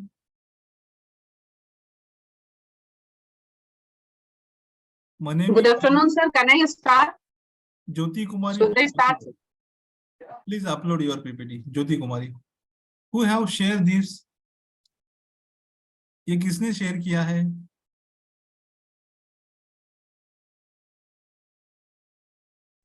Sir, this is not from my side. Okay, Jyoti Kumari, please upload.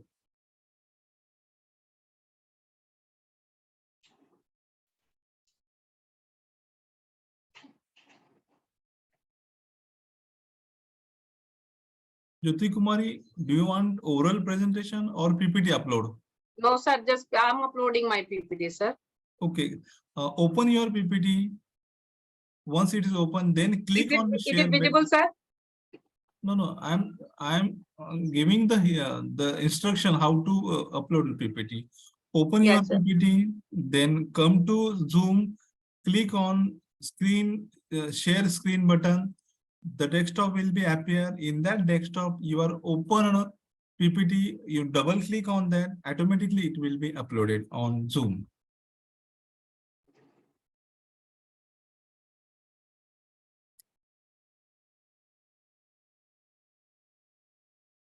You can deliver your PPT oral also. It is Yes, being, sir. it is being. Is it visible, sir?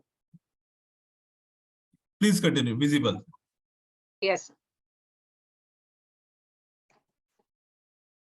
Good afternoon, everybody. Myself, Jyoti Kumari. I'm a PhD research scholar at NIT Patna, National Institute of Technology, Patna. And, oh, sorry, sir. Actually, the screen shared is for, okay. And the topic of my presentation is impact of family planning on maternal and child health, sir. My topic of my PhD is impact of maternity benefit program on maternal and child health, but here I am presenting impact of family planning on maternal and child health, sir. So starting with the introduction, why I have chosen this topic is the family planning programs are yielding a multitude of benefit in terms of improving health outcomes, and these are the paving opportunities for poverty reduction and women's empowerment. And these family planning programs are very much connected with maternal and child health in including of maternity benefit schemes. So the mother need awareness about complementary feeding, exclusive breastfeeding, maternity benefit schemes, and other schemes, for which they get the counseling when they come to the facility for uptake of the family planning things, and they get counsel for. So Sustainable Development Goals aims at reducing global MMR to less than 70 per lakhs on live birth and to end preventable death of newborn and children below 5 years by 2030. So sir, SDG also target to achieve universal access to sexual and reproductive healthcare services including family planning, in turn, poor health, nutrition, and healthcare in early childhood, which affect long-term physical and cognitive development of the child. So what are the challenges which we are facing and identified in reproductive health programs, including that of family planning? Unintended pregnancies and its consequences, early marriage and pregnancies, poor staff knowledge, poor knowledge of the community, rapid population growth, poor male involvement, and lack of community awareness.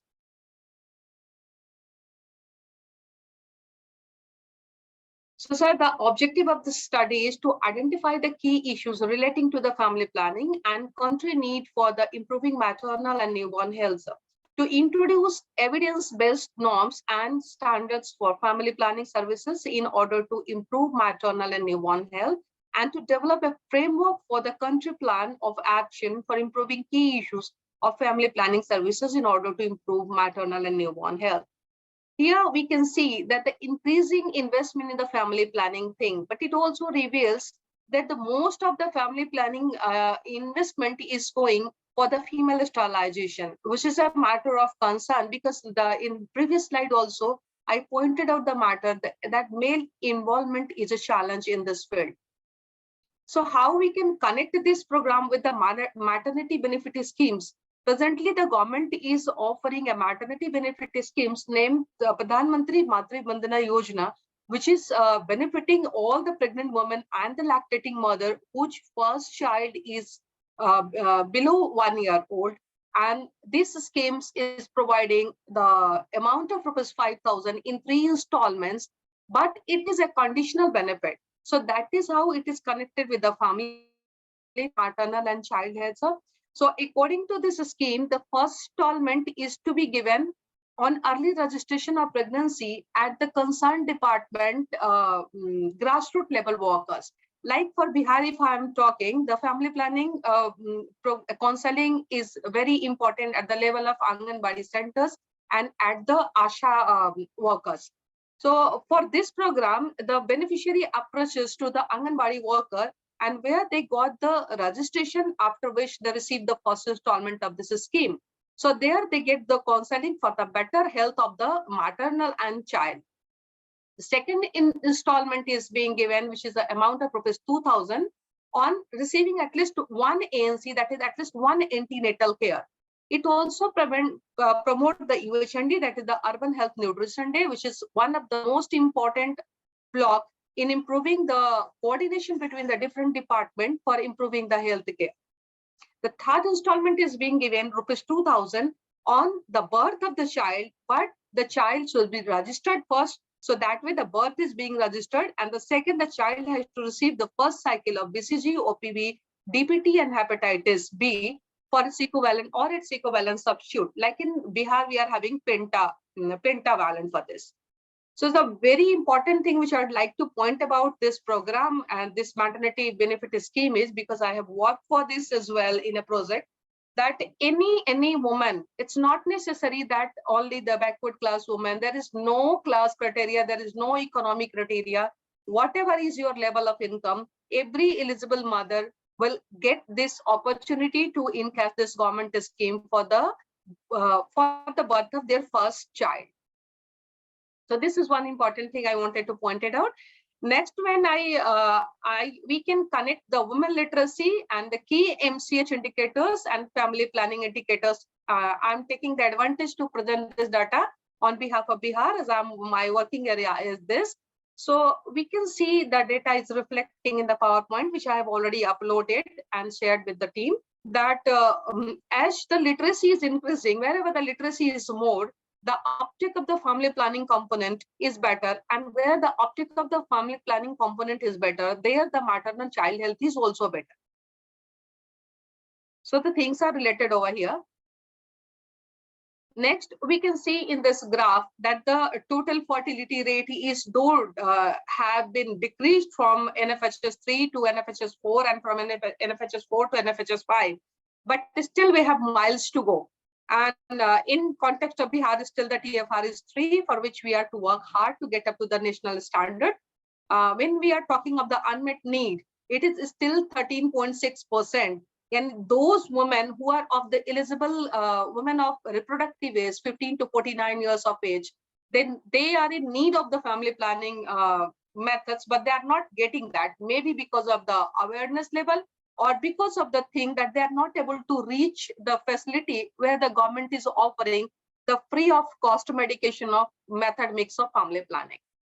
Again, we can see that the MCPR of Bihar is though increasing, but still it is 44.4%. That is modern contraceptive prevalence rate is still staggering around the 44.4%. That means 55% of the women are still not having access to the normal contraceptives. Like they wish to get that, they are of the eligible age, but they are not getting the facility. Maybe because they don't know that where they can get that, they don't have the access of. So when in this pivot chart, we see the distribution, then everybody can see the female sterilization has the highest component of 34.8%. Means according to NFHS 5 data, those who are getting the contraception, 35% of the contraception, 34.8 is of female sterilization. Means again here we are talking of gender equity, that even in the contraception, the load is on the shoulder of the female again, which needs to be shifted to the male. And again, on the contrary, when we are seeing the male involvement, the NSB data speaks it very loud and clear. It is just 0.1%. So it needs to be given proper attention that the male partners have to be come forward to assist the female to have the better uptake of the thing, to get the better health of the mother and the child. So here again, we see that as per the other methods, even if we see the uses of condom, it is again lower than the oral contraceptive pills. So this needs a high attention. So concluding, because the other scholars also have their time too, so I would like to reiterate two important points which I gave into the presentation. That Pradhan Mantri Matri Bandhana Yojana PMMBY, the benefit can be taken by any woman of any class through the ICDS or the Women and Child Development Department, whatever applicable for the state. And according to as we are talking of the family planning programs and data uptakes, the male needs to come forward to assist the female, and the literacy of the female, awareness among the mass, and implementing agencies support is having the very important role in getting that age group focus on getting the services for the better future of our country. Like in long term, this is also going to betterment of the IMR, CMR, and MMR of our country. And so we can dream of the better, healthy country, a happy country, and economically more stronger country.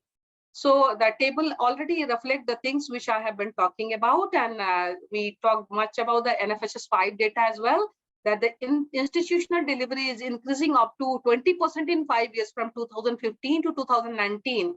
But still the noticeable point is that institutional delivery in public facilities is still only 56.7%, 56.9%. Antenatal checkups in first trimester shows 18%, but only 25% of the pregnant women in Bihar could receive minimum 4 ANC. So the one important point is that out of the 3 trimesters of the pregnancy, women are suggested to get at least 4 ANC, so that they can get the counseling on family planning. So most of the times we think that pregnant lady doesn't need any family planning counseling, but no. After the birth of the child, soon they can get the postpartum IUCD or postpartum sterilization thing. So this only happened within the 7 days of the pregnancy. So during the pregnancy antenatal care checkup, the facility should focus on family planning uptakes and family planning basket of choice information as well. So we are not talking only about the sterilization like the last previous records. The time just started when we should focus on the method mix and informed choice to the female, that all the things are being available and whatever they choose, they can go for. So concluding with the point that maternal and child health is being affected by the involvement of male, by the involvement of female, literacy of female, and uptake of the family planning programs family planning is not only about choosing the two child at the maximum. It is about planning your family in consent with your partner. And this means loudly children by choice, not by chance. So with this, that this research and this paper, this article will help many people to reach up to the height and reach up to the knowledge and awareness and get maximum benefit of it. And thank you so much. Thank you from my side. Thank you, madam. Nice presentation. Jyoti madam, kindly remove your PPT. Yeah, I have removed, sir. Yes, thank you. Who want to do next presentation? So can I do? Gayatri, madam, please continue. Upload your Yes, PPT. sir. Okay. Yes, sir.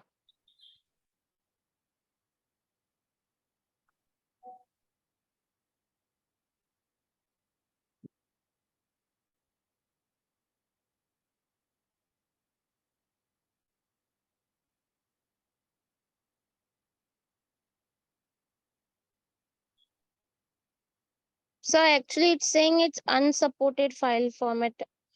You can directly read orally. Your video should be on. Your face should be reflected in Zoom meeting. Okay.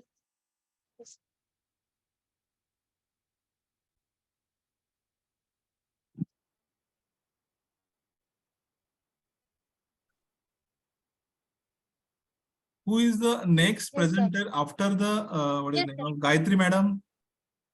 Who is the next presenter want to do the presentation after the Gayatri madam? Gayatri madam, orally presentation, please continue. Okay, sir. So, good morning, good afternoon, everyone. My name is Gayatri Lola, and my topic is based on the data mining. IDS is nothing but intrusion detection system. It is a device or software application that monitors a network or a system for malicious activity or policy violation. Any intrusion activity or violation is typically reported either on an administrative or collected centrally using a security information or the event management system. The common ideas used in day-to-day lives are Smurfs and the Neptune. Unlike firewall, which sits at the perimeter and act as a gatekeeper to the Call me monitor another number. network traffic. Sorry, sir. Please continue. You please continue. It was Okay. my call. Okay, and determine if it should be allowed into the network or endpoint at all.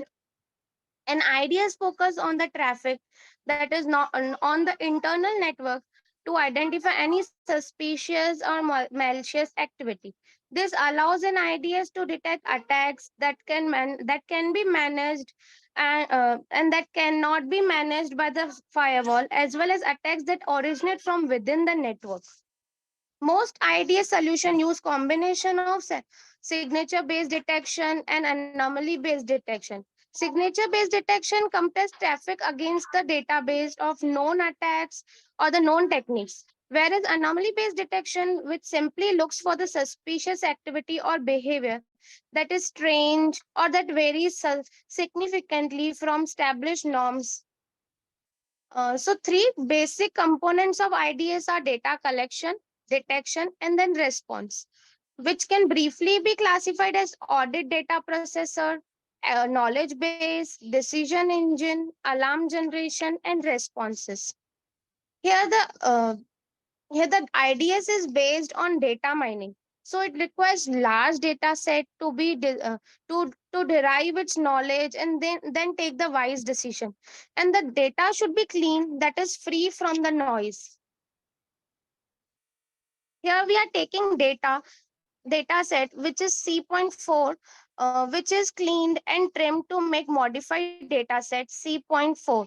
Both are given as an input to the IDS, and the results are shown as per the modified data set. The results are more clear and more persistent. Here because the false data set is not trimmed, the IDS detects it as real data. and give its response, which generates false positive and false negative response in the system. So I conclude that according to the research, if the data set is trained in pre-processing phase, then the results are more promising. However, the pre-processing time, that is training time, is more if the data set is large. So we can say that large data set implies to more time, which implies to more accuracy. And there are less chances of false positive and false negative results. That's it, sir.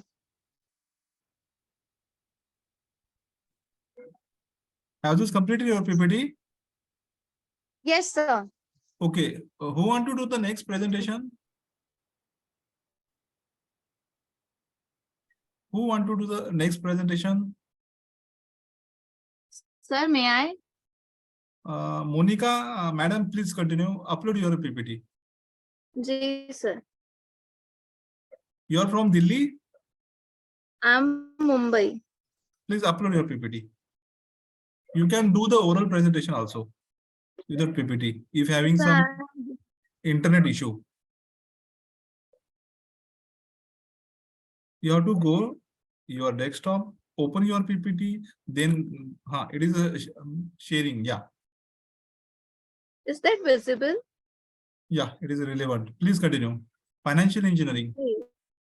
Please continue. Ji. Good afternoon, every participant.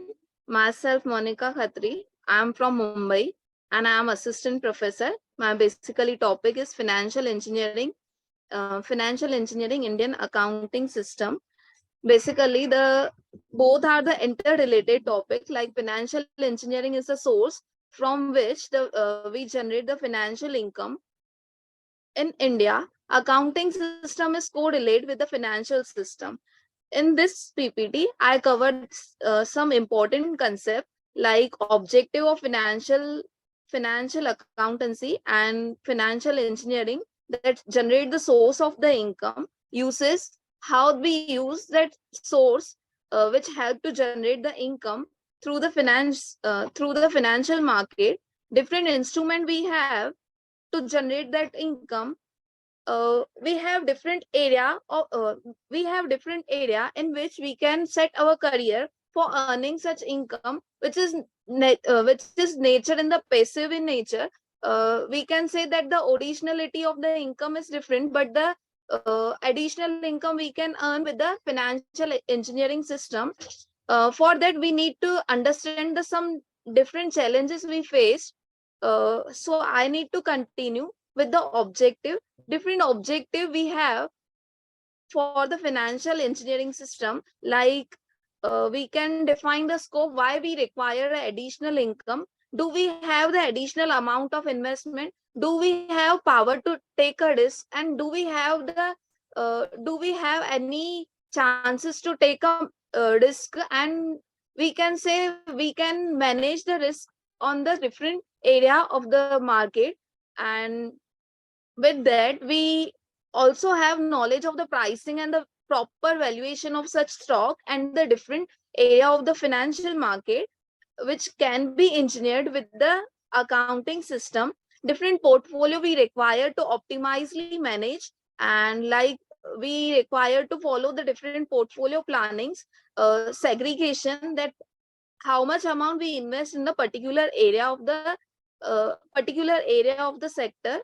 With that, I continued with the uses of the financial engineering. What are the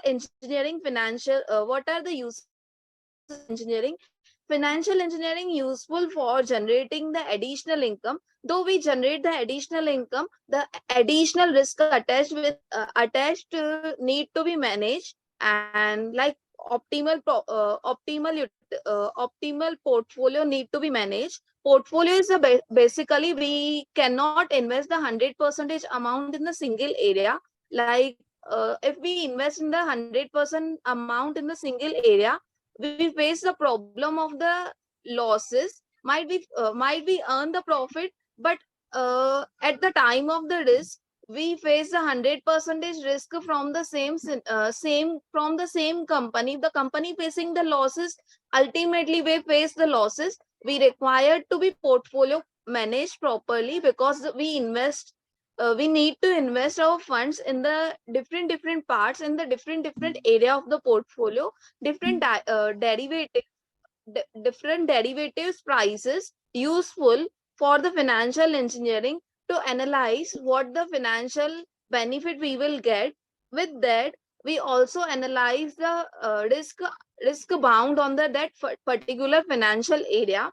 With that, also we can conclude that the credit risk analysis is also important, one of the uses, which is the concept of the financial engineering.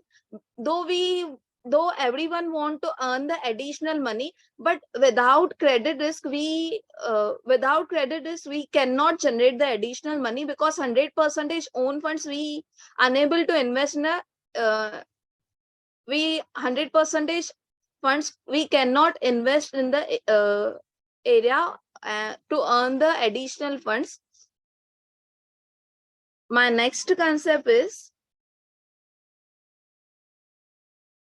there are the different instruments of financial engineering system in India, like derivative market. In derivative market, different concepts like gold, silver, and commodity markets are interrelated. We invest in the single market, that definitely the upwards and downwards of the other financial market ultimately effect on our market. We different instrument of the derivatives we need to clarify before the investing in the financial market.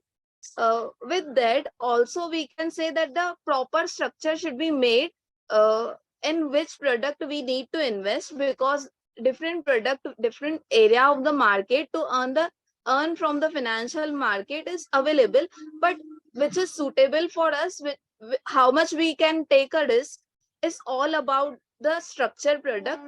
With that, securitization is also the third concept of the instrument of financial engineering system in India.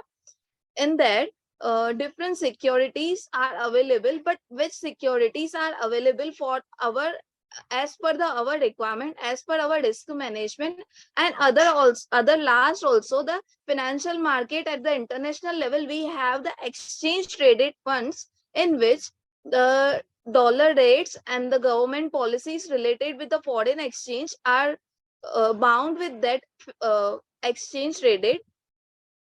With that, we are continued with the career of the financial engineering. Financial engineering is, we can see as a career opportunities.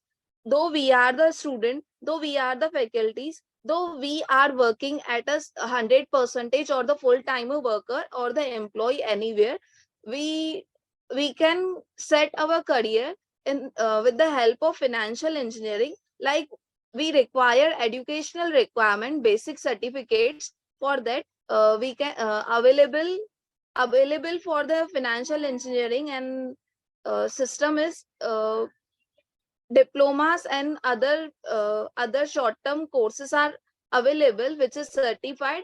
Those who join that course, the institution provide that student the proper guidance and the practical knowledge, and the how the analyze the funds, and how the share market need to be working, and how the share market is working we need to analyze. And that training provide with the help of educational requirement, different skill setups available, and expertise people trained us for the same, and different job opportunities create by the financial engineering system, which leads to reduce the poverty, and many more benefits available with the help of these different technologies we can use for the financial engineering. Different applications are available for investing in the financial market, which will help us for the continuing our investment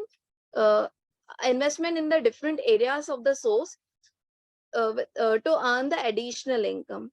Next is the challenging faced by the Indians for financial engineering in accounting system. First challenge, which is the complexity of the regularity. Many of the time, the person who interested to invest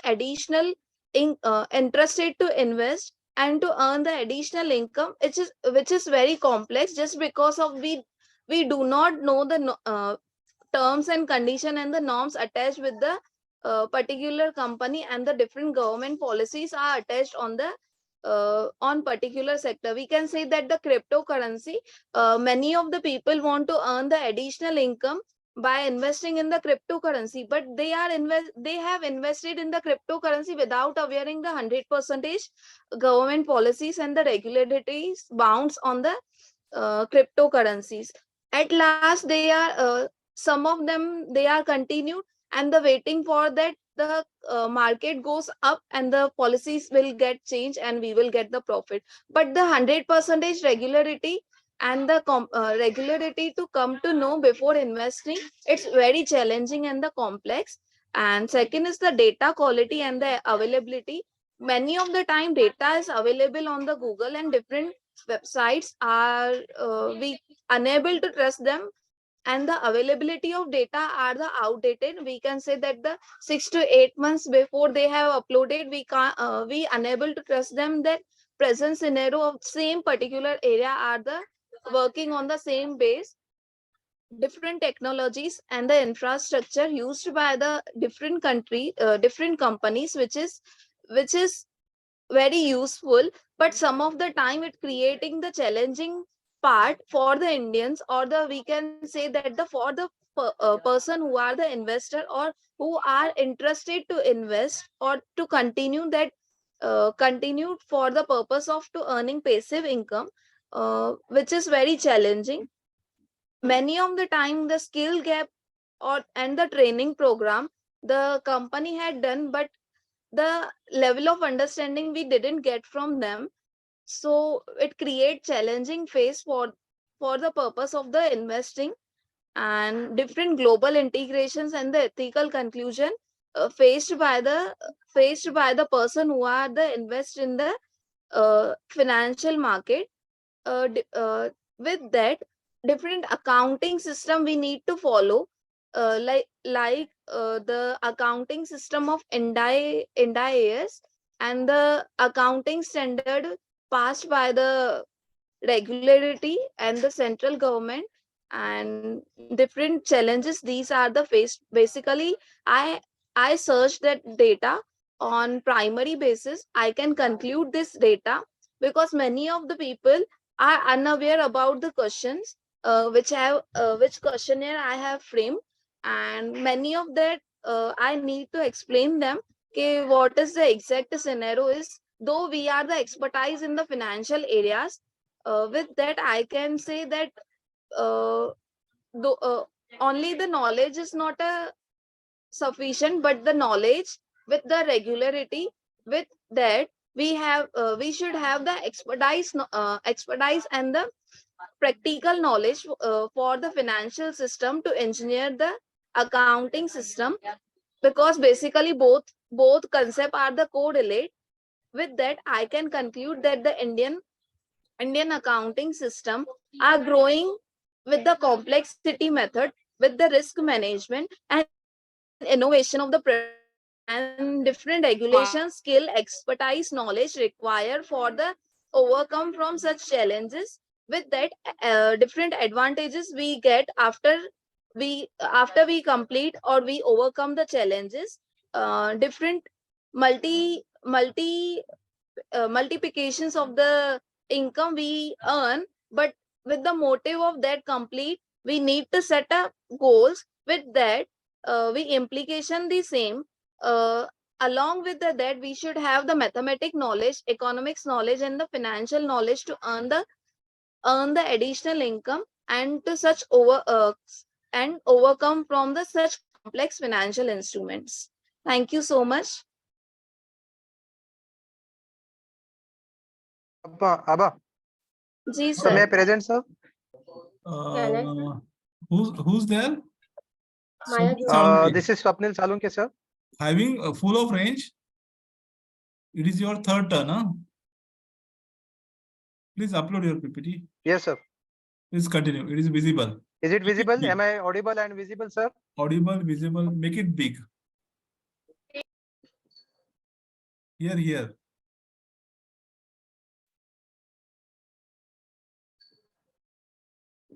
Please continue. Visible, please continue. Good afternoon, one and all. I thank the organizers of this conference. I will introduce myself. I am Assistant Inspector of Police, Swapnil Salunke. I am also the Reader Officer to the Additional Commissioner of Police Traffic, Mumbai. I am also the research scholar, PhD research scholars at Law, Christ University, Pune. I am presenting this paper along with my supervisor, Dr. Sanjay Bang. The title of my research paper is The Critical Study of Traffic Incident Management and Regulation, Evaluation of Enforcement Approach by Mumbai Traffic Police. So these are the problems. Mumbai metropolitan is a metropolitan city. It's world's 5th largest mega city. It is having approximately 13 million people living in 438 kilometer square area, approximately 60% slum area. It is having 1,950 kilometer road with 17 arterial roads. Per day, total 700 vehicles are registered in Mumbai city. About 41.5 lakhs registered vehicles are here. 75 daily train passengers, commuters are here in Mumbai. About 33 lakh best passengers. With respect to the available vehicles, a very less number of parking is available in Mumbai, like on street, off street, within the malls.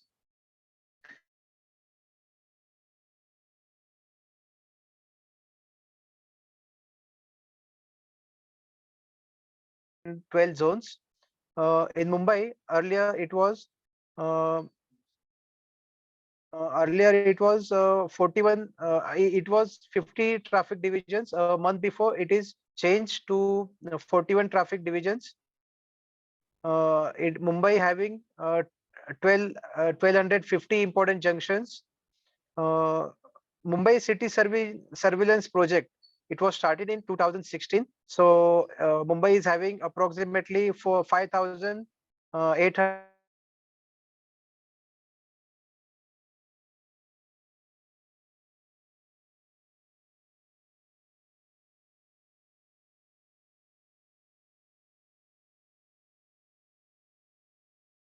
the traffic management system. So I have taken the data for month from 21st October 2021. Objective of the study is to map the traffic incident management, to measure the traffic incidents. The incidents are like any accidents or any rallies, protest, or natural disaster, whatever. So that which causes obstruction to smooth flow of traffic, and which make an congestion as considered as an incident. So limitation of my study is that I have taken only 6-month data. I am also analyzing the next 6-month data for the same. Future scope is that likewise any other cities or states may come forward with the same traffic incident management system. So this is basically my research design. I have identified problem and objective. I have done the literature review. Then I have take the research design, project evaluation, and data collection.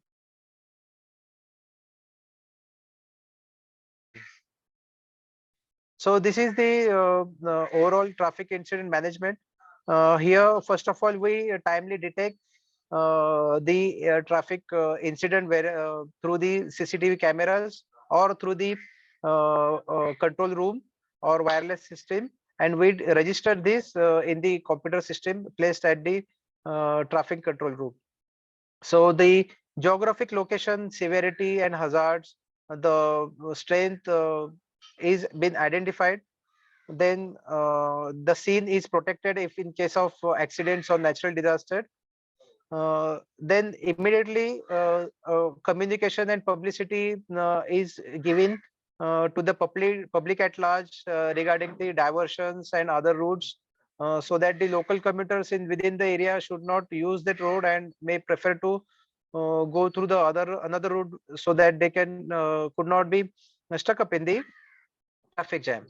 So road clear is the matter, collaborative and restraint. So in case of it's a artificial incident like any terrorist attack or any natural disaster where NDRF or NSG, force one like tactical teams are involved. So they also collaborative response like Mumbai, Mumbai Mahanagar Palika, MMRDA. So those are collaborative work, ambulances, etc. So backup services are also providing regular on basis, training and mock drills are being taken. So all the incidents on daily basis, weekly basis and monthly basis, quarterly basis are assessed by the senior officers. So this is the result section. So for the 6 months, Mumbai police has recorded about 3,869 incident reports, and these incident reports are further classified as normal incident reports of 1,426, median incident reports 2,430, and high incident reports as 13. So this is the at you below you may see the tabular form, and in the upper section you will see the graphical format. So you will see that DCP Traffic West. So Mumbai Traffic Police is divided in 4 zonal area, regional area: DCP Central, South, East, and West. So here in the normal category, the DCP West zone is seen with having maximum traffic issues. So in the as far as the medium category is concerned, again you will see the West zone is involved with the 1,170 incident reports, and upper side you will see parking, accident issues, crowding, fire, law and order, miscellaneous issues, stoppage of vehicles, traffic jam, etc. So this is the high category issue. Here also you can see the visibility and the classification of the high category. So this is the all together 3 incident reports all clubbed here together. So I will come to the conclusion part. That's in metropolitan city traffic incident model using the existing CCTV surveillance cameras are beneficial and capable of resolving traffic congestion issues within timeline. More aggression in championing the strategies to address the traffic safety and congestion by transportation community is a need of the hour. So I thanks the organizers. Thank you very much, sir. Thank you, sir. Nice presentation. The next presenter, who would like to do the next? Kindly remove, sir. Myself, Bhavika Makhija. Bhavika Makhija, please continue. Upload your PPT. Your video should be on. Okay, sir. Hello, myself, Bhavika Makhija from SDT Colony College. Are you orally presentation or uploading PPT? Uploading PPT. Okay. Just a minute, sir. Are you using laptop or your Android? Android mobile. Open your PPT, then go to the Zoom, click on share button. Desktop will be appear. Display over apps, it is showing. Hello. Hello. It is showing display over apps. PPT allow करूँ ना? Allowed किया है. आप क्या करना? आप क्या करना? PPT ओपन कर लेना. उसके बाद में जूम में जाना. जूम में शेयर स्क्रीन बटन है, उसको क्लिक करना. फिर एक डेस्कटॉप शेयर स्क्रीन किया है मैंने. फिर बाद में शेयर स्क्रीन करूँ ना? Share screen. हाँ, आपका PPT ओपन किया क्या पहले आपने? हाँ, PPT ओपन है मेरा सर. फिर इसमें ऐसे लिख के आ रहा है डिस्प्ले ओवर एप्स. हाँ, डिस्प्ले आपका डिस्प्ले जो है ना, वो मत सिलेक्ट करना. आपका जो PPT वो सिलेक्ट करना. ओके, एक सेकंड सर. आपको ओरली प्रेजेंटेशन ऑप्शंस ही ऐसे आ रहे. Microsoft share point, Google drive, box, photo, document, share screen करना पड़ेगा ना सर? नहीं, आप हम क्या बोलते हैं, आप सुन लो पहला. आप क्या करना, PPT ओपन कर लेना. PPT ओपन करने के ओपन सर. पीपीटी ओपन करने के बाद में आप जूम में जाना, जूम में एक शेयर बटन है, शेयर स्क्रीन, उस पर क्लिक करना, फिर एक डेस्कटॉप आएगा, डेस्कटॉप पे आपका पीपीटी भी दिखेगा, उसको डबल क्लिक कर देना बस। शेयर स्क्रीन, शेयर पे दबाया मैंने सर, उसके बाद आपका ऑप्शंस आ रहे हैं आपका माइक्रोसॉफ्ट। स्क्रीन आ गया, स्क्रीन आया आपका पीपीटी का। आपको दिख रहा है हमारे यहाँ, मेरे यहाँ से? नहीं, आपका स्क्रीन कुछ दिख रहा है नहीं है। आप एक काम करो ना मैडम, आप ओरली पढ़ लो आप। Sir, I'm sharing screen, but it is not visible. Actually, it is showing display over apps. So, in which app I have to go? आप एक काम करना, मैं अभी ये अपॉर्चुनिटी मैं दूसरे को दे रहा हूँ, आप कोई टेक्निकल होगा तो उनको जरा पूछ लेना आप। Who want to do Okay, the sir. next presentation? Can I, sir? Please continue. Maya madam, please continue. Upload your PPT. Okay.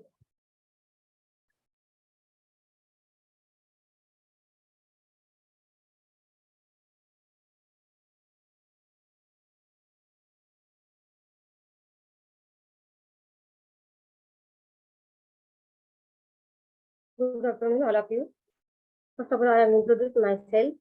I am a PhD research scholar at Vijayadevi Desai College, Anjangaon, Surgi, under the supervision of Dr. Vijayadevi Desai, Professor and HOD of the English Department. Here, my research paper title is "The Silence of Maternal Absence and in Black Imaging Identity in Teen Heights, Voyage in the Dark."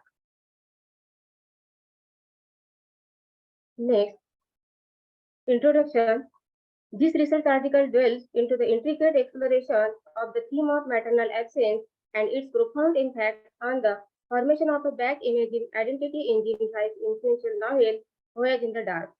Through a comprehensive analysis of the protagonist's transformative journey, this study dwells into the silences and gaps surrounding the absence of the maternal figure and the far-reaching consequences they have on the protagonist's racial and cultural identity. Drawing upon the theoretical framework of Du Bois' concept of double consciousness, this research dwells into the protagonist's profound sense of alienation as she grapples as a fragmented sense of self and attempts to construct an imagined Black identity, that means as a means of reconciling the void left by her absent mother.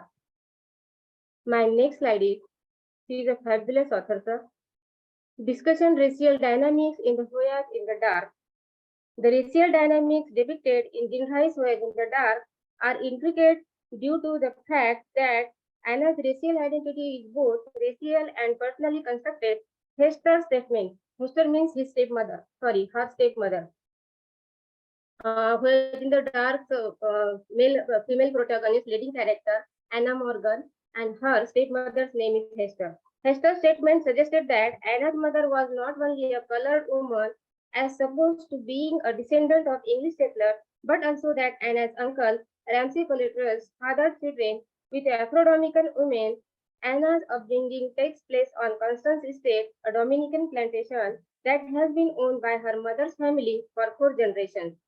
Thriving on the labor of enslaved individuals, after the sudden and unexpected death of Anna's mother, her father marries Hester, an English woman who tries to restore the family's lost reputation of undiluted Englishness.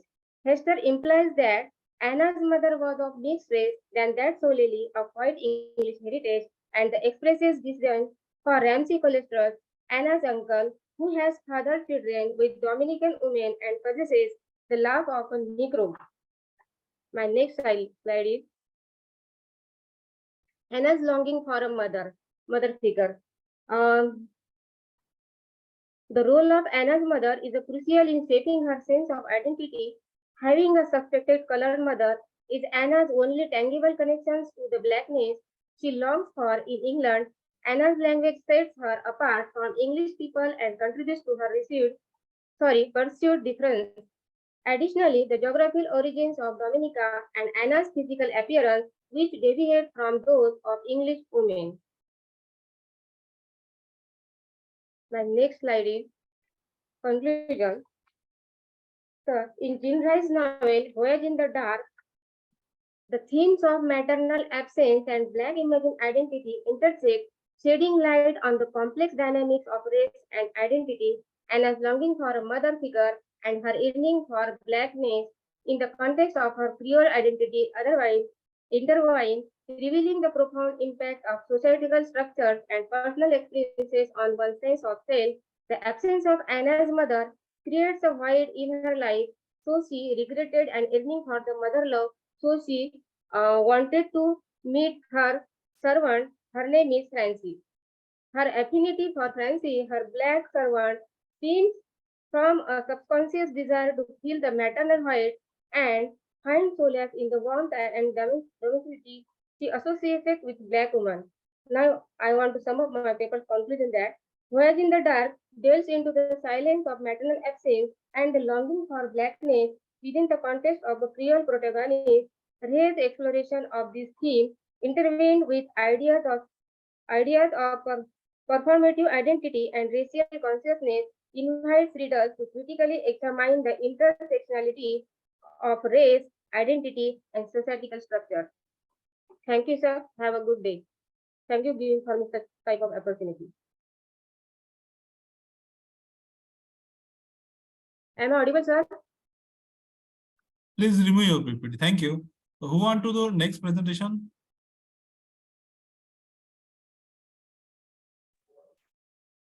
May I, sir? Subhash sir, please continue. Yes, sir. Upload your PPT. Yes, sir.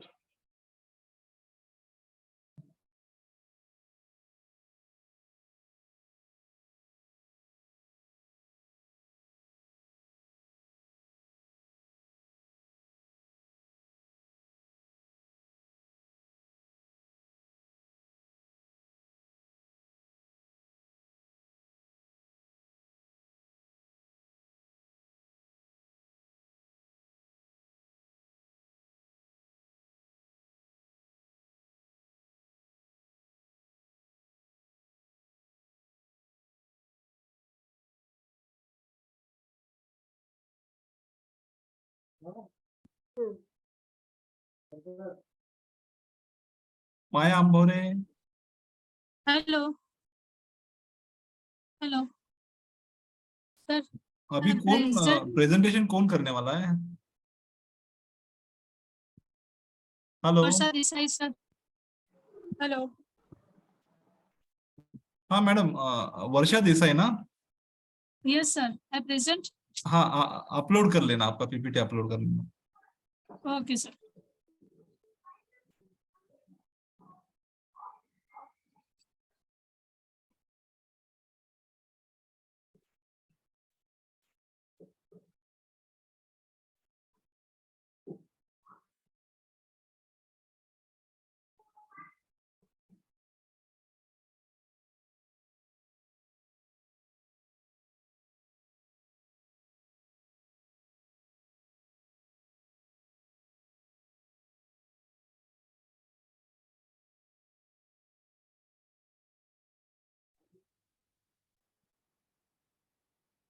Hello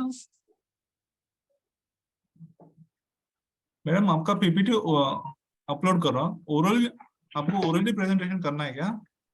नहीं sir मैं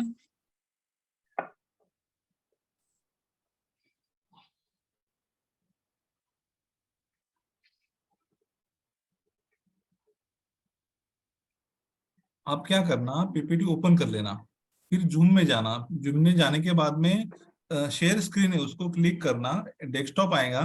desktop में फिर आपका PPT दिखेगा, उसको double click करना, automatic upload हो जाएगा. ओके सर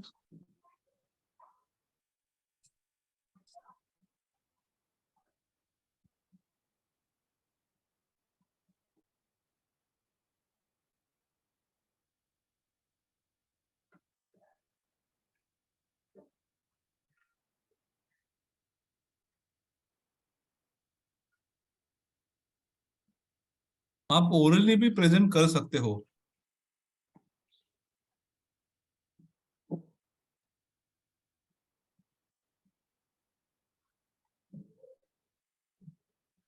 आपका आवाज नहीं आ रहा है.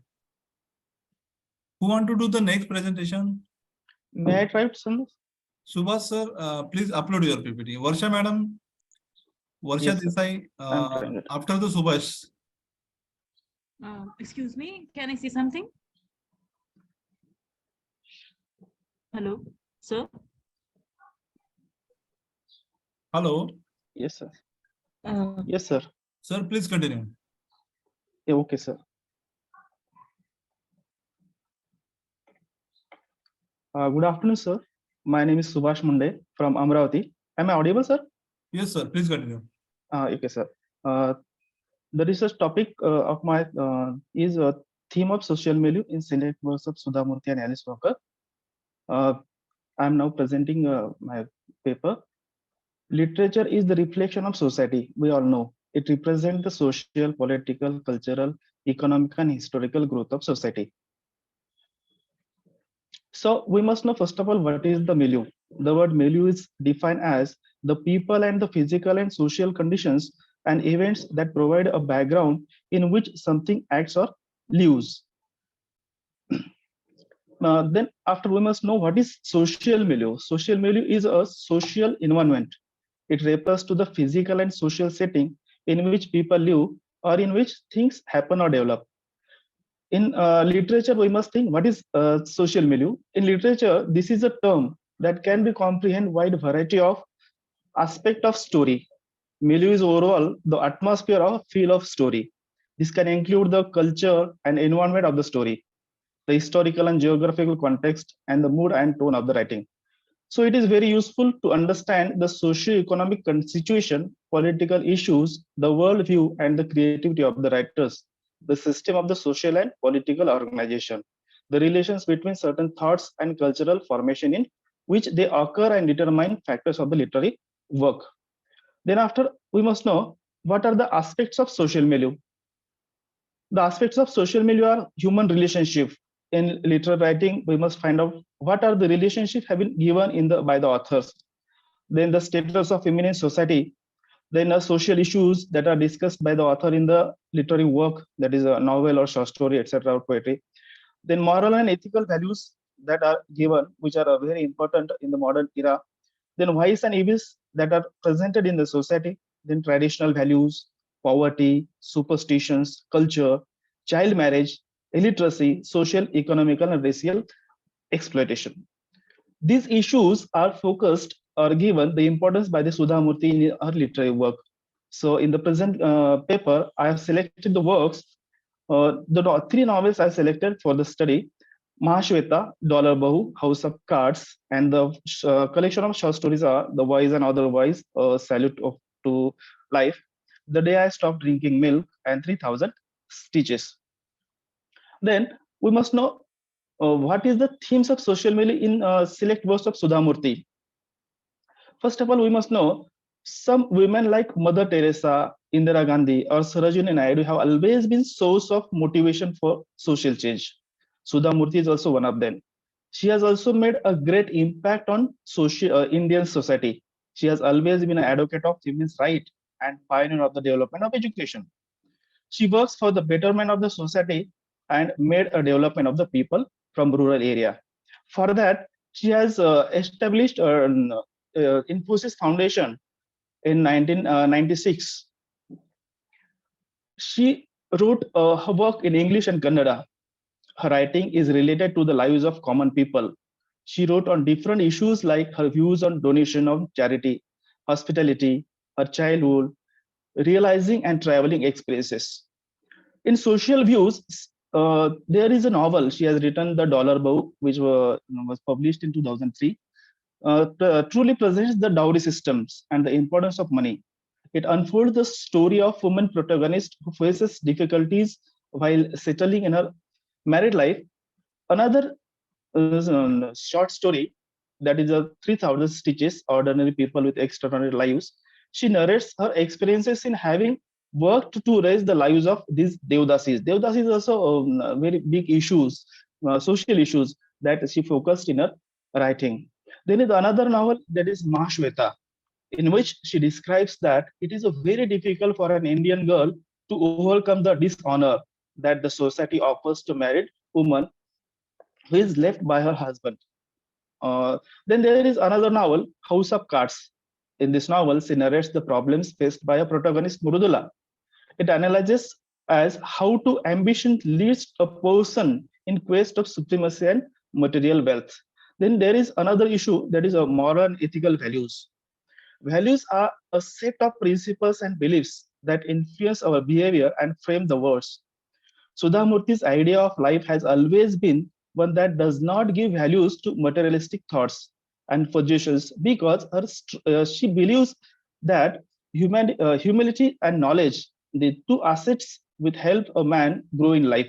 She always believed that money changes only hands, and that gives back to society. Then there is another issue, economical condition, social value, that is.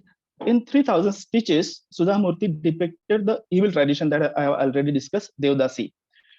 She also took the efforts to eradicate this tradition by helping 3000 Devdasis to leave their jobs and live a life of dignity by setting up their own banks.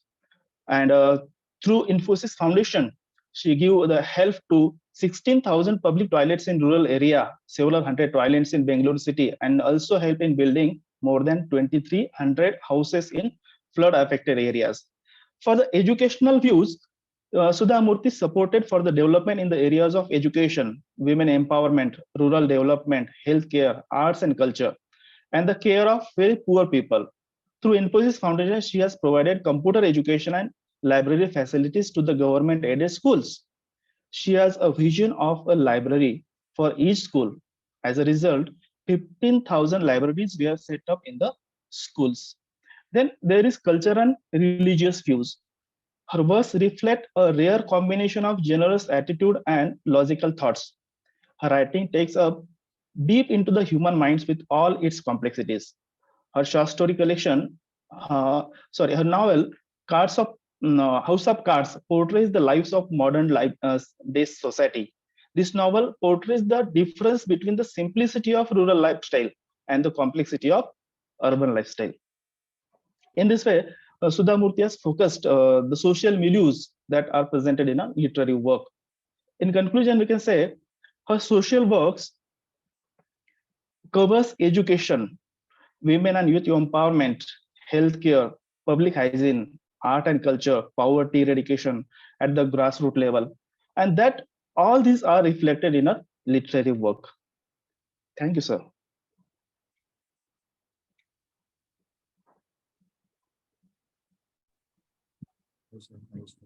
Hello, sir.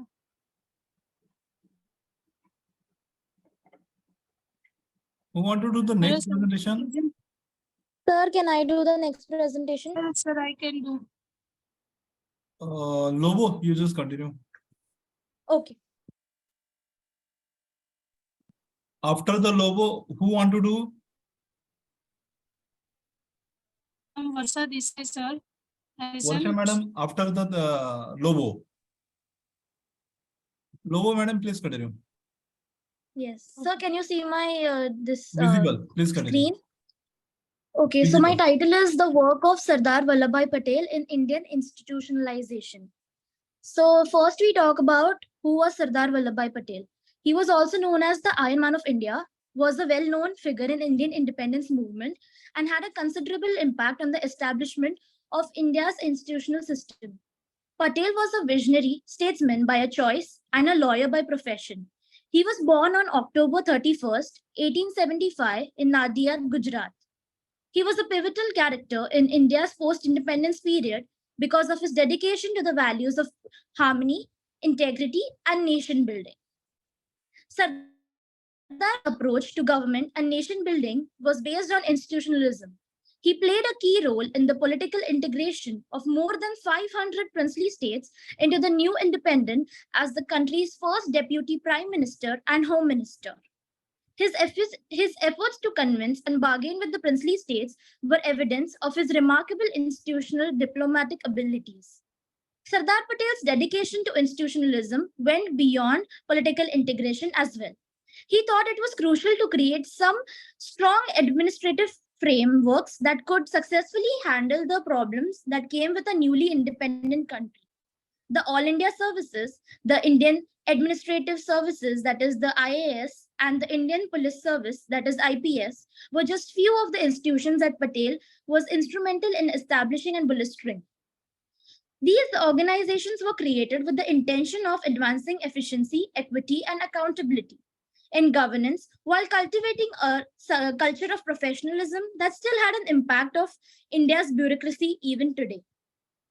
Next is the leadership and vision of Sardar Vallabhbhai Patel. It was essential to India's successful ascent to independence and ensuring the process of nation building. He played a significant role in bringing together disparate groups and leaders under a shared goal of free and united India. He was a senior member of the Indian National Congress and one of Mahatma Gandhi's closest friends. He was an outstanding leader during the Indian independence movement because of his unshakable dedication to the values of nonviolence, unity, and self-service. Patel's crucial contribution to integration of princely states into the newly formed India is one of his most outstanding accomplishments.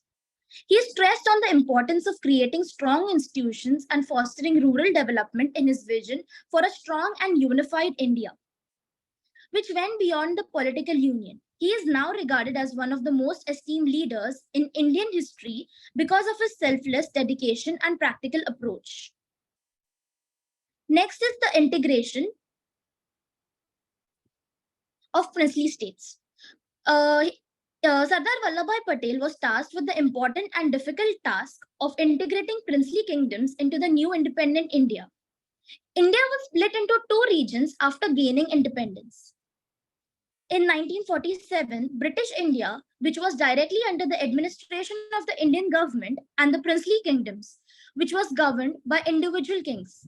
As India's first deputy prime minister and home minister, Patel was tasked as the persuading these princely kingdoms to join Indian Union and bring them all together. Along with his diplomatic efforts, he dealt sternly with instances of opposition or non-cooperation. He used a mix of inducements and where necessary coercion and compelled prior princely nations to join Indian cause. He was known as the Iron Man of India because of his tenacity and resolve. Nearly every princely state had joined India by May 1949, and the integration process was nearly accomplished. The basis for a united and cohesive India was built by Patel's vision and leadership in this area, and his legacy as the pioneer of national integration is still honored today. Next is reorganization of the states.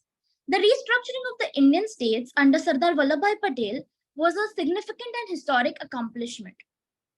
India had a difficult time incorporating princely kingdoms into its newly created union after gaining independence. Deputy Prime Minister and Home Minister Patel saw overt actions to preserve the nation's unity and territorial integrity.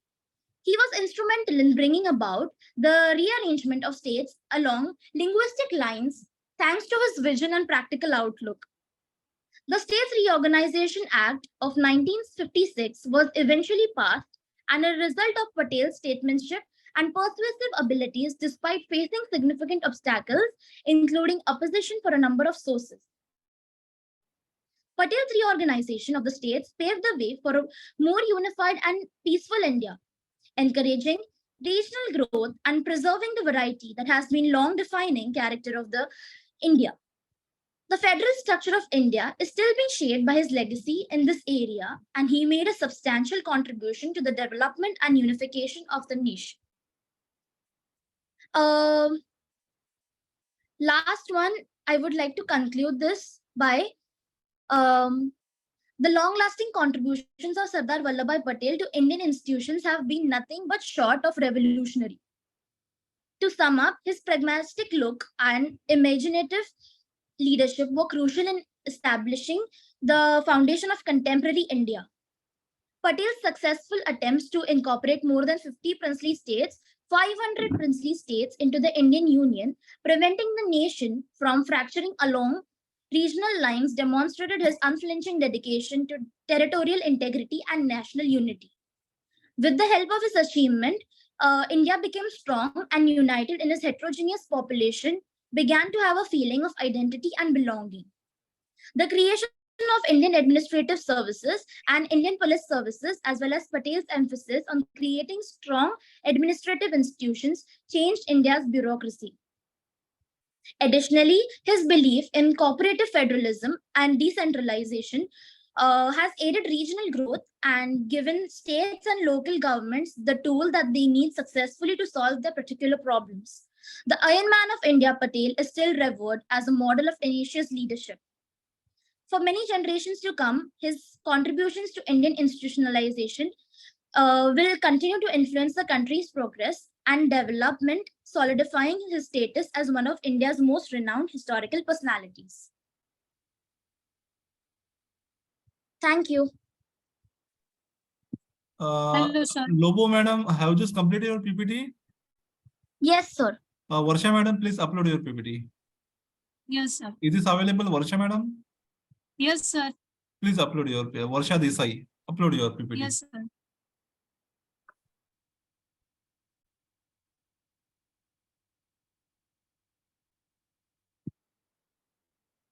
Hello, sir. My voice is proper. Hello, sir. Your voice is audible. Please continue. Okay, sir. Thank you. My name is Varsha Desai, sir. My today presentation, my topic is fundamental rights of prisoner of speedy trial. And I'm a scholar student in Karnavati University in Gujarat. My today's topic is fundamental right of speedy trial and relation between rule of law. And sub-article is fundamental trial of prisoner of speedy trial. The article 21 of the Constitution ensures prisoner the right to life and personal freedom as well as fair, just, reasonable legal system by giving a broad and liberal definition of life and personal liberty. The Supreme Court of India has shown as tremendous vigilance and care for the fundamental right of prisoners because of many factors. Intimates who are being tried in any court of India but cannot afford a surety bound or obtain legal representation are detained being bars and long strategies of time. Their fundamental rights have been gravely violated in various Indian courts. Under trial, detainees made up to 61.24% of the population. My keyword is quickly, liberty, guaranteed and responsible and liberal and encouragement and surety and trial, etc.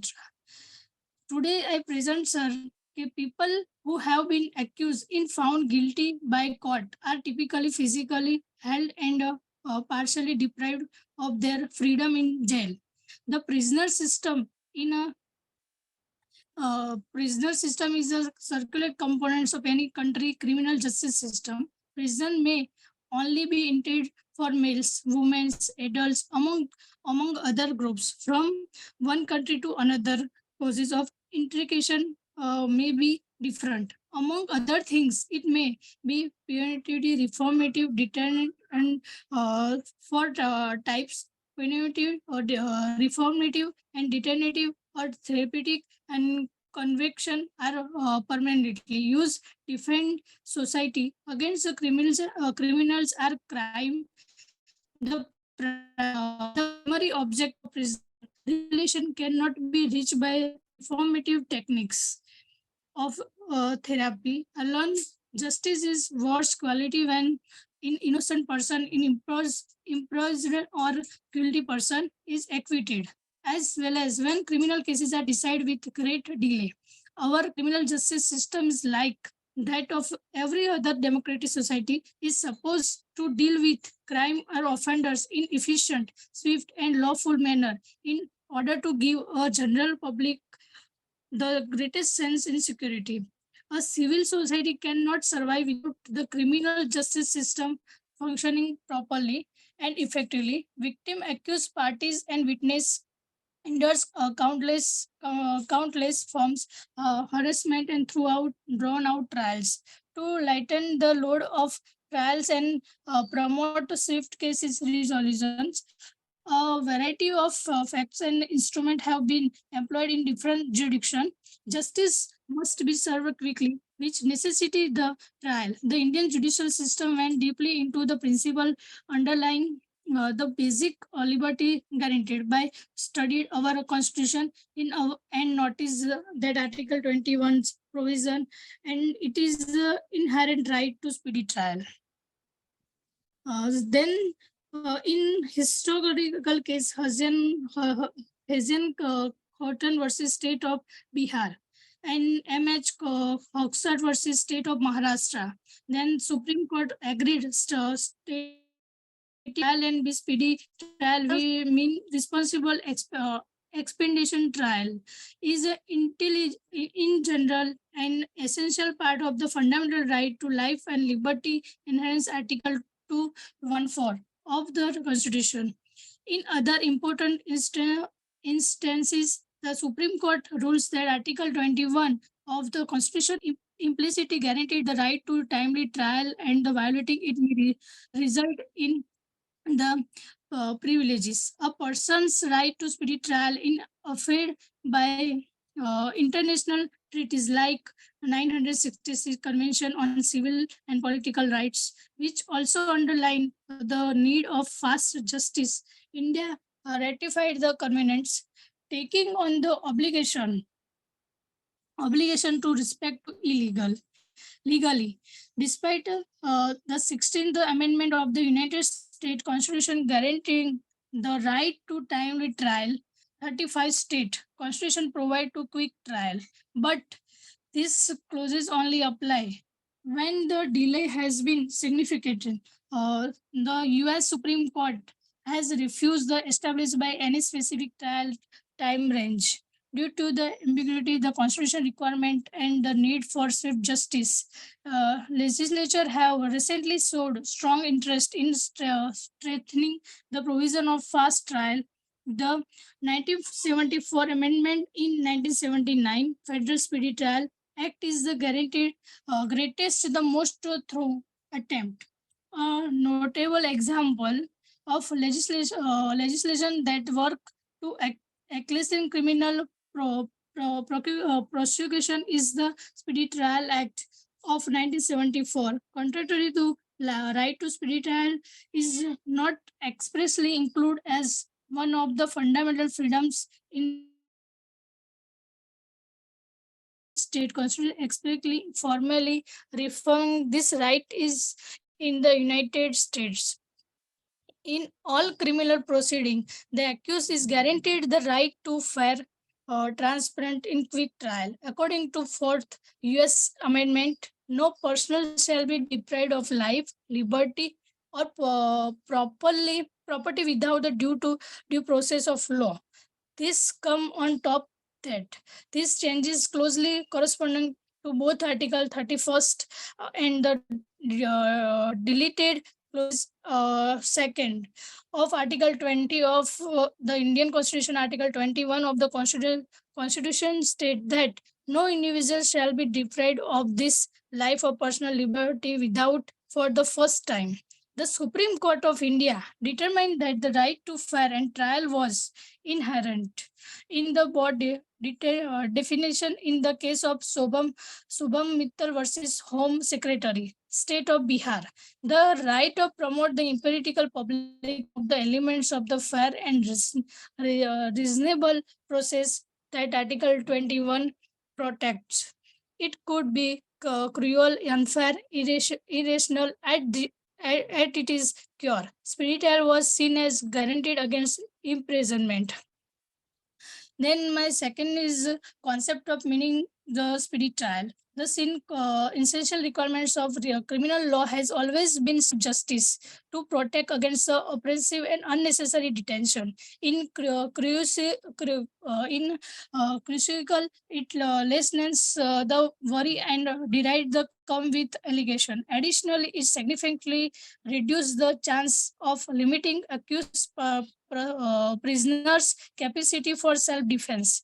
There is still a strong culture desire to provide justice quickly and fairly. Recently, the right to swift trial has come into play. against the fundamental right that are guaranteed by the Constitution has also been warranted by Indian Constitution. Then, sir, my conclusion is today I explain, sir. Sorry, sir. First, last is compensation given our court.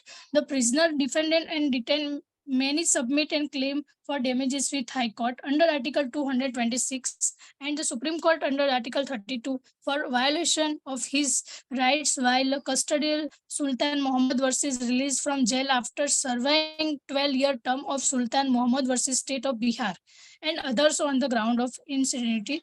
After being declared not guilty, the court noted that no proof of any kind of was offender to back up decision made by prisoner personal either diagnose the prisoner as insane or to remain him in custody. As a result of that diagnosis, he didn't receive intensive medical treatment.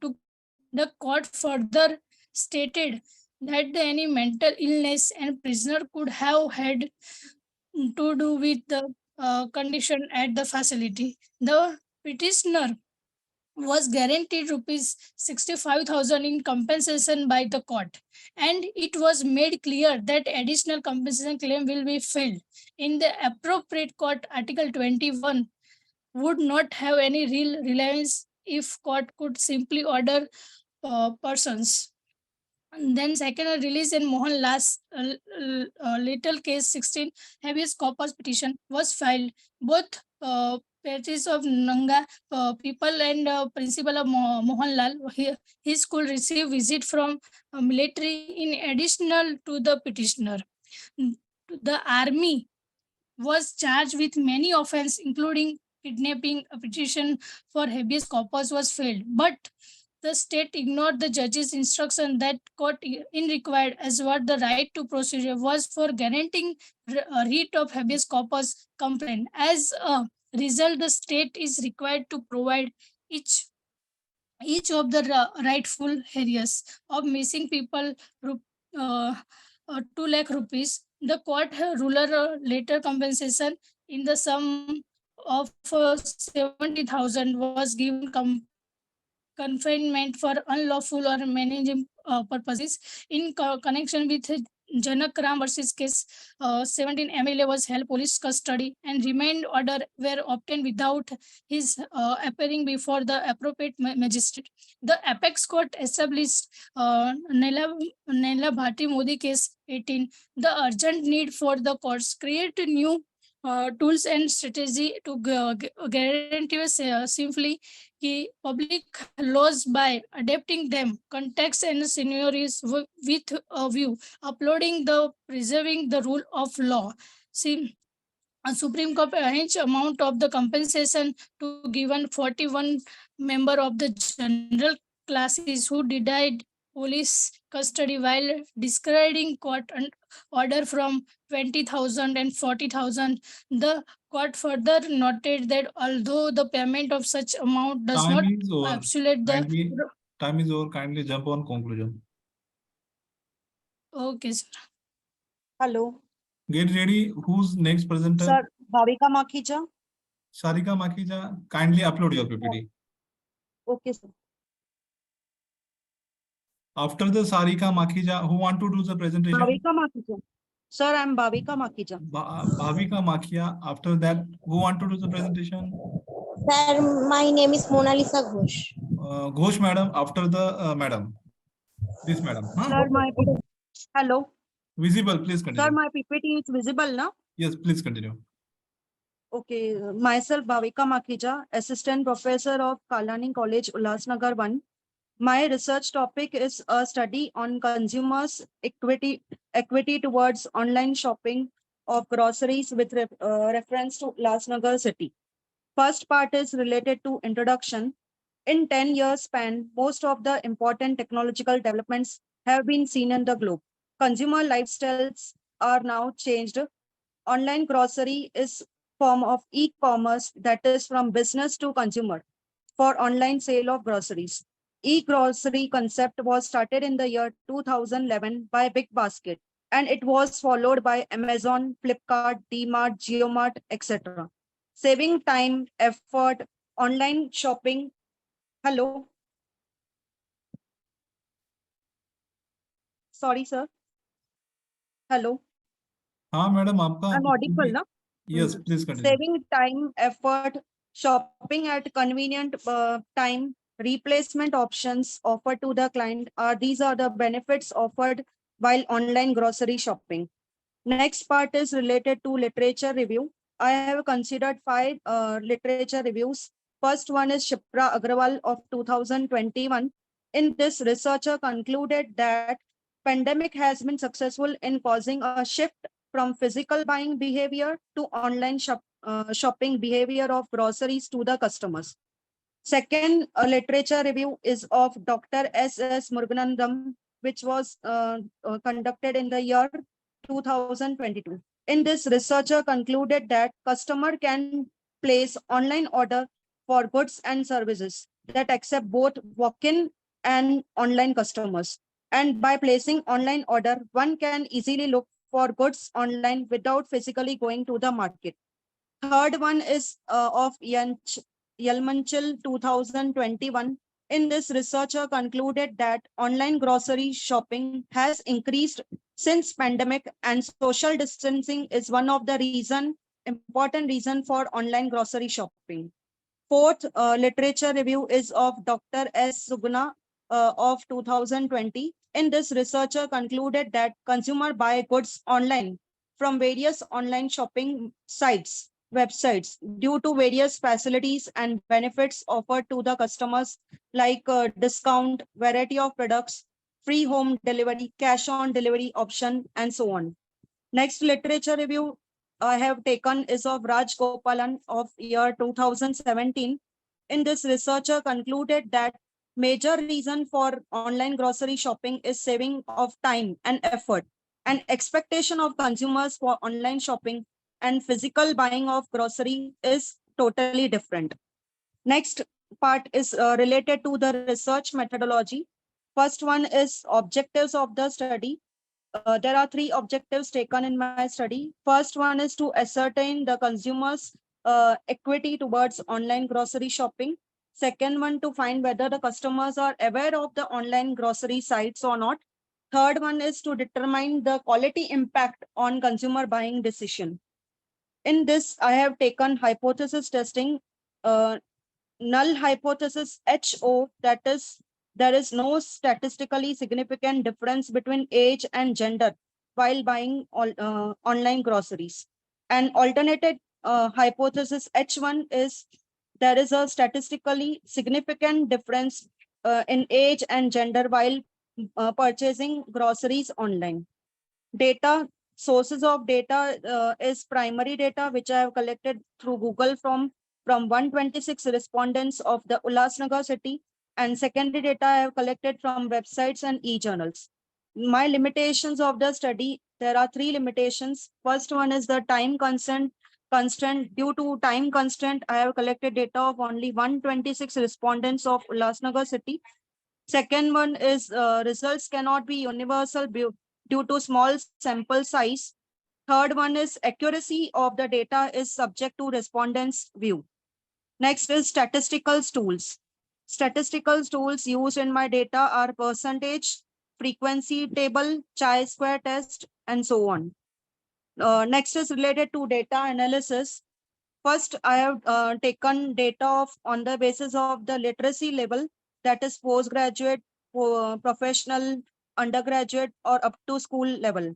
And from my data collection, majority of the respondents are undergraduate and percentage is 71.4%. Next, on the right-hand side, I have also collected data on the basis of family monthly income as above 75,000, 25 to 50,000, 50 to 75,000, and up to 25,000. And from my data collection, majority of the respondents have the family income up to 25,000, and it is up to 69%. Next is, I have also asked the questionnaire to the respondents that which applications they prefer while purchasing online groceries, whether it is Amazon, DMart, DealShare, Flipkart, JioMart, etc. And majority of the respondents prefer the online grocery from Amazon, that is 23%, and followed by DMart, that is 21.4% as per my data collection. Next question I asked to the respondents was the reason for online grocery shopping.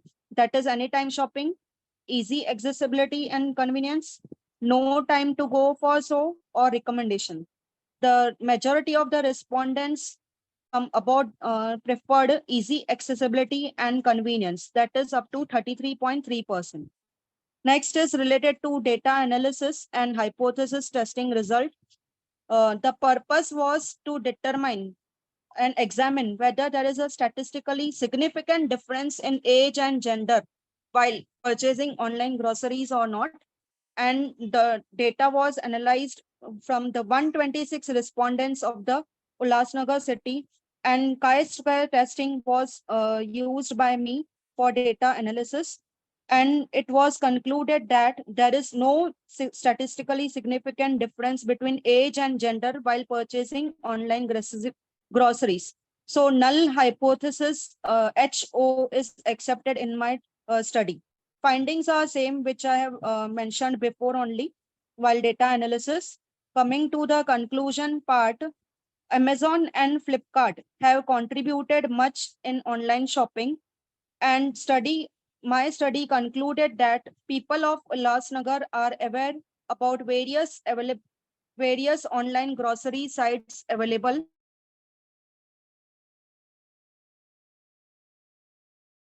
Have you completed? Easy accessibility and convenience. Yes, sir. Thank you. Okay, sir. The next presenter, what is the name of that Sir, person? Monalisa Ghosh. Ghosh madam, please continue. Upload your PPT. Your video should be on. Okay, I'm sir. requesting all participants, your face should be reflected in this video. It will be utilized for your CAS purpose as well as your PhD Viva. Upload your PPT. Ghosh madam. हाँ sir.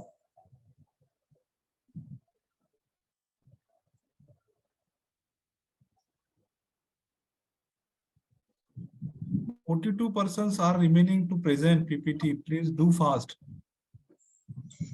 Sir, my name is Monalisa Ghosh. I am the research scholar of Dr. C.V. Raman University and the Video assistant should be teacher of. on. Sir.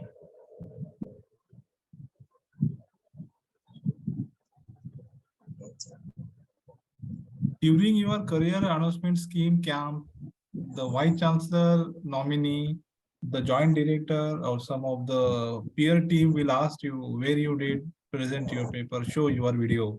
That time your face should be reflected in that. Sir. Are you doing oral presentation?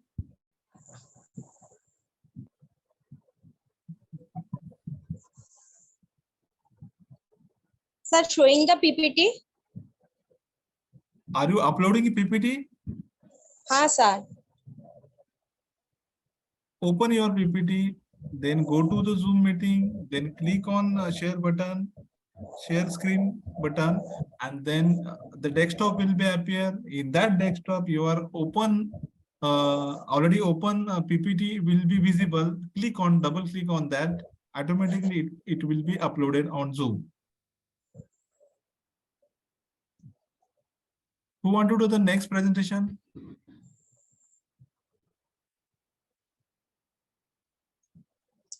Who want to do the next presentation after the Monalisa Ghosh? Sir, Murik. Mulik sir. Okay, no problem. Yes. Monalisa. After that. Monalisa Ghosh, are you comfortable? Yes, sir. Do the fast. I am the assistant teacher of Bushirhat Bazar Primary School. My research topic is impact of technology-based learning on student achievement and attitude of higher secondary school. Here my PPT presentation topic is a few important concerns during the COVID-19 pandemic on the promotion of higher problem-solving skill with the help of virtual education. that is the main point, is that it is expected that the approaches of viral education, virtual education during COVID-19 pandemic would give from its traditional from a program relevant to the context of present education. The real intellectual challenge of teacher lives in the opportunity for individual teachers to observe the impact of their teaching on students' learning. The crucial step is to incorporate ICT appropriately in the curricula of higher education programs. That would enable the perspectives of teachers well as in-service higher education teachers to implement ICT successfully in the teaching learning situation for the promotion of virtual education.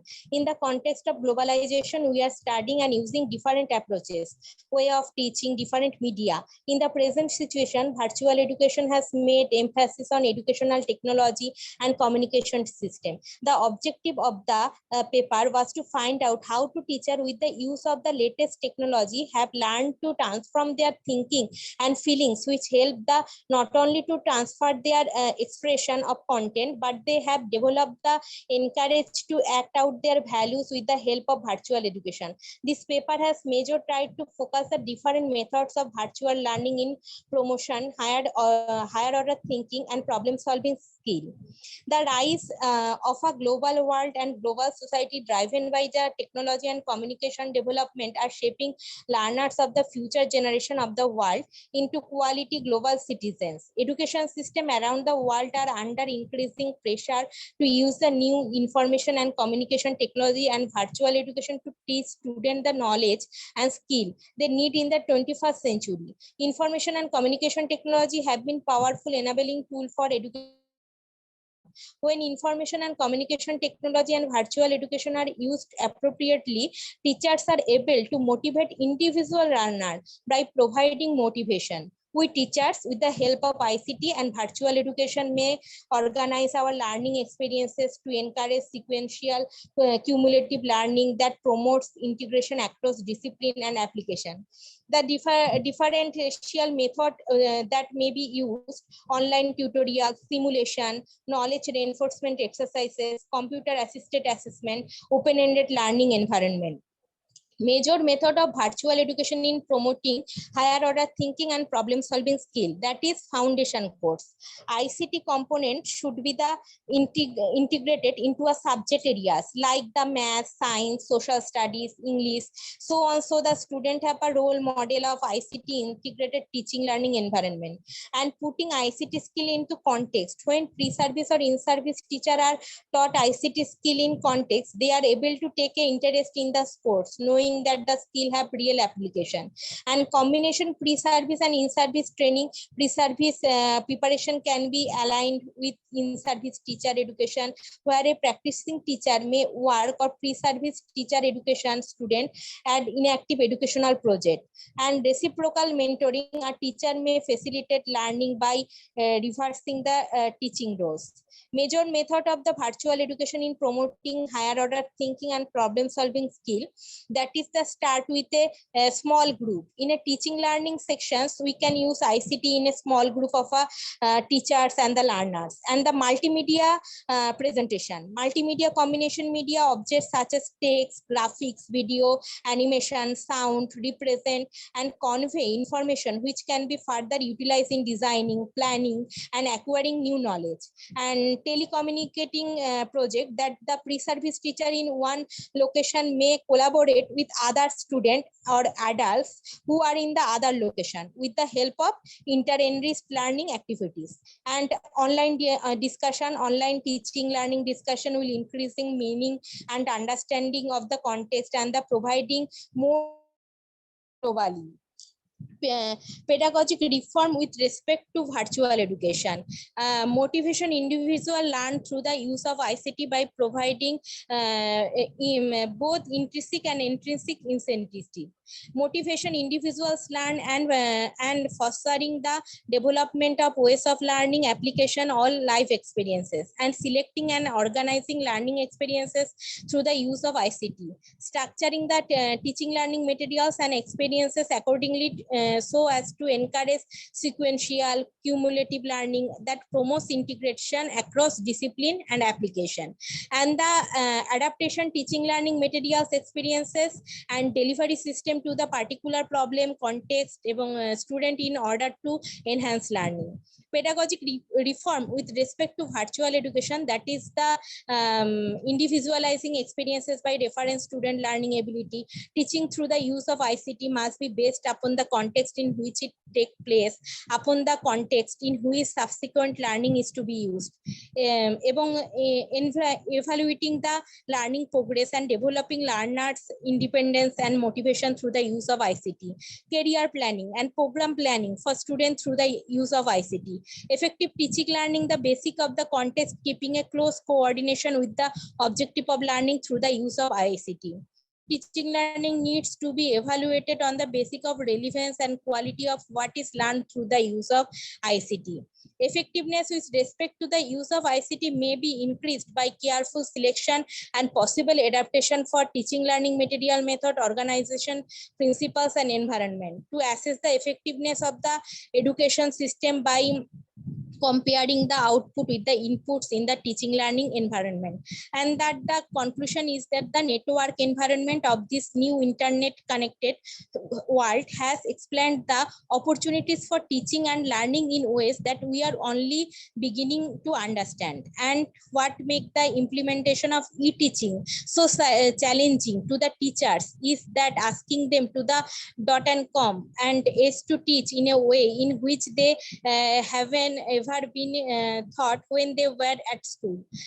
Whenever without a history and a wide knowledge base to draw, a teacher will have the opportunity to be pioneers in their own right as they set sail. It is expected that this approach should give a paradigm shift to teacher education from its traditional the paradigm relevant to the context of schooling for the globalized era.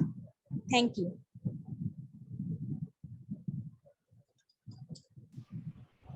Mulik sir, kindly Yes. upload your PPT. Just a minute, sir.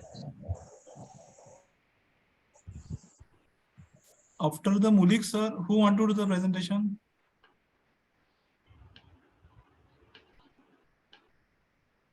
After Mulik sir, who want to do the presentation PPT?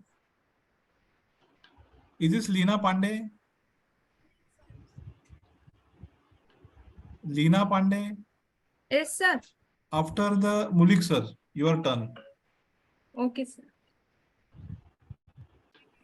Sir, hello, sir. Am I audible? Kishore, sir, am I audible? Sir, you are audible. Are you going through the PPT or oral presentation? I will make oral presentation, sir. No problem. Continue. Okay. So, I, Mr. Murik GP, KMC College, Khopoli, Maharashtra. My topic, my paper is Indian ethos in Nissim Ezekiel's poems. Nissim Ezekiel was a renowned Indian poet of Jewish origin. He was a professor, poet, actor, playwright, editor, and critic. His poems are seen exploring spiritual, social, cultural, political, and economic realities of India. Urban sensibility and Indian ethos are prominent themes in his poems. Ezekiel wrote on a variety of genres: poetry, plays, criticism, journalism, translation. He is a poet of Bombay City. He is considered as the father of Indian English poetry. Various aspects of Indian life, such as belief in superstitions by the rural people, the Babu English of the urban Indians, and a number of other follies in the Indian society have found in his poetry. He is a poet of many themes, and one finds a wide range of subjects and variety in his poetry. He wrote poetry out of his own experience and encounter with people at different places and times. There are a number of characteristics of Nissim Ezekiel's poetry, and in the Indian ethos is one of them. So what is ethos? Ethos is an operational term. It is defined as social and cultural realities in India. It is linked with a number of facets such as family relations, domestic realities, belief system, attitude of life, value system, patriarchy, morality, lifestyle, and diversity. Oxford English Dictionary defines ethos as the characteristic spirit of culture, era, or community as reflected in its attitudes. Indian ethos can be interpreted along with the complex and manifold facets. So, Indian ethos is one of the important salient features of Nissim Ezekiel's poetry. So, number of poems, Nissim Ezekiel wrote nearly 7 volumes, and out of these volumes, I selected poems which are depicted Indian ethos, and they are Enterprise, The Railway Clerk, The Truth About the Floods, Entertainment, Goodbye Party for Miss Pushpatiyash, and Ganga.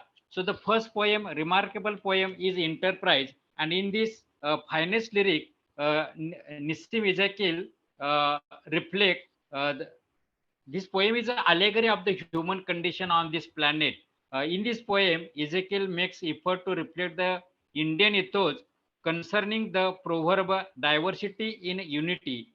He has made more efforts to establish unity in diversity, but he fails due to the traditional bound attitude of the society. So next poem of Nissim Ezekiel is a morning walk. In this poem also he reflects Indian ethos.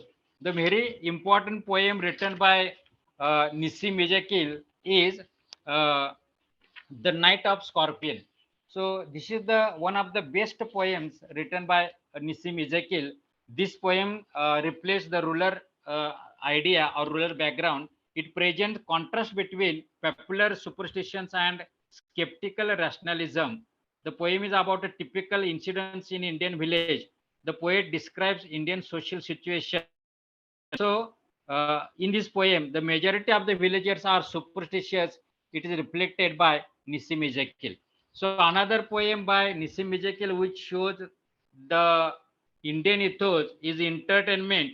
This is a remarkable poem which shows the Indianness as an Indian ethos. It is a faithful description of a monkey show which one can witness in any street corner in India. So these are some important poems written by Nissim Ezekiel, which shows the Indian ethos. So ethos of a nation. So at the conclusion of the paper, I say that ethos of a nation or a community is built upon beliefs and ideas that are shared by the masses. Many cultural practices also contribute to ethos. Nissim Ezekiel faithfully depicts Indian ethos in terms of various religious practices and the belief system. His poems like The Night of Scorpion, The Healers, The Railway Clerk, Entertainment, Enterprise, all these poems clearly reflect how Indians mobilize superstitions along with treatment for a cure. Similarly, spiritual guides and gurus are common characters in Ezekiel's verses.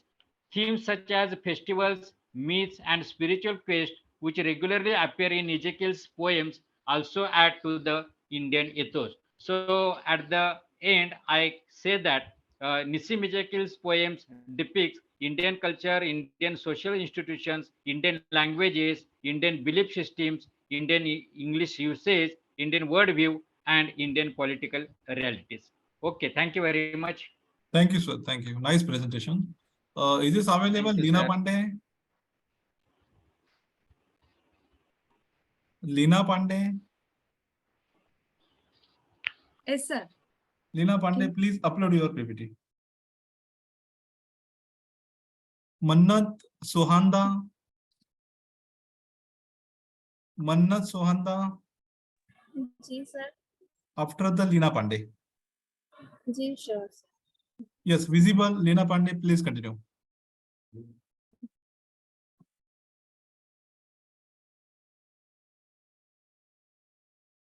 Pandey madam आपका आवाज नहीं आ रहा है.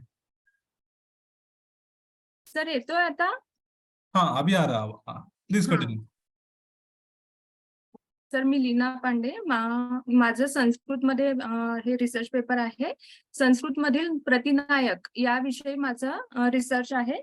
प्रतिनायकांचे महत्व पटवून सांगणे. मंगलाचरण संस्कृतमध्ये आधी सर्वात प्रथम मंगलाचरण लिहिलं जातं. त्यानंतर संस्कृत नाटकातील प्रतिनायक म्हणजे काय असतो ते सांगितलेलं आहे. काव्येषु नाटकम रम्यम ही लोकोक्ती प्रसिद्धच आहे. दशरूपकारांच्या मते रूपक 10 आहे, त्यातील नाटक हे एक रूपक. त्यातील नायक याची भूमिका ही आदर्श भूमिका असते आणि म्हणूनच तर म्हटल्या जाते रामादि दिवत वर्तितव्यम न रावणादिवत. या नाटकातील या आदर्श नायक जो असतो याच्या विरोधी भूमिकेलाच प्रतिनायक असे म्हणतात. नायक विरुद्ध भूमिका अर्थात नायकाचा आदर्श व विश्वास विरुद्ध भूमिकेचा प्रतिनिधी प्रतिनायक असतो. संस्कृत रूपकांमध्ये नायकाच्या उत्कर्ष चित्रणाच्या दृष्टीने प्रतिनायकाची भूमिका ही महत्वपूर्ण असते. प्रतिनायकामध्ये नायकाच्या बरोबरीचेच गुण असतात, मात्र काही अवगुणांमुळेच प्रतिनायक नायकापेक्षा न्यून दर्जाचा ठरतो. नाट्यशास्त्रीय ग्रंथाच्या आधारे प्रतिनायकाच्या शास्त्रीय स्वरूपाचे विवेचन आणि रूपकांमधील प्रतिनायकांचे स्वरूप मी इथे सादर करणार आहे. भरतमुनीकृत नाट्यशास्त्र. भरतमुनी उपलब्ध प्रथम नाट्यशास्त्रीय ग्रंथ होय. कालांतराने अनेक नाट्यशास्त्रकारांनी प्रतिनायकाचे लक्षण सांगून त्यांचे स्वरूप अधिक स्पष्टपणे मांडलेले आहेत. आचार्य भरताने नाट्यशास्त्रामध्ये कुठेही स्पष्टपणे प्रतिनायकाचे लक्षण सांगितलेले नाही. नाट्यशास्त्राच्या 34व्या तसेच 35व्या अध्यायामध्ये भरताने जेथे नायक नायिका तसेच अन्य सहाय्यक भूमिकांचे जसे विदूषक वीट इत्यादींचे लक्षण केलेले आहेत, तेथे प्रतिनायकाचा उल्लेख सुद्धा केलेला नाही. मात्र या आधारावर ही धारणा बनवून घेणे न्यायसंगत होणार नाही की प्रतिनायकासारख्या भूमिका त्यांना मान्य नाही. नाट्यशास्त्रातील प्रथम अध्यायातील श्लोक क्रमांक 108 मध्ये भरताने धर्म अर्थ काम या व्यतिरिक्त हास्य युद्ध तसेच वध यांचाही उल्लेख केलेला आहे. क्वचित धर्म क्वचित क्रीडा क्वचित अर्थ क्वचित श्रम क्वचित हास्यम क्वचित युद्धम क्वचित कामः क्वचित वधः. मग द्वंद्व संघर्ष तसेच प्रतिस्पर्धा यांच्या माध्यमाने नायकाचा विरोध करणाऱ्या भूमिकेला भरताने मान्य केलेलेच आहे. भरताने तिथे स्वीकार केलेलाच आहे. त्यानंतर आपण बघू दशरूपकार आणि प्रतिनायक. दशरूपकार धनंजयाने नायक विरुद्ध भूमिकेचे प्रत्यक्ष रूपाने लक्षण सांगितलेले आहे. त्यांनी नायक विरुद्ध भूमिकेला रिपू असे म्हटलेले आहे. लक्षण करताना आचार्य म्हणतात लुब्ध धीरोद्धत स्तब्ध पापकृत व्यसनी रिपुः. लक्षणांचे स्पष्टीकरण देताना आचार्य वृत्तीमध्ये म्हणतात तस्य नायकस्य इत्थं भूतः प्रतिपक्ष नायको भवति यथा राम युधिष्ठिरो रावण दुर्योधनो. प्रत्यक्ष लक्षण तसेच वृत्ती यामध्ये दशरूपकाराने स्पष्टपणे प्रतिनायक या नावाचा उल्लेख केलेला नाही. मात्र या लक्षणाच्या उल्लेख प्रसंगी तसेच इहामृग या रूपक भेदाचे लक्षण सांगताना ते प्रतिनायक या शब्दाचा उल्लेख करतात. यावरून असे मान्य करू शकतो की दशरूपकार असे प्रथम नाट्यशास्त्रकार आहे की ज्यांनी नायक विरुद्ध भूमिकेचे लक्षण सांगितलेले आहे. त्यानंतर आपण बघू पुढचं अभिनवगुप्त आणि प्रतिनायक. अभिनव भारतीचे रचनाकार अभिनवगुप्त यांनी स्वतः नाट्यशास्त्रावरील ग्रंथ लिहिलेला नाही. मात्र भरतमुनींच्या नाट्यशास्त्र ग्रंथावरील टीकाकार असल्यामुळे त्यांच्याही विचारांना तेवढेच महत्व प्राप्त होते. त्यांचे धीरोद्धत धीर ललित धीर प्रशांत हे पूर्ण संस्कृत मध्ये. त्यानंतर या उपयुक्त अभिनवगुप्तांच्या कथनावरून प्रतिनायकाविषयीचे पुढील निष्कर्ष काढले जाऊ शकतात. नंबर 1, धीरोद्धत धीर ललित धीर प्रशांत नायकापेक्षा भिन्न चरित्र प्रतिनायकाचे असायला हवे. नंबर 2, धीरोद्धत नायकाच्या चरित्राला मिळते जुळतेच चरित्र प्रतिनायकाचे असावे. रूपकामध्ये नायक यशस्वी तर प्रतिनायक अयशस्वी असावा. वरील संदर्भावरून असे तात्पर्य निघते की प्रतिनायक धीरोद्धत नायकाच्या गुणांनी युक्त असावा तसेच नायकाला उपयुक्त रसांच्या विरोधी रसांनी तो युक्त असावा. या निष्कर्षावरून असे स्पष्ट होते की आचार्य अभिनवगुप्त स्पष्टपणे प्रतिनायक तसेच त्यांचे सहाय्यक उपप्रतिनायक यांचा अस्तित्वाचा स्वीकार करतात. पुढचं आहे काव्यानुशासनकार आणि प्रतिनायक. काव्यानुशासनकार आणि प्रतिनायक. काव्यानुशासनचे रचनाकार आचार्य हेमचंद्र असून हे प्रसिद्ध नाट्यशास्त्री रामचंद्र गुणचंद्र यांचे गुरु आहेत. आचार्य हेमचंद्रांनी सुद्धा प्रतिनायकाच्या भूमिकेचे लक्षण केलेले आहे. यावरून आचार्य हेमचंद्रांची गणना अशा आचार्यांमध्ये केल्या जाऊ शकते की ज्यांनी स्पष्टपणे प्रतिनायक या भूमिकेचा स्वीकार केलेला आहे आणि लक्षण सांगितलेले आहे. आचार्य हेमचंद्र लक्षण सांगताना लिहितात, व्यसनी पापकृत लुब्ध स्तब्धो धीरोद्धतः प्रतिनायकः. आचार्यांच्या मते प्रतिनायक व्यसनी, पापी, लोभी, उद्धट असायला हवा. तसेच प्रतिनायकामध्ये धीरोद्धत नायकाचे गुण सुद्धा असायला हवे. दशरूपकारांनी सांगितलेले लक्षण झाले. आता यानंतरचं पुढचं आपण बघू. उपरोक्त विवेचनावरून असे स्पष्ट होते की आचार्य हेमचंद्रांनी सारासार विचार करून रिपुऐवजी प्रतिनायक शब्दांचा प्रयोग केलेला आहे आणि त्यांचे हेच अभिष्ट असणार की लक्ष रूपकांमध्ये दशरूपकारांच्या रिपूच्या आधारावर प्रतिनायक भूमिकेमध्ये हिंसा, हत्या यासारख्या भावनेला कुठेही संधी मिळायला नको आणि साहित्याला मान्य असणाऱ्या आदर्शांना कुठेही क्षती पोहोचायला नको. पुढचं आहे नाट्य दर्पणकार आणि प्रतिनायक. नाट्य दर्पण या ग्रंथाचे रचनाकार रामचंद्र गुणचंद्र असून आचार्य हेमचंद्र यांचे शिष्य होते. शिष्य असूनही त्यांच्या नाट्यशास्त्रीय दृष्टिकोन आचार्य हेमचंद्रांपेक्षा भिन्न होता. दशरूपकारांचे परवर्ती असूनही नाट्यशास्त्रकारांमध्ये नाट्य दर्पणकार रामचंद्र गुणचंद्र यांचे महत्व कमी होत नाही. त्यांनी योग्य त्या जागी दशरूपकारांच्या नाट्यशास्त्रीय विचारांचे खंडन सुद्धा केलेले आहे आणि प्रतिनायकाच्या भूमिकेला त्यांचे विचार अगदी स्पष्ट आहे. प्रतिनायकाचे लक्षण सांगताना नाट्य दर्पणकार म्हणतात, लोभी धीरोद्धतः पापी व्यसनी प्रतिनायकः. म्हणजे अर्थात प्रतिपंथी नायक प्रतिनायक असतो, तसेच तो लोभी, पापी, व्यसनी आणि धीरोद्धत गुणांनी युक्त असतो. बरी लक्षणाला लक्षपूर्वक बघितले असता असे कळते की नाट्य दर्पणकारांनी दशरूपकार व आचार्य हेमचंद्र यांना मान्य असल्यास त्या गुणाला स्वतःच्या लक्षण स्थान दिलेले नाही. पुढचं आहे साहित्य दर्पणकार आणि प्रतिनायक. साहित्य दर्पणकार जे रचनाकार आचार्य विश्वनाथ असून ते कविराज या उपाधीने विभूषित आहे, म्हणून त्यांना विश्वनाथ कविराज असे म्हणतात. आचार्य विश्वनाथ कविराजांनी प्रतिनायकाचे लक्षण करतेवेळी म्हटले आहे, धीरोद्धतः पापकरी व्यसनी प्रतिनायकः यथा रामस्य रावणः. याआधी आपण दशरूपकारांनी सांगितलेले प्रतिनायकाचे लक्षण बघितले आहे. त्याच लक्षणाचा आचार्य हेमचंद्रांनी शब्दांची अदलाबदल करून स्वीकार केलेला आहे. मात्र त्यानंतर त्याच्या शिष्यांनी अर्थात नाट्य दर्पणकारांनी दशरूपकाराच्या लक्षणाला स्तब्ध पदाला सोडून प्रतिनायकाचे लक्षण केलेले आहे आणि साहित्य दर्पणकाराने तर लक्षणेतील स्तब्ध तसेच लुब्ध या दोन्ही पदाचा स्वीकार न करताच प्रतिनायकाचे लक्षण सांगितलेले आहे.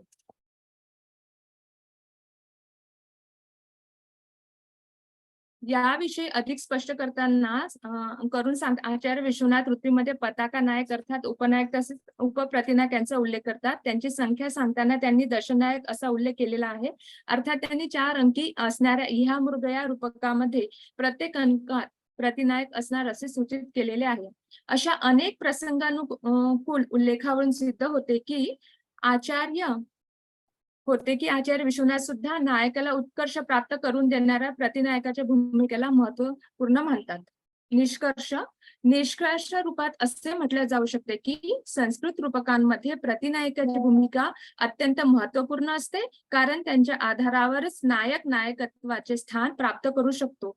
नायकाला रसिकांच्या हृदयामध्ये श्रेष्ठ स्थान मिळवून देण्यामध्ये प्रतिनायकाची भूमिका ही महत्वपूर्ण असते.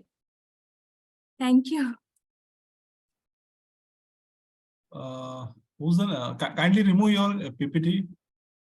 Leena Pandey. Yes sir. Remove कसं करायचं?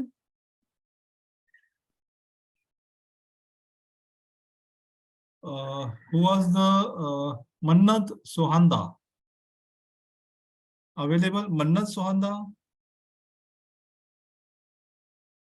Mannat Sohanda? जी sir.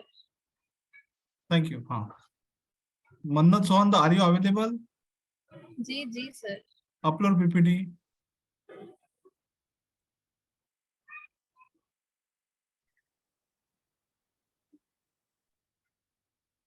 Sir, is that visible? नहीं, क्या करना, PPT ओपन कर लेना, फिर जूम में जाना, फिर जूम में शेयर स्क्रीन बटन है उसको क्लिक करना, क्लिक करने के बाद में एक डेस्कटॉप आएगा, डेस्कटॉप में आपका पीपीटी दिखेगा, फिर उसको डबल क्लिक करना, शेयर करवा देना, फिर ऑटोमेटिक अपलोड हो जाएगा।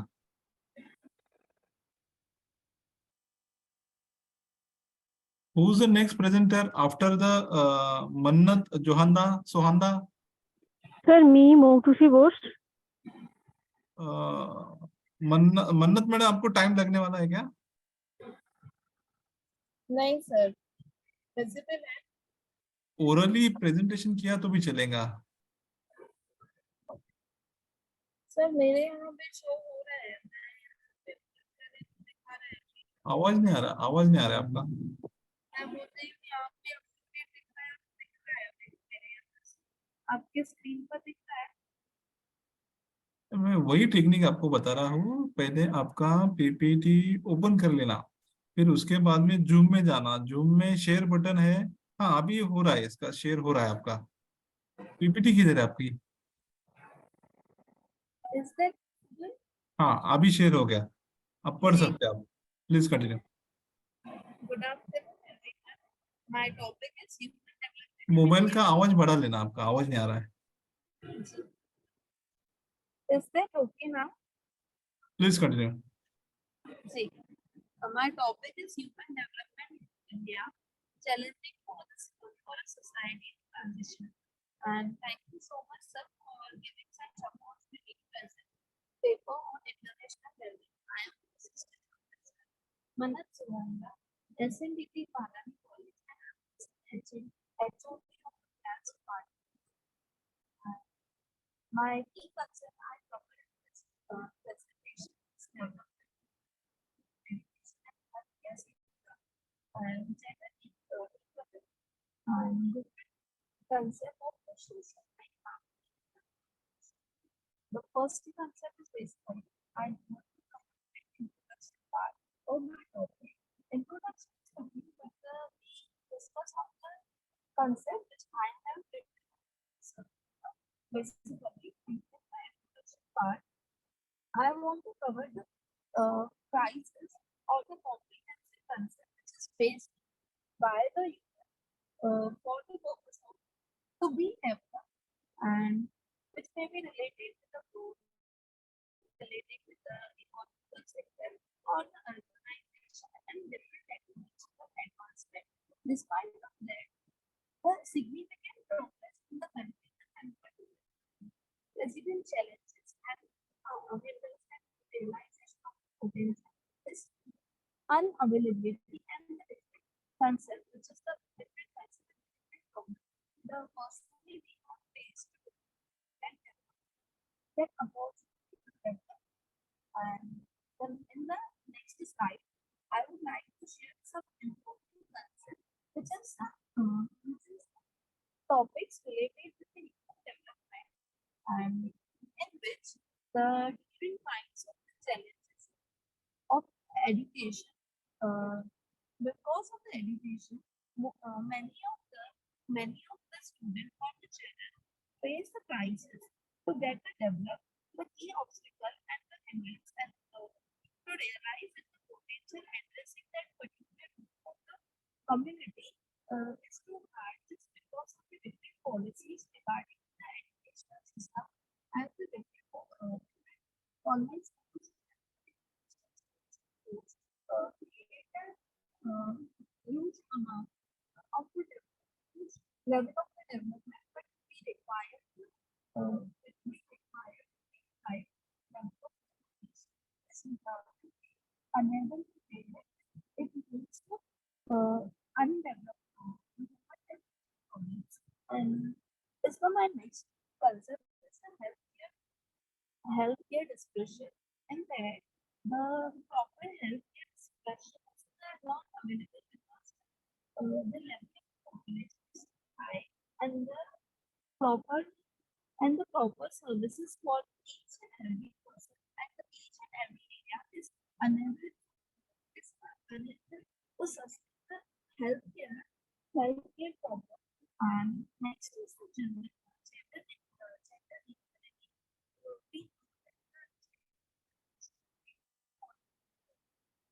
But the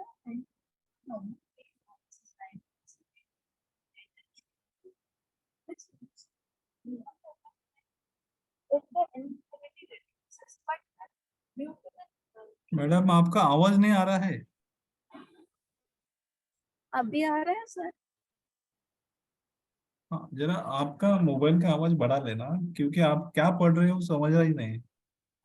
ओके सर, अभी आ रहा है? हेलो? हाँ, ये मोबाइल सामने रखना ऐसा. जी जी. Next is poverty and inequality. We know that the impressive economic growth we require to reduce the poverty and which ultimately leads to income equality. Which besides in India, that the research is investigate the root of the causes of poverty and the impact of which is impact on the human development and the challenges faced with the narrowing in the landscape. It is also discussed potential settlements to reduce poverty and the economic development. Urbanization is the next task. Has a name that is and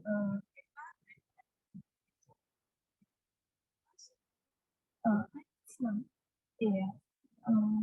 In this paper, I explained that urbanization concept has such मन्नत madam आपका time of हो गया है. okay. So last 2 minutes. Who's the next presenter? Sir, may I? Matushi Ghosh, you please continue. Yes, yes, sir.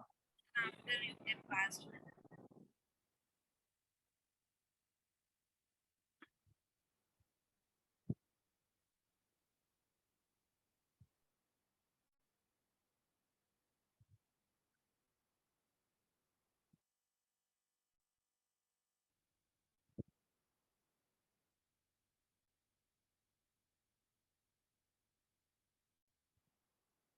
Matushi Ghosh.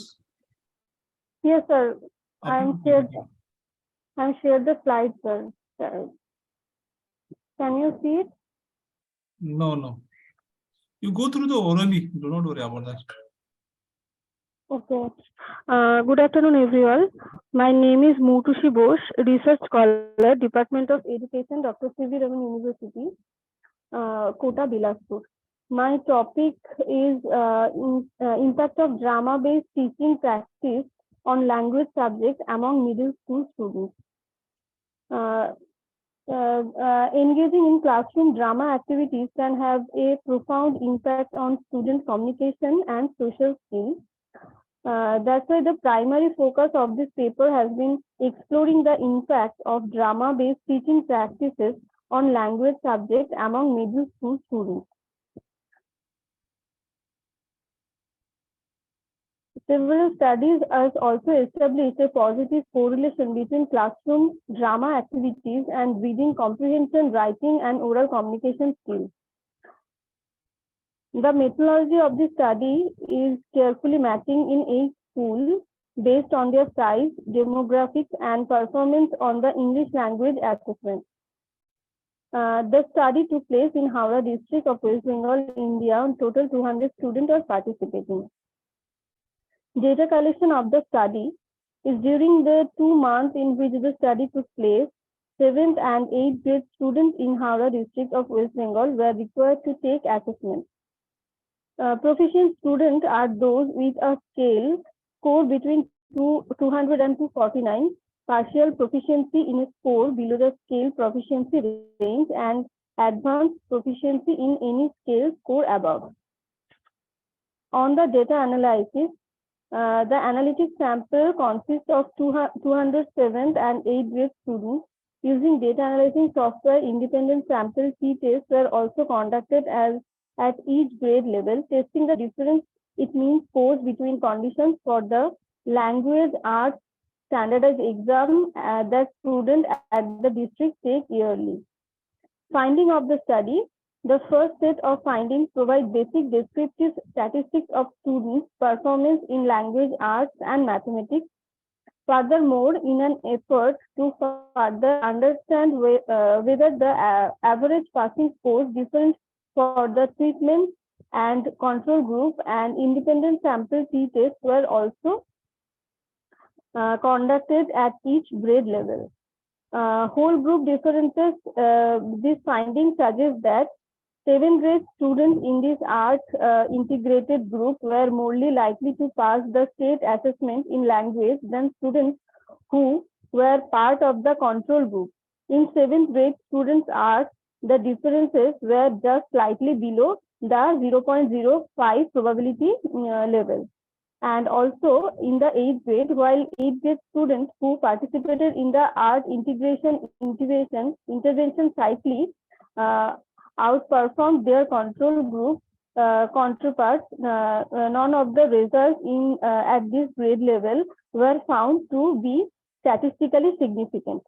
Group difference by gender results also showed that the 12.5% point difference in language art performance between experimental and control among 7th grade males was statistically significant and also notable, even though statistically significance was not present in the fact that the 7th grade females in the treatment were 7.5 percentage points more likely to rank proficient in math than their own control group counterparts.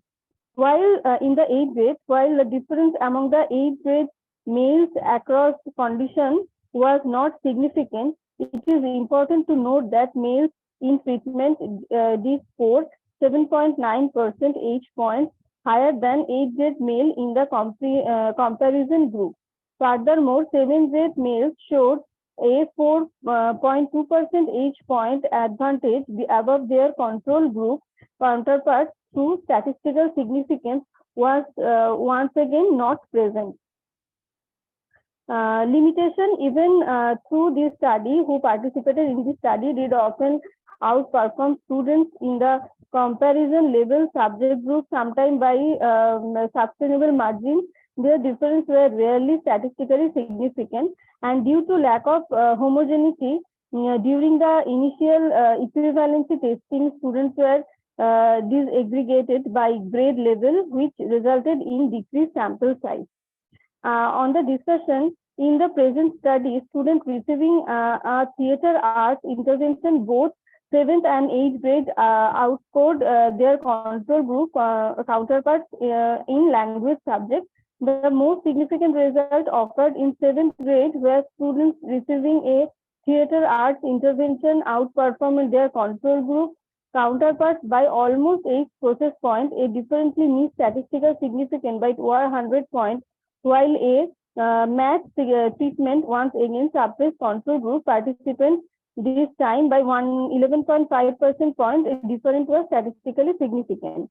The overall result of the study are encouraging since they predict academic benefit to those students who participate in their arts-related intervention. As such, we may understand there are art influential inclusion is a benefit student of all races and ethnic, both males and female, in both 7th and 8th grade. Thank you. Thank you. Who want to do the next presentation?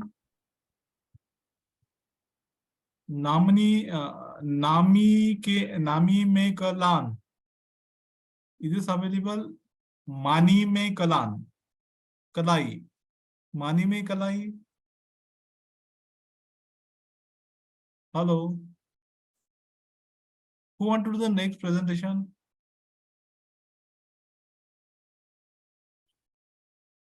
Dear participants, who want to do the next presentation PPT?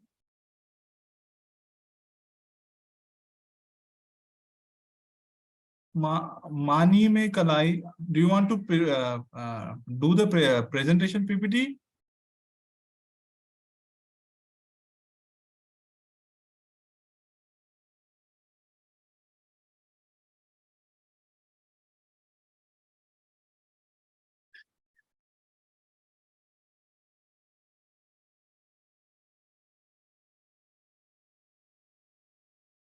Dear participants, who want to do the presentation PPT?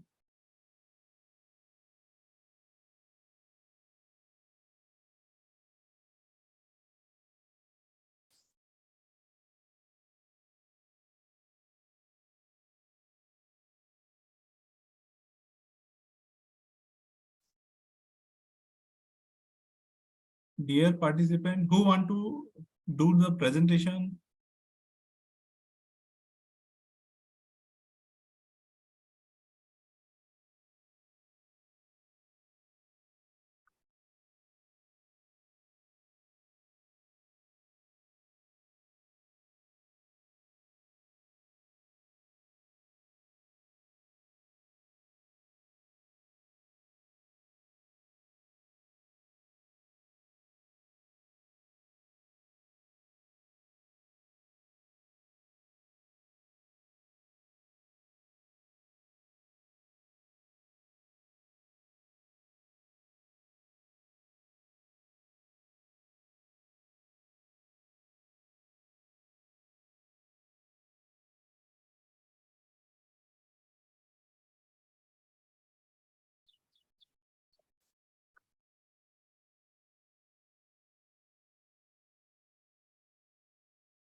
Manimi Kalai, do you want to present paper PPT? Unmute yourself.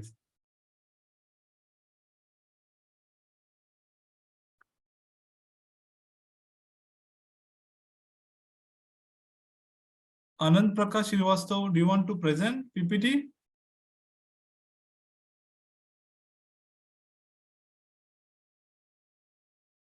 Srivastav sir, do you want to present PPT?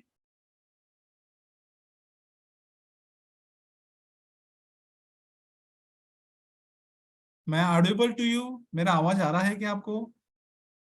Yes, sir. हाँ, किसको अभी रह गया है PPT present करने का?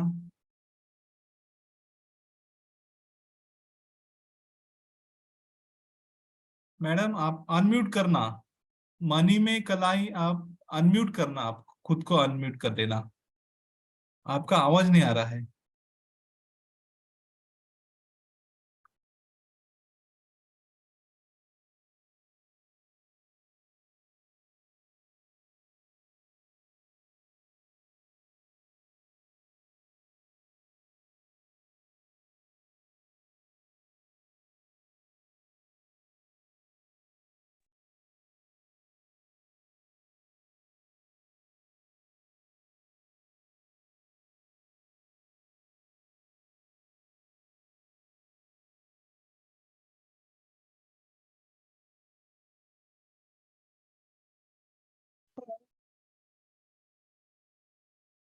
Dear participant, who want to do the PPT presentation? Sir, audible, sir? It is now audible. Please continue. Are you okay with your oral presentation or you are uploading PPT? Sir, oral presentation, sir. Please continue. Okay, sir. Sir, I am N. Manivangalai, PhD SS Scholar. My guide name is Dr. C. Sivakumar. Sir, audible, sir? Please continue. You are audible. Please continue. Yeah, it's okay, sir. My title is Resource Opinion about quality of library service in selected Constant College in Tamil Nadu Agriculture University. I am working in Tamil Nadu Agriculture University, junior assistant. I am studying PhD research scholar. My title, using the survey and data gathering studies of the AV students of library service in Tamil Nadu Agriculture University for Constant College. Information was acquired from college libraries for fourth undergraduate and employees. The most of recent study makes use of both primary and secondary data. The information gathered from library visitors in the primary data, someone else has already obtained secondary data, such as from library, research topic books and periodicals. Introductions. I have selected Constant College of, I have selected 3 colleges. Number 1, Agriculture College and Research Institute, Tamil Nadu Agriculture University, Madurai. Number 2, Tamil Nadu Agriculture University, Kiligulam. Number 3, Community Science College and Research Institute, Madurai. The survey was conducted among the UC 3 of college that make of Tamil Nadu Agriculture University. The survey was distributed to participants to complete utilization printed materials. The approach of random sampling was used in this incurred. The survey sample consisted of 379 respondents from the research publications. The data was evaluated using frequencies and percentage order. To test the light theory, Fission calculations was also used. This article goes into terminals length recording the data about customer service of goods and service. According to Parasuraman, the only factor that matters is how customers rate the quality of service. Users are the only ones who can such truth words. All other evaluations are essentially useless. The objective of studies to distribution of selected concerned college at Tamil Nadu Agriculture University, to distributions of survey response by application, to identify the frequency of visit to the college library by the users, to opinion about the cooperative attitude of librarians, to opinion about the quick and better services, the opinion to response to the current awareness services, the reading newspapers, competitive examinations in various places by the responses, using the library, to the period of research media, the responses. I have two type of null hypothesis and alternative hypothesis. C-square summary result.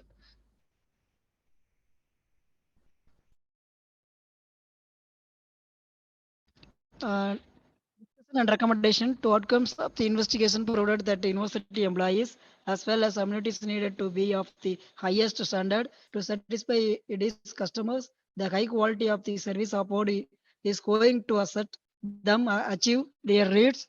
Thus, users are continuously urged to use the library. Thus, findings concur those similarities and alternatives. The report's finding demonstration that the library competent and knowledgeable staff offers excellent service to patrons who are regularly encouraged to return. The purpose of the survey was to find out which institution of higher learning, faculty and students attended most frequently, the number of times they used the library, how simple it was to form, had the materials, the necessary from the library sales, and how fulfilled they were the assistance they outweighed to receive the following. The academic library administrative, the Tamil Nadu Agriculture University, try to simply solicit feedback from users how to improve the service available in the library. The library organizations has to make a greater effort into engaging it is accessible access to the internet.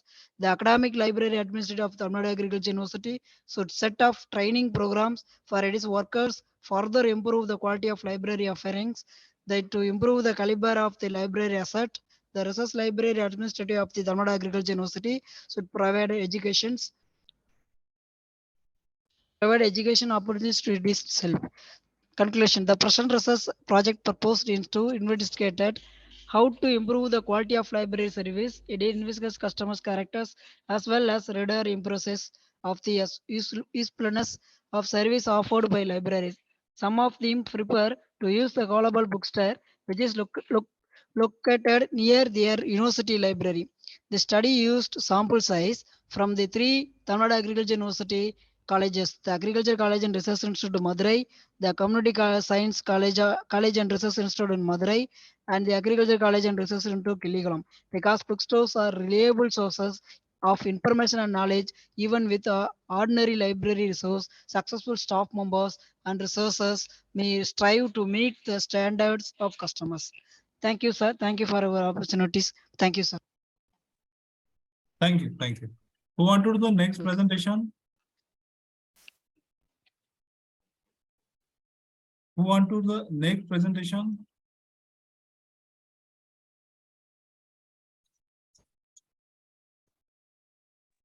Hello.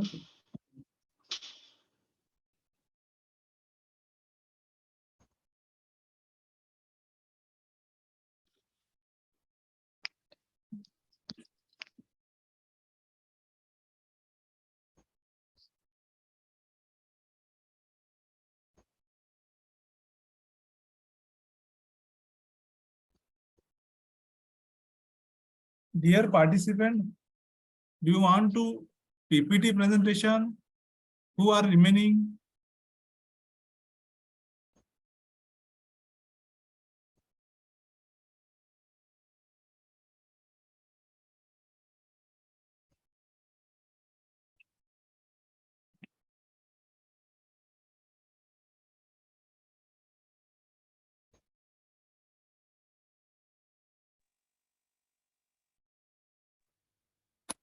Sir, may I start orally presentation?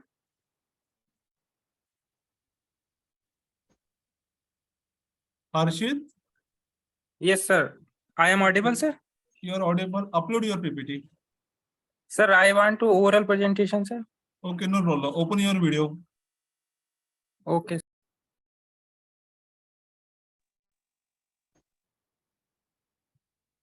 Wait a second.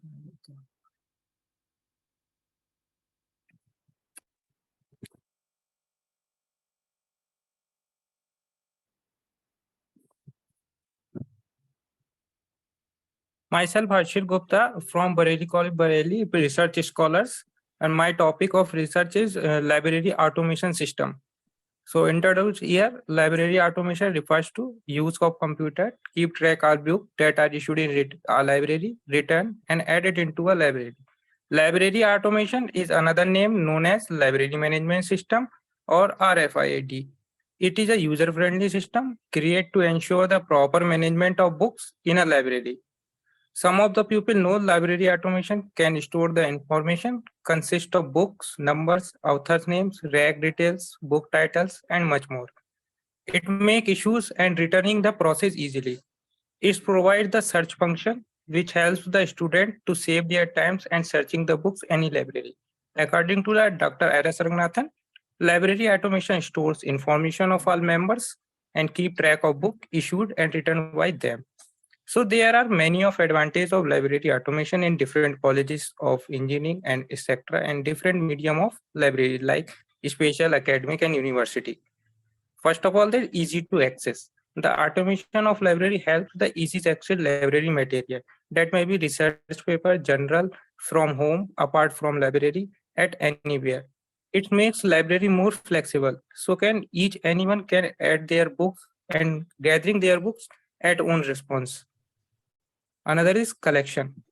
Automation of library helps to update library material manually or digitally. It is very difficult to keep record every information, but through this system, one can check which item is outdated, also be automatically make a library collection streamlined.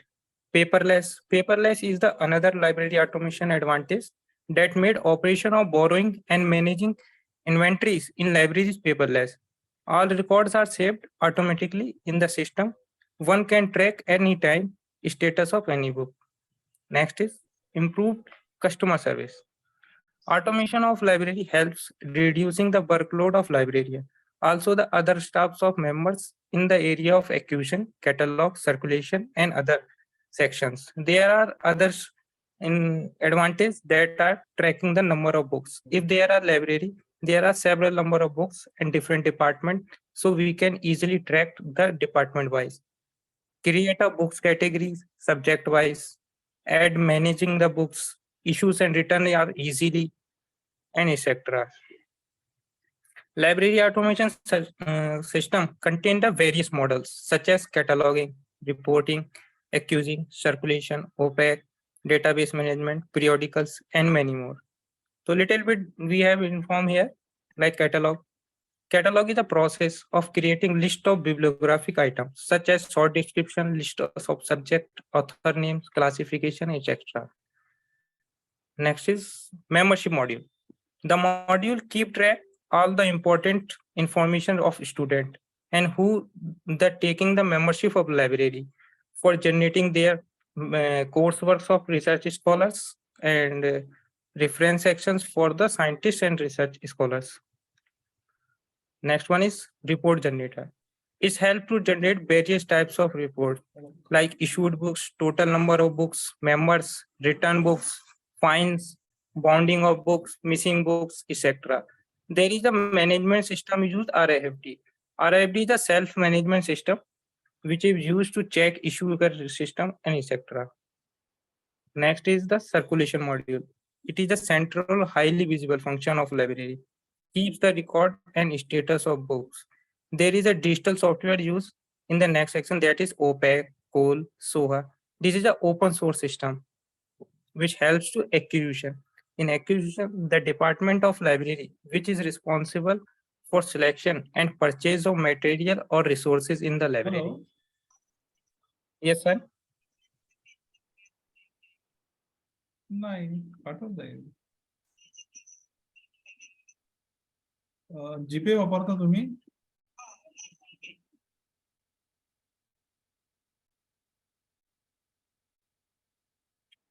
Last one is the RFID, radio frequency identification.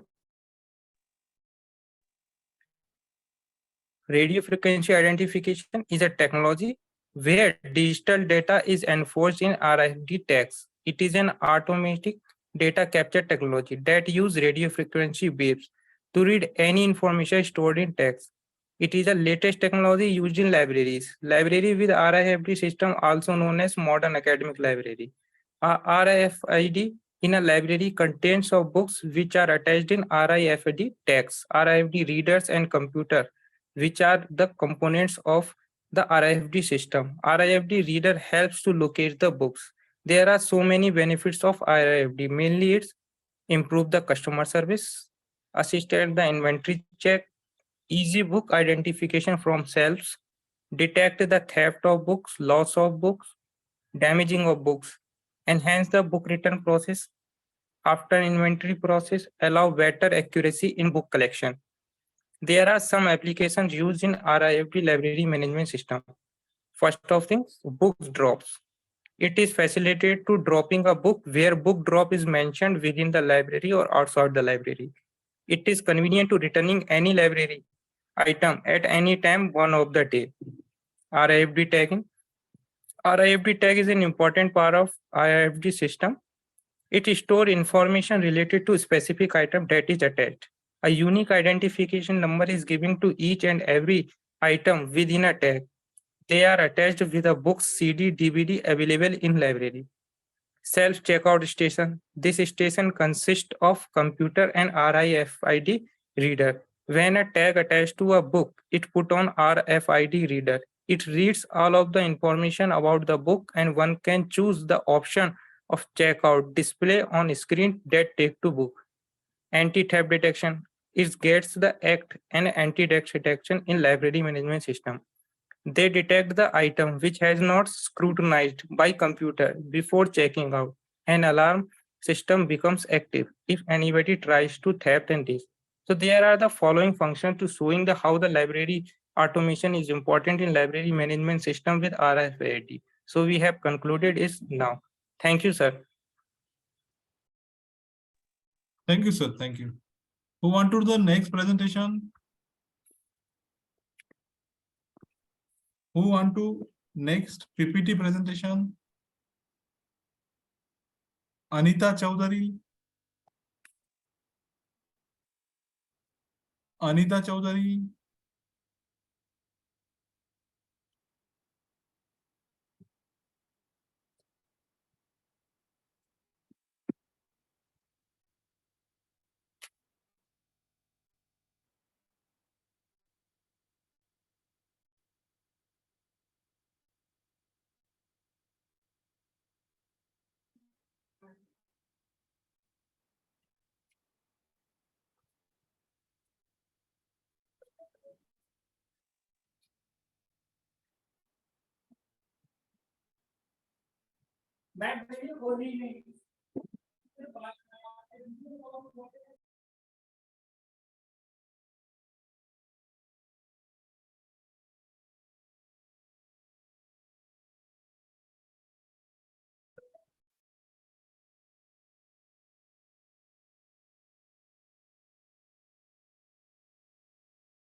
Who are left to PPT?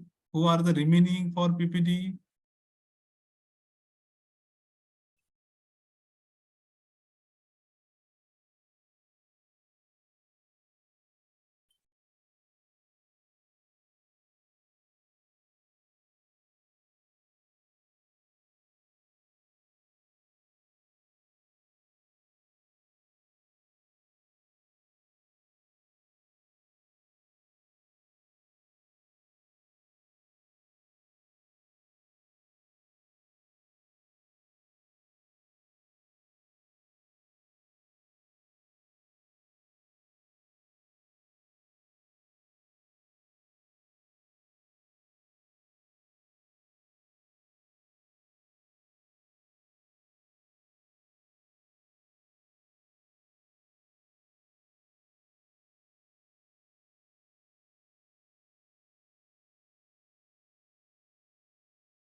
Who wanted the PPT presentation?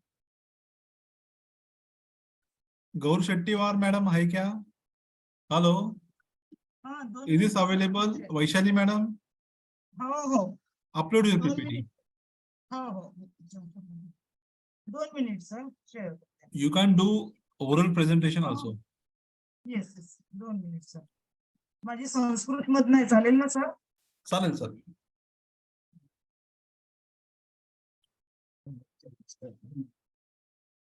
नमो नमः. राष्ट्रसंत तुकडोजी महाराज नागपूर विद्यापीठस्य संस्कृत विषय आचार्य उपाधि कृते शोधप्रबंध अस्ति मम.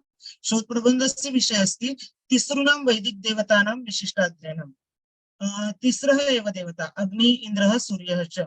मम नाम संशोधिका मम नाम सौ वैशाली निशांत कौर शेट्टीवार.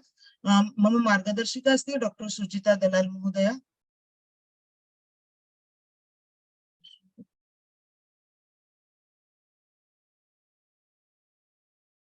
अध्ययनस्य आवश्यकता. अग्निदेवतायाः अध्ययनेन वैदिककाले अग्निदेवतायाः कार्यं कथम् अस्ति. सर आवाज येतोय? Audible. Hello? Please continue. Audible.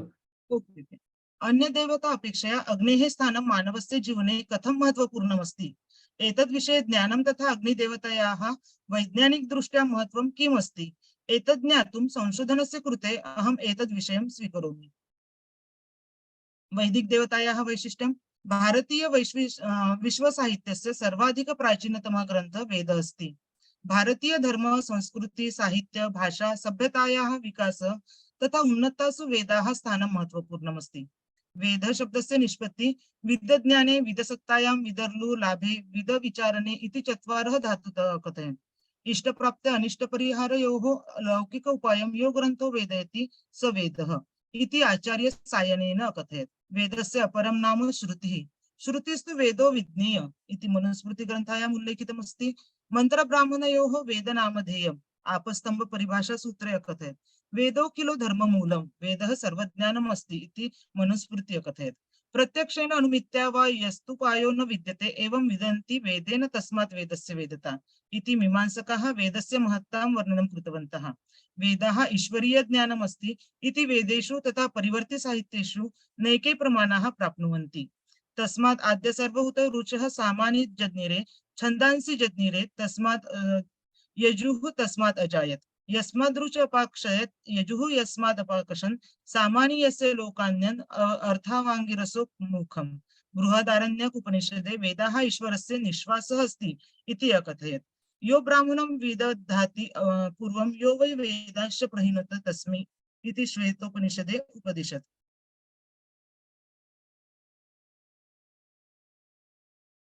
वेदस्य विभागः. संपूर्ण वेदः मुख्यतः चतुर्षु विभागेषु विभक्तमासीत्. प्रथमः भागः अस्ति संहिता भाग, द्वितीय ब्राह्मण भागः, तृतीय आरण्यक भागः, चतुर्थ उपनिषद भागः. संहिता भागे ऋक् संहिता, यजुः संहिता, साम संहिता, अथर्व संहिता इति क्रमशः विभागः अस्ति. विभिन्न ऋषिभिः देवतानां स्तुति विषये दृष्टमन्त्रः यत्र संकलितः अस्ति तां ऋक् संहिता इति कथ्यते. ऋग्वेदः विश्वसाहित्यस्य प्राचीनतमः तथा आदिम ग्रन्थः अस्ति. भाषा तथा अर्थदृष्ट्या एषः ग्रन्थः न कोऽपि एकः ऋषिरचना अस्ति. ऋग्वेदे ऋचानां संग्रहः अस्ति. ऋग्वेदे वैदिक देवतानां स्तवनं कृतमस्ति. ऋग्वेदस्य शाखाद्वयमस्ति. एकः अस्ति शाकलशाखा, द्वितीय बाष्कलशाखा. शाकलशाखायाम् ऐतरेय ब्राह्मण, ऐतरेय आरण्यक, ऐतरेय उपनिषद इति सहभागिनः अस्ति. बाष्कलशाखायां कौशितकी ब्राह्मण, सांख्यायन आरण्यक, कौशितकी उपनिषद, बाष्कलशाखा अधुना उपलब्धा नास्ति. ऋग्वेद संहितायां विभाजनं द्विविधा अभवत्. मंडल अनुवाक सूक्त अष्टक अध्याय वर्ग ऋग्वेद देवतायाः स्तुतिभिः सूक्तैः परिपूर्ण अस्ति. अधुना वैदिक देवता अग्नि विषये वर्णनमस्ति. वेदान् सम्यक् ज्ञातुं षड्वेदाङ्गस्य अध्ययनम् आवश्यकमस्ति. षड्वेदाङ्गेषु निरुक्ते ग्रन्थे आचार्य यास्काचार्येण सप्तम अध्याये देवता विभागे तिस्रः देवतानाम् उल्लेखः कृतवान्. तिस्रः एव देवता इति नैरुक्तः. निरुक्तकारानुसारेण देवतायाः विभाजनं त्रिषु विभागेषु अभवत्. पृथ्वीस्थान देवता अग्नि अस्ति. अंतरिक्षस्थानीय देवता वायु वा इन्द्रः अस्ति. द्युस्थान देवता सूर्यः अस्ति. अग्निः पृथ्वीस्थानीय देवता अस्ति. ऋग्वेदस्य प्रथममण्डले प्रथमसूक्ते अग्निदेवतायाः वर्णनं कृतमस्ति. ऋग्वेदे अग्निदेवता विषये 200 ऋचायां स्तुति कृता अस्ति. अग्निदेवतायाः वर्णनम् अन्य देवताभिः सह कृतमस्ति. यथा इंद्राग्नि, अग्निसोम, अग्निपर्जन्य, अग्निमारुत आदि. वैदिक देवता अग्नि. अग्नेः जन्मस्थानम्. अग्नेः जन्मस्थानं नैकानि सन्ति. यथा विद्युताग्नि, जलाग्नि, वडवाग्नि, काष्ठाग्नि, जठराग्नि, वनस्पति, अरणी आदि जन्मस्थान विषये ऋग्वेदे वर्णनं प्राप्यते. अग्निदेवतायाः विशेषणानि. अग्निदेवतायाः कार्यानुसारेण तं नैकानि विशेषणानि प्राप्नुवन्ति यथा घृतपृष्ठ, घृतकेश, घृतमुख, पुरोहित, रत्नधातमं, होतारं, ऋत्विजं, जातवेद शब्दस्य सर्वविद्यां जानन्ति। देवता दैदीप्यमान अस्ति। नरांशस्, वैश्वानर, द्विशीर्षकः, द्विजिह्वा, द्विजन्म, गृहपतिः, दमुनस्, वनस्पतिगर्भ, वृत्रहन्, पुरन्दर, अमर्त्यः, अतिथिः, सहस्त्रमुक्तः, अपानपात्, जलगर्भः, तनूनपात्, उशर्बुध, यविष्ठ, सप्तजिह्व, सप्तहस्त, हव्यवाहनः, हुताशन, सोमगोपा, मेध्यः, रक्तश्मश्रु, तीक्ष्णदन्तः, धूमकेतुः,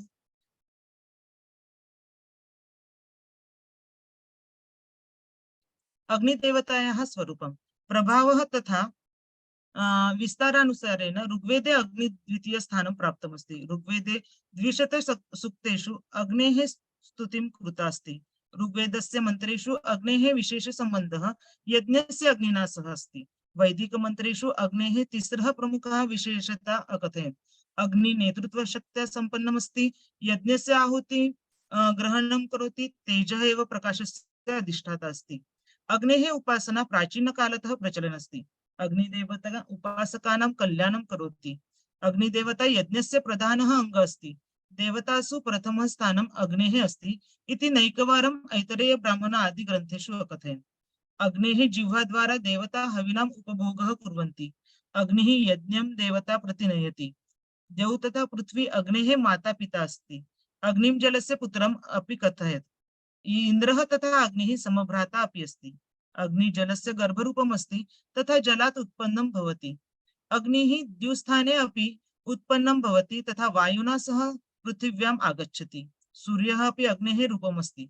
द्युलोकः तथा पृथ्वीलोकः अग्नेः द्वयं स्थानमस्ति। अग्नेः मानवैः सह अधिकसम्बन्धः आगच्छति। अग्निर्मुखः प्रमुखो देवतानाम्। अग्निर्वै देवानां वमः इति ब्राह्मणम्। अग्निरग्ने प्रथमो देवतानाम्। अयम् अग्नि पूर्वेभिः पुरातनैः भृगु अंगीर ऋषिभिः तथा नूतन ऋषिभिः अपि स्तुत्यः अस्ति। यः होता नित्यम् अग्नेः स्तुतिं करोति सः धनम्, ऐश्वर्यं, यशः, आरोग्यं प्राप्नोति। अग्नि विश्वतः यज्ञस्य रक्षणं करोति। अग्नि पुत्रवत् यजमानस्य पालनं करोति। पुराणानुसारेण स्वाहा अग्नेः भार्या अस्ति। पावकः, पवमानः तथा शुचिः तस्य त्रयः पुत्राः आसन्। भगवान् कार्तिकेयः अपि अग्निदेवतायाः पुत्रः मन्यते। अग्निदेवता आग्नेयकोणस्य अधिपति अस्ति।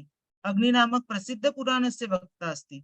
अग्नेः अश्वस्य नाम रोहितः तथा रथस्य नाम धूमकेतुः अस्ति। वैदिक ग्रन्थे अग्नेः शरीरं रक्तवर्णः रूपेण वर्णितः अस्ति। अग्निं मुखद्वयम् अस्ति। त्रिपादं, सप्तबाहु, सप्तजिह्वा, कृष्णवर्णलोमानि सन्ति। तस्य सप्तजिह्वा सप्तरश्मीनां प्रतिनिधित्वं करोति। मेषः तस्य वाहनमस्ति। कुत्र स्थाने अग्निदेवता रथे आरूढः अस्ति। तस्य दक्षिणदिशा अस्ति। अग्नि जीवनस्य प्रकाशकः अस्ति। प्रति सजीव वस्तुषु उपलब्धमस्ति। घृतम् अग्नेः भोजनमस्ति। अग्नि दशमातॄणां पुत्रः अस्ति। ताः दशमाता नाम मनुष्यस्य 10 अङ्गुल्यः सन्ति। मानवाः विनम्रतया अग्निं प्रार्थनां कुर्वन्ति। अग्नेः स्तुति ऋग्वेदे मधुछन्दस्, वैश्वामित्र ऋषि तथा अन्य मंत्रद्रष्टा ऋषयः अपि सृष्ट्यां तथा मानवस्य जीवने अग्नेः कार्यं तथा तस्य महत्त्वं ज्ञात्वा तैः अग्नेः स्तुतिं कृतवन्तः। कीदृशः अग्नि? अग्रणी सर्वोत्तमः, सर्वेषु यज्ञेषु होतारं, रत्नधातमं च। अग्निमीणे पूजाकर्म वा देवदानाद् वा दीपदानाद् वा द्योतनाद् वा द्युस्थानो भवतीति वायोदेवः सा देवता। देवतानाम् आवाहनं कुर्वन् सततं प्रज्वलितम् ऐश्वर्यसम्पन्नः प्राचीन ऋषितः यावत् पर्यन्तं ऋषिद्वारा पूजनीयः। यशदाता, वीर्यवानः, निष्कपटः, बुद्धिमानः, बुद्धिदाता, कर्तृत्ववानः, सत्यनिष्ठः, कीर्तिमानः, हितकारकः, यज्ञेषु विघ्नानि नष्टानि कुर्वन् यज्ञाधिपति, सृष्टिनियमानां रक्षणकर्ता, प्रकाशमानः च, पुत्रवत् स्नेहम् अकुर्वन्, रोगनाशकः, दीप्तिमानः, विद्वान्, गृहपति, युवा, हव्यवाहनः, विश्वव्यापकः, तेजसम्पन्नः, एतावत् प्रकारेण वैदिक ग्रन्थेषु अग्नेः स्तुतिः कृतवन्तः। यास्काचार्यस्य अग्निदेवता विषयकं मतं। यास्काचार्यस्य पूर्वनैके निरुक्तकाराः अभवन्। निरुक्तस्य वेदाङ्गेषु महनीय स्थानमस्ति। यास्काचार्यस्य पूर्वं निरुक्तकारैः अग्निदेवताविषयकं मतं प्रतिपादितम्। पूर्ववर्ती निरुक्तकारैः देवतानां कृते विशेषणानाम् अपि देवतावाची पदसमुदाये पृथक् पृथक् रूपेण देवतारूपे स्वीकृतवन्तः। यास्काचार्यः पूर्ववर्ती निरुक्तकाराणां देवताविषयक मतं न स्वीकृतवान्।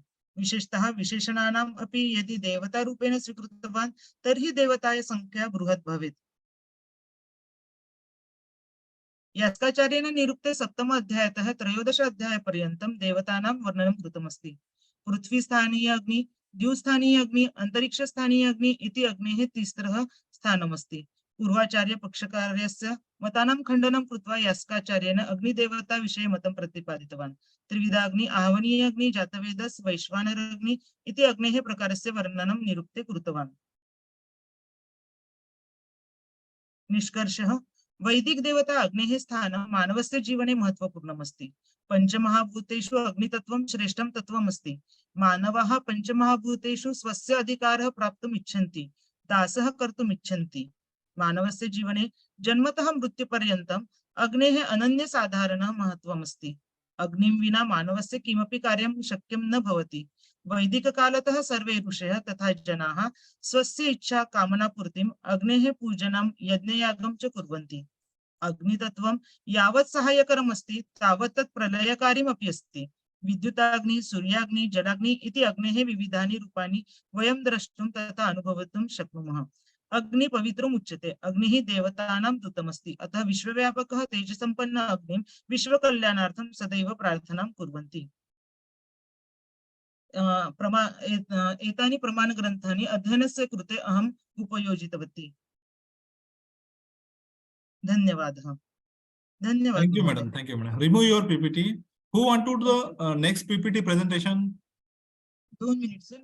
Dear participants, who want to do next PPT presentation? Sir me PPT presentation करू शकते का? करू शकता, काय प्रॉब्लेम नाही. तुमचा मोबाईल आणि तुमचा लॅपटॉप हे दोन्ही एक तर बंद करा, एक बंद करा त्यातला, कारण की तुमचा इको आहे व्हायला. एक तर लॅपटॉप बंद करा किंवा मोबाईल बंद करा. Mohini Joshi, upload your PPT. Okay sir.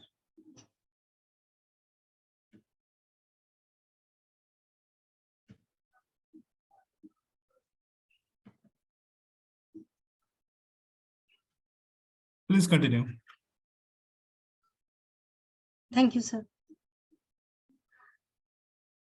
Visible. राष्ट्रसंत तुकडोजी महाराज नागपूर विद्यापीठाच्या संस्कृत विषयाच्या आचार्य उपाधीसाठी सादर करायचा शोध निबंध. शोध निबंधाचा विषय आहे वैदिक यज्ञात उपयुक्त वृक्षांचे चिकित्सक अध्ययन, ब्राह्मण ग्रंथ आणि संविधा.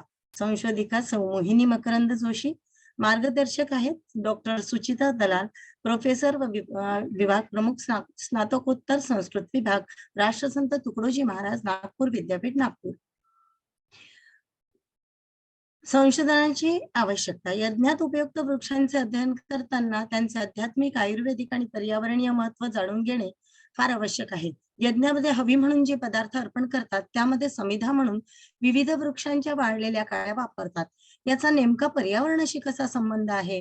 प्रत्येक समिधा अर्पण केल्यानंतर आजूबाजूच्या वातावरणात सकारात्मकता येते म्हणजे नेमका काय बदल होतो?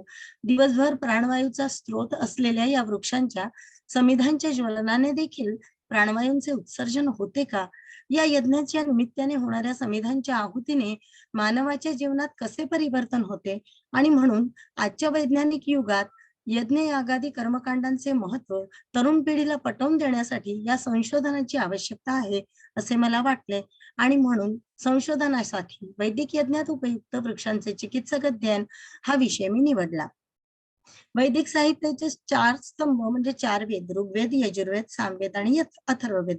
प्रत्येक वेदाचे आपले स्वतःचे एक ब्राह्मण ग्रंथ आहेत. जैमिनी सूत्रावरील भाष्यामध्ये शबर स्वामींनी ब्राह्मण ग्रंथाच्या 10 विशेषता सांगितल्या आहेत.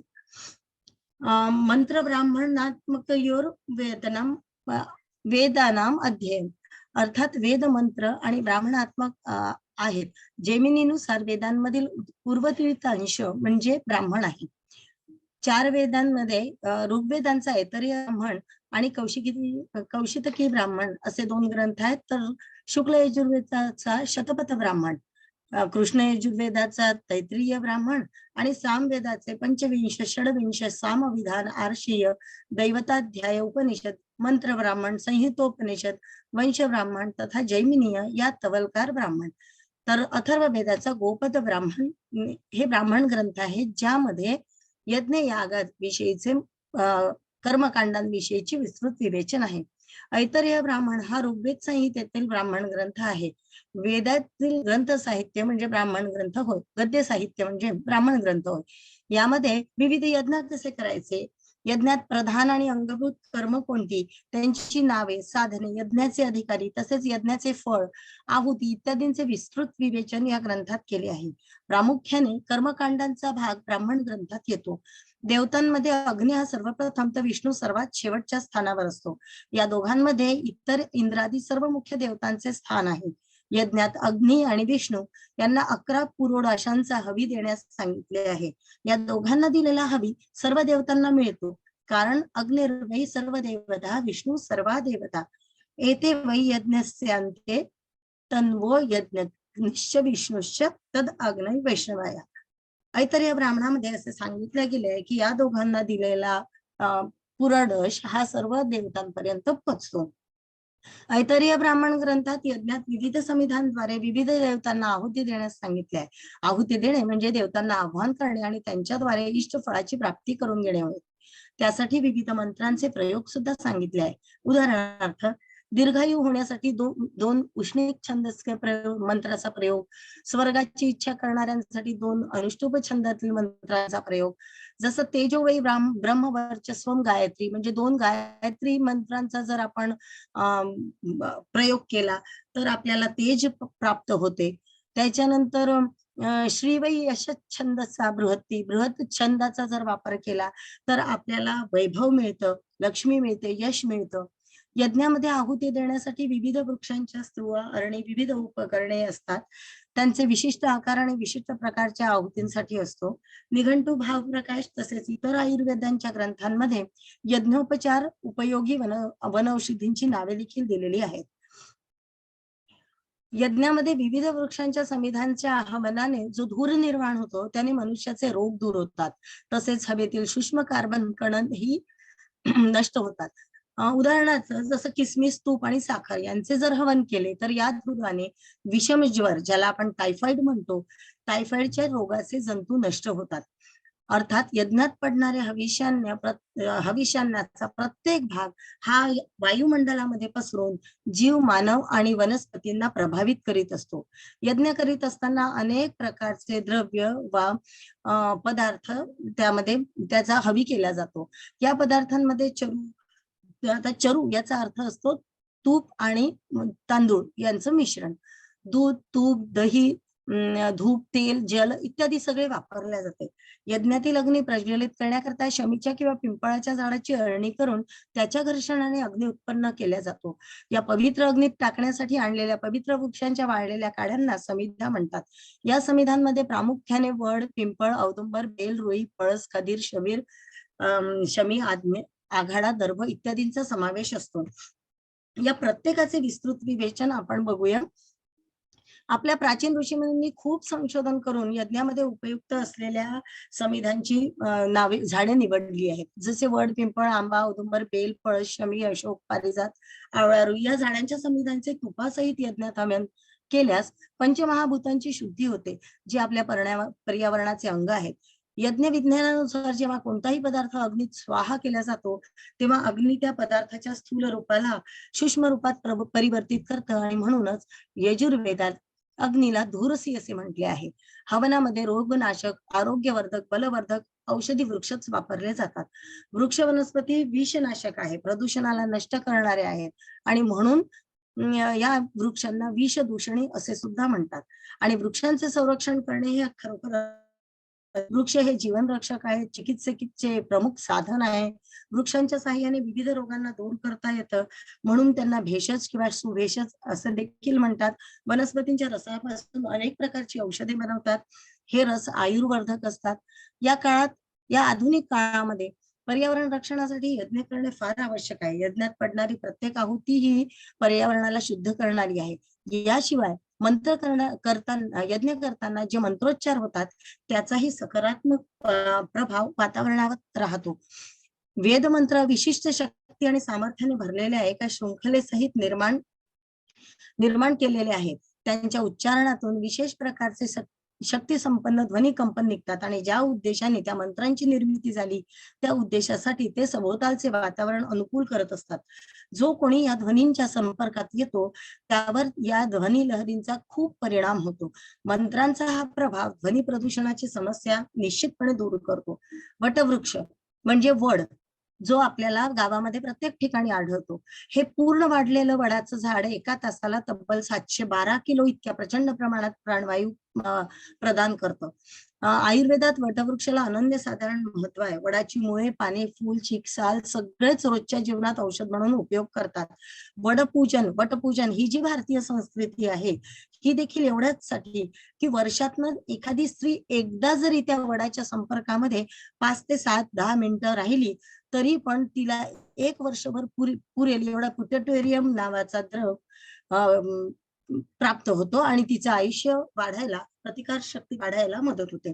अश्वस्थ म्हणजे पिंपळ, या वृक्षाला भरपूर आयुष्य असतं म्हणून याला अक्षय वृक्ष असे म्हणतात. पिंपळाच्या झाडापासून लाख बनवतात.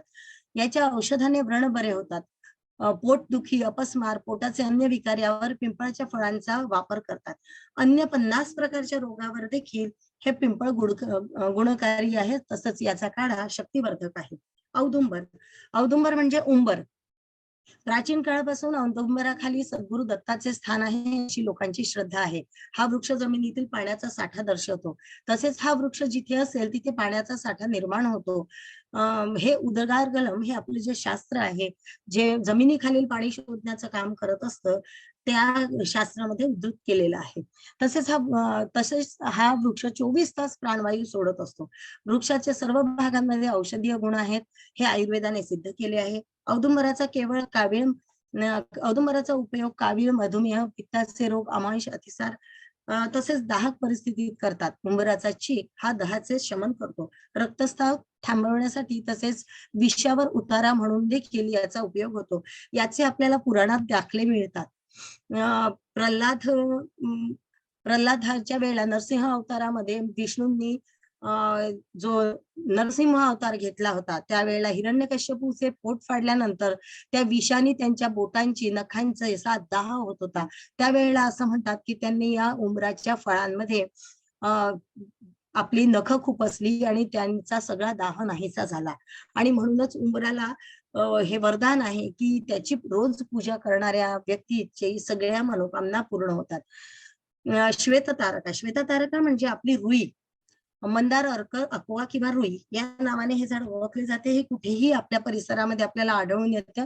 हे झाड विषारी जरी म्हणतो आपण तरी त्यामध्ये अनेक औषधी गुणधर्म आहेत.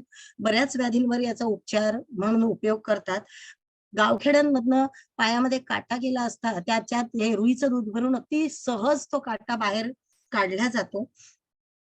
कारण या वनस्पतीमध्ये मूळ रेचक असं रसायन आहे. तसेच दमा, अस्थमा, कुष्ठरोग, फुफ्फुसाचे आजार, खाज यावर देखील हे गुणकारी आहे. दातदुखी, ताप, सांध्याचे दुखणे, केस गळणे, लकवा, चक्कर येणे यावर देखील रुईचा चीक उपयुक्त असतो. पळस हा गावाच्या बाहेर आढळणारा असा वृक्ष आहे. याला प्राचीन ग्रंथांमध्ये पलाश या नावाने किंवा वक्रपुष्प, ब्रह्मवृक्ष, याज्ञिक, रक्तपुष्प, समिधा या नावाने ओळखला जातो. पळस या झाडामध्ये अनेक औषधी गुण असल्यामुळे या झाडांचे पान, फूल, मूळ हे वेगवेगळ्या उपचारांसाठी वापरले जाते. दक्षिण भारतामध्ये पलाश वृक्षाचा उपयोग केवळ औषधी आणि पवित्र हेतूंसाठी नाहीच तर या झाडांच्या पानांचा उपयोग अन्नामध्ये देखील करतात. पळस बद्धकोष्ठता, मुरडा या समस्या दूर करतो. पळसाचा हृदयविकारावर, त्वचा विकारावर, सौंदर्य जपण्यासाठी म्हणून देखील उपयोग करतात. पूर्वीच्या काळी होळीचा रंग बनवण्यासाठी या फुलांचा उपयोग करायचे. रात्री ही फुलं भिजत घातली की सकाळी ऑरेंज कलर मिळायचा आणि हा कलर या रंगाने जेव्हा आपण होळी खेळायचो त्यावेळेला आपला कॉम्प्लेक्शन उजळण्यासाठी म्हणून त्याचा उपयोग व्हायचा. त्यानंतर बेलाचा वापर हा आयुर्वेदिक औषधांमध्ये भरपूर केला जातो. बेलफळ, बेलपत्र, खोडाचाही औषधी म्हणून उपयोग होतो. भावप्रकाश, सुश्रुत संहिता, भेषज रत्नावली इत्यादी आयुर्वेदिक ग्रंथांमध्ये बेलाचा खूप उपयोग सांगितलेला आहे. रातंधळेपणावर, डोकेदुखी, क्षय, बहिरेपणा, हृदयविकार यावर देखील बेल हा अतिशय उपयुक्त आहे. आयुर्वेदामध्ये अतिशय गरम औषधी असतात. ही गरम औषधी घेतल्यानंतर जो दाह पोटामध्ये होतो त्यावर देखील जर बेलाचा मुरब्बा किंवा बेलाचं सरबत करून आपण घेतलं तर ते थंडावा देतं. आणि हा बेलाचा मुरब्बा साधारण वर्षानुवर्ष टिकतो.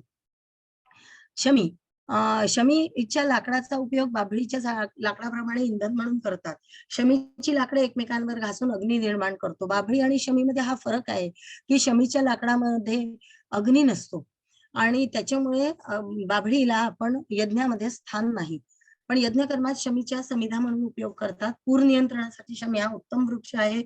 शमी शरीरातील कडकीचा नाश करतो, उष्णता घालवतो. शमीच्या फुलांचा, पानांचा रस, जिरे, खडीसाखर एकत्र केलं तर नखदंत विषारांवर म्हणजे नखांनी किंवा दंतांनी चावल्याच्या किंवा ओरबडल्याच्या जर तिथे विष झालं तर त्या ठिकाणी जर शमीच्या वृक्षांचा लेप लावला तर त्यावरचा तो विषाचा प्रभाव कमी होतो. डिहायड्रेशन मध्ये देखील शमीच्या साल उकळून त्याचं जे सूप आपण घेतलं तर त्याने आपल्या डिहायड्रेशन मध्ये आराम होतो. आम्रवृक्ष वनस्पतीचे सगळे भाग हे वेगवेगळ्या रोगांवर उपयुक्त आहेत. दंतनाशक, जंतुनाशक, तुरट, डायफोरेटिक, पोटासंबंधी, वर्मीफ्यूज, शक्तिवर्धक, रेचक, लघवीचे प्रमाण वाढवणारे असे म्हणून वापरले जाते. त्याशिवाय आपण तोरण म्हणून नेहमी आम्रवृक्षाचीच पानं वापरतो, कारण हा एकमेव झाड असं आहे की याची पानं झाडांपासून तोडल्यानंतर साधारण 4-5 दिवसांपर्यंत ऑक्सिजनचे उत्सर्जन करत राहतो. आणि म्हणून मंगल प्रसंगी जेव्हा आपल्या घरच्यांची संख्या म्हणजे घरातील सदस्यांची संख्या वाढते, पाहुणे येतात, अशा वेळी ऑक्सिजनची कमतरता आपल्या घरात पडू नये म्हणून तोरण लावण्याचा प्रघात आहे. किंवा दारासमोर, लग्न घरामध्ये दारासमोर हिरवा मांडव आणि त्यातल्या त्यात आम्रवृक्षांची पानं याच कारणासाठी लावतात की ते त्या घरामध्ये ऑक्सिजनची कमतरता जी निर्माण होते ती नाहीशी करतं. नंतर आघाडी ही अगदी छोटीशी वनस्पती आहे. साधारण गणपती आणि महालक्ष्मी या काळामध्ये आघाडा खूप दिसतो आपल्याला पूजेमध्ये, बाजारात पण आलेला असतो.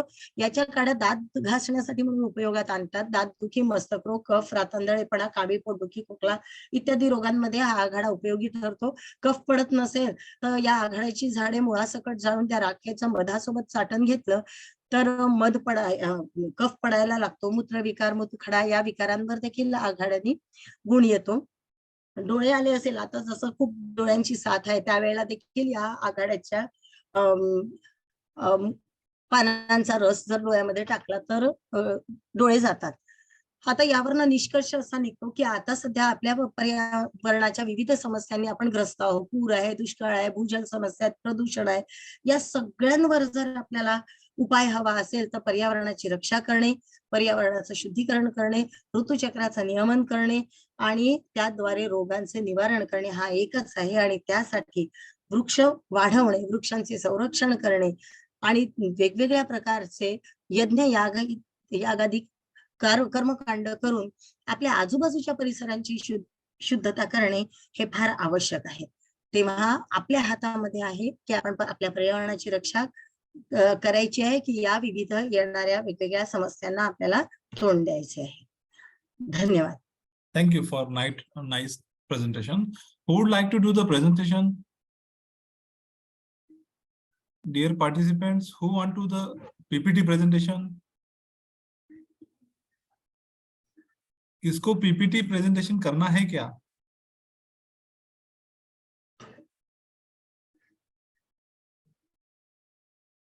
Who want to do the PPT presentation?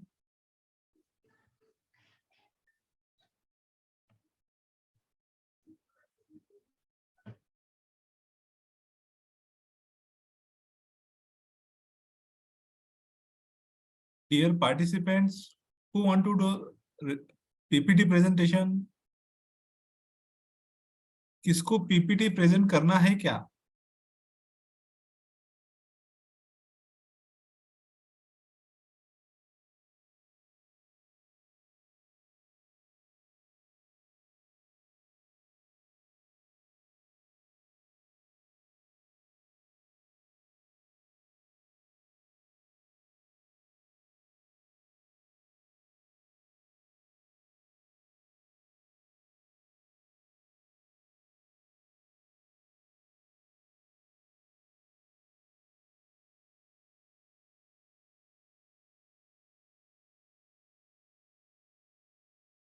Dear participants, do you want present your PPT?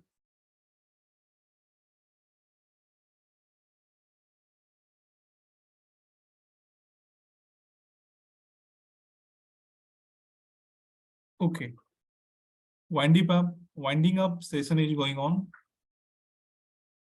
I would like to thank all the participants, all the resource person, principal of the college for giving support.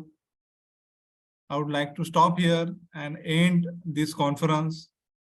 Thank you. Sir, are we going to get the attendance?